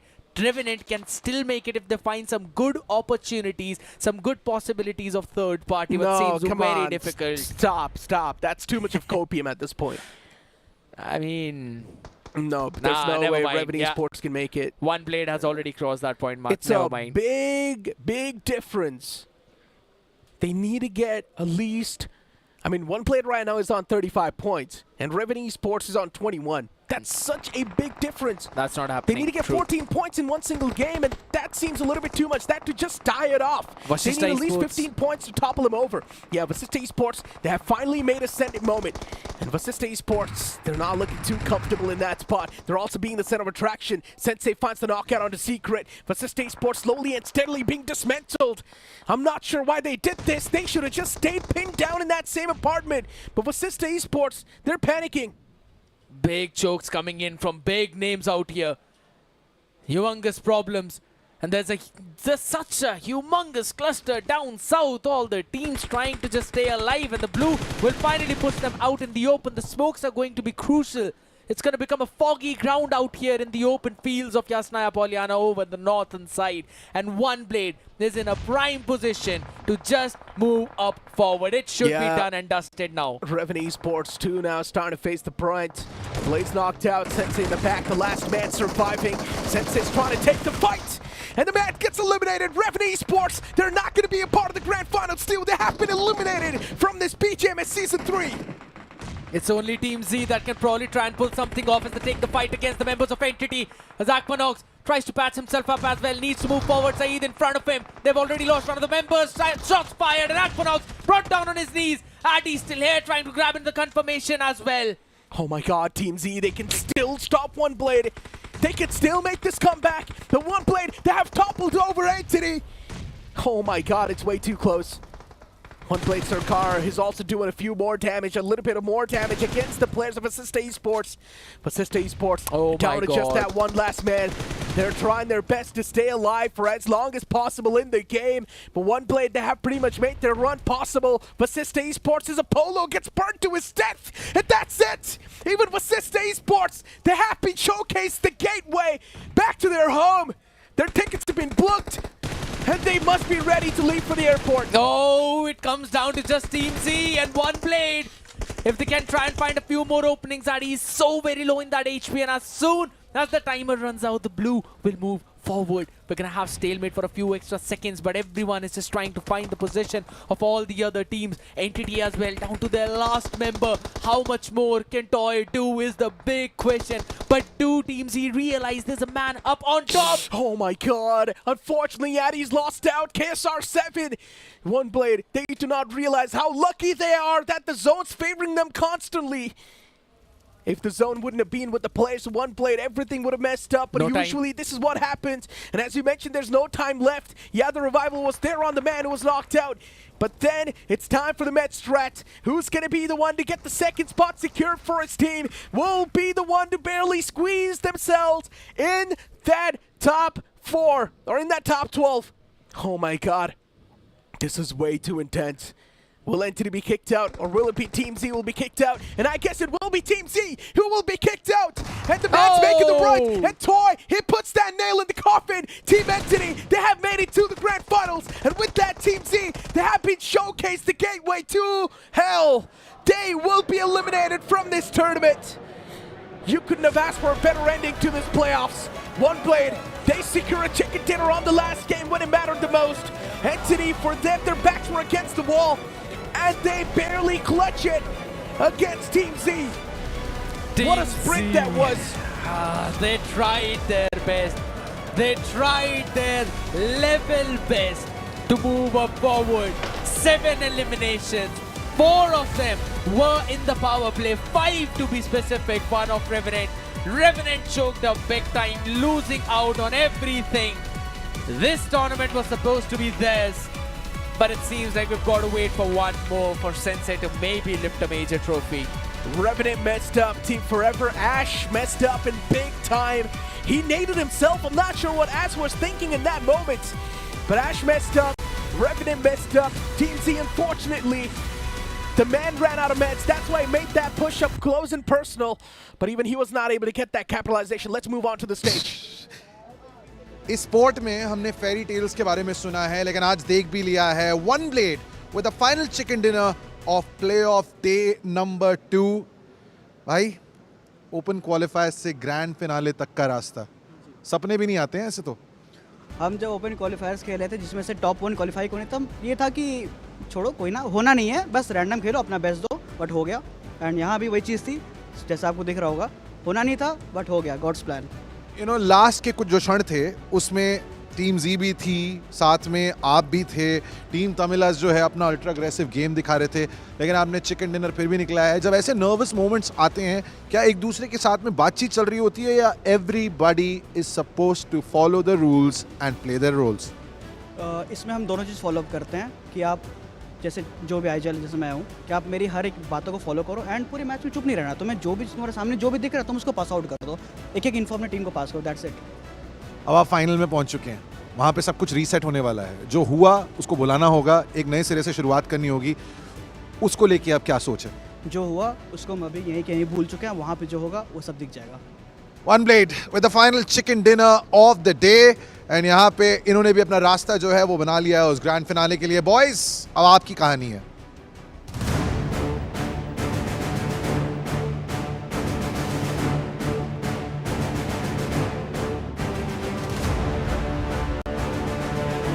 उम्मीद करो हमसे मुलाकात ना होगी, हुई तो trophy हाथ से निकल जाएगी.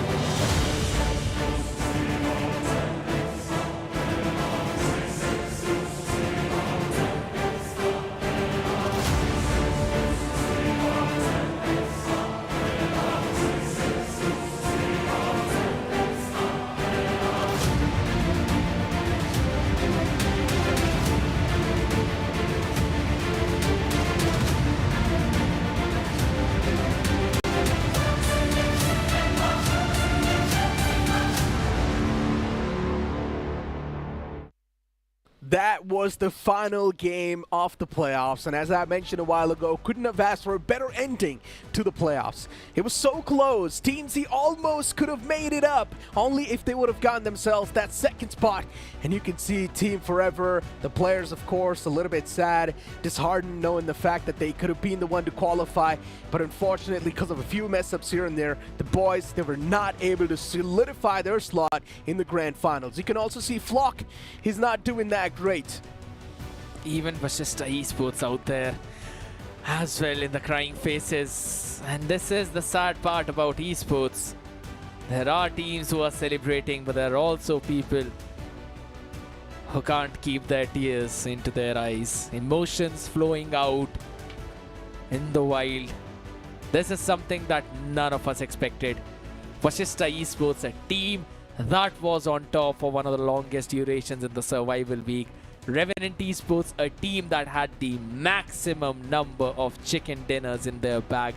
Team Forever, a team who had some exceptional IGL with an insane amount of experience and firing power.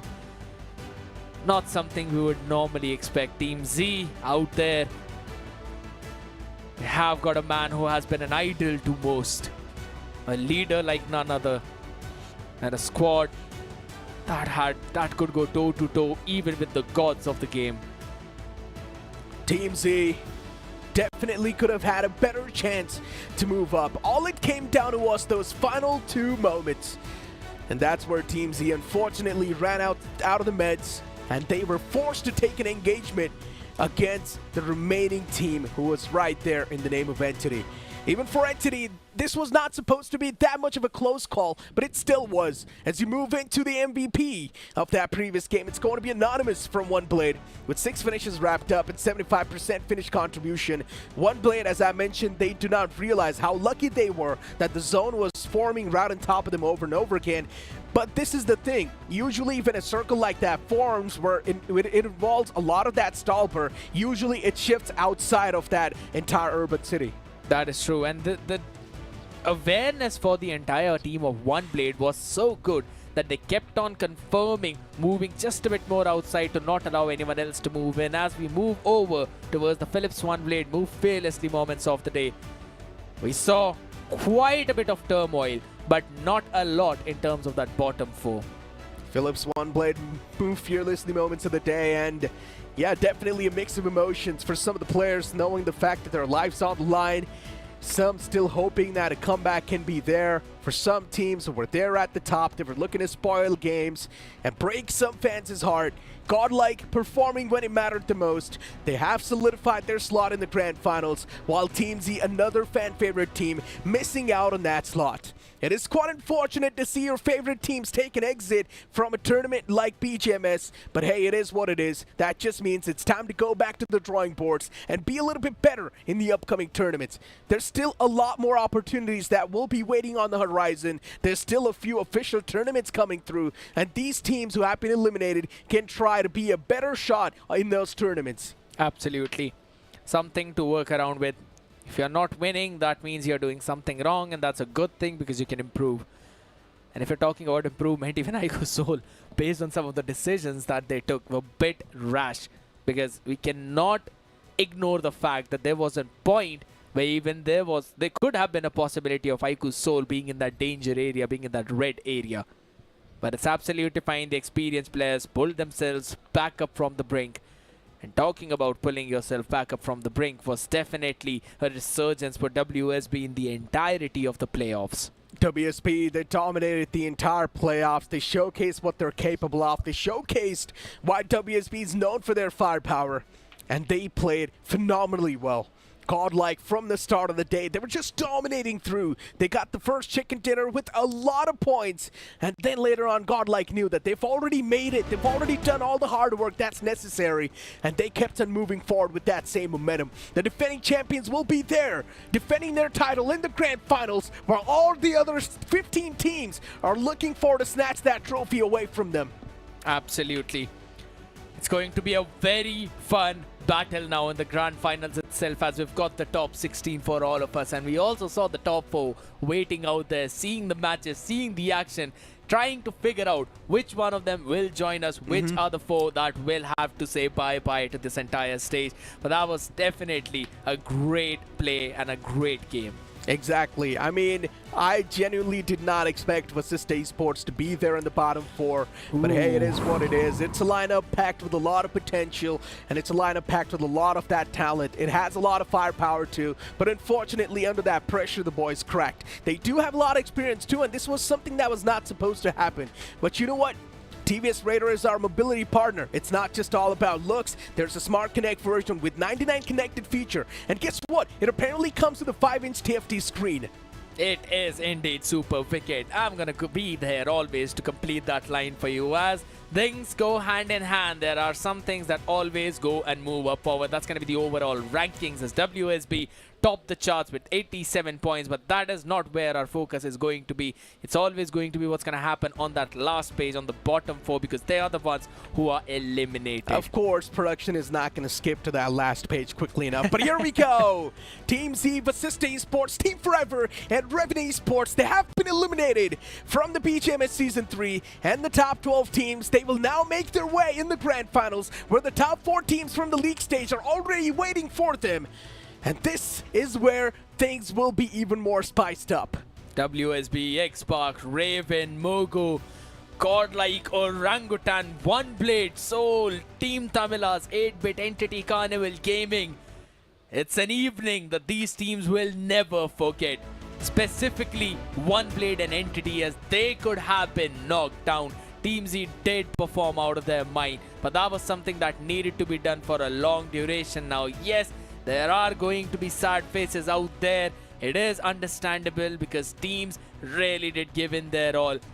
But sometimes defeats are necessary. Sometimes setbacks are necessary to get a big slingshot into the next one. As you mentioned, they are the part and parcel of life. If you're never defeated, then you haven't really worked hard enough. That's what it is. And now that the players and the teams, they've gotten the reality check, I'm pretty sure they're going to go back to the drawing boards and try and be a little bit more confident when they appear in the future seasons of the BGMS and also in the future tournament. Let's move on to the stage for a short interview with the boys.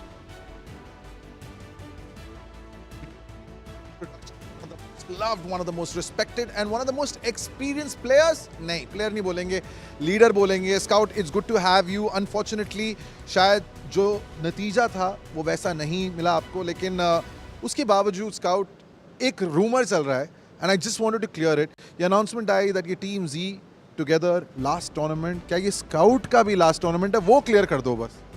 नहीं यार, I don't think so ये मेरा last tournament है. अभी तो बहुत time बाकी है, अभी तो जवानी बाकी है.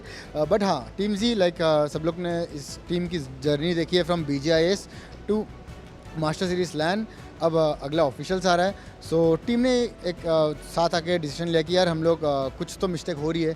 सो टीम जी का लास्ट टूर्नामेंट नहीं है, बट येस प्लेयर्स का लास्ट हो सकता है, क्योंकि there will be new additions, some faces you will see which were never seen around me.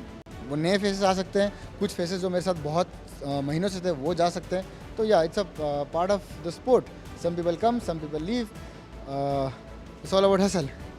You know ये डिसीजंस आई एम श्योर आसान नहीं हो सकते हैं, बट जिस तरीके की परफॉर्मेंस थी आपकी इस लास्ट मैच में, you badly needed the win, you badly needed the points, लेकिन जब अनाउंसमेंट हो जाती है कि टीम जो है the band is not going to be together, क्या उसका प्रभाव प्लेयर्स की परफॉर्मेंस पे पड़ता है? Because I am just thinking bro, I am just being the devil's advocate here, क्या ये अनाउंसमेंट आप मैच खत्म होने के बाद कर सकते थे?